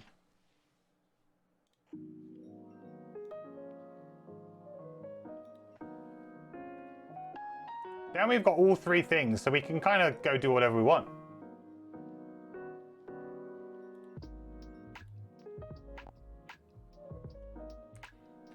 The world is our oyster. Okay. Despite its apparent hostility, the landscape surrounding Frosthaven calls for exploration. Now that some climbing gear has been constructed, you have the means to access new horizons high up in the mountains. Inside the shop, you encounter the Harrower carpenter hard at work. The horde of insects which make up their shape flits around, braiding together fibers for rope. When we're finished, They say in their chittery voice. this rope will be able to withstand the weight of 100,000 bears. You must look nervous. Their shape flutters with humor. Don't worry. That means it will help you too. You dearly hope so, because you can't picture 100,000 bees scaling a mountain anytime soon. Yay! Oh, it's a little alpaca. Look at that, little alpaca. I didn't even notice. We got there's alpacas in Frosthaven. You guys can't see that very well. It's kind of hard to show you on the camera. Little alpaca man. Hang on. Oop. Little alpaca.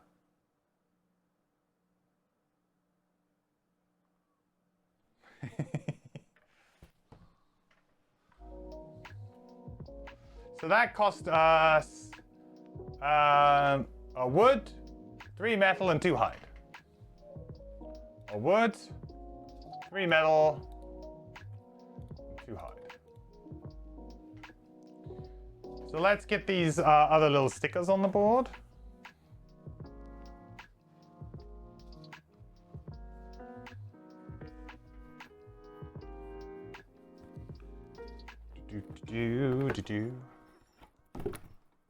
Ooh. Guessing they're both going to be up in this north coast area, huh? Up in the Radiant Forest.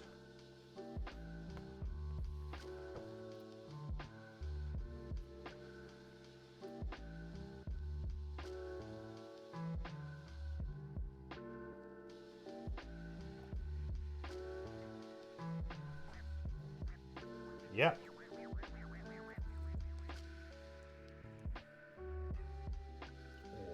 That's got a good join, that one. Yeah.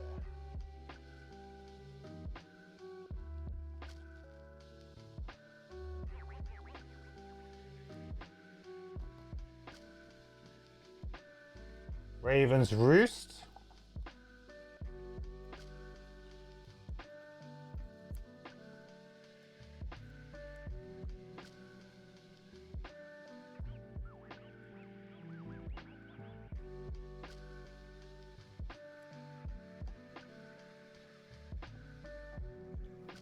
And the Realm of Endless Frosts. Very far north. Perfect. Well, there we go. That will be that for today. Bit of a, like, disappointing scenario today, but we got it done. Like, we did what we needed to do to get it done so that we can get our retirements underway. So we've got one more scenario to do, then we'll be on to our retirement. So that'll be good. We'll do, so next time we'll do Raven's Roost. The next one we've done, once we get that, we can then do Sacred Soil. And then I guess we follow that to its conclusion, and then we go and unlock the Drifter. So in theory, we should be getting a new character, or at least retiring. We've already got new characters, but we're at least going to be retiring within 3 scenarios. That's the plan. Hopefully I don't lose too many. We might be more, but 3 scenarios, which I think is pretty good. I think still, yeah. Oh, Scott wins. That's the blessing from Jam. Yeah. That's the blessing So, from. Isaac, at this point, can we get your approval to add an additional attack modifier deck for allies in the digital version?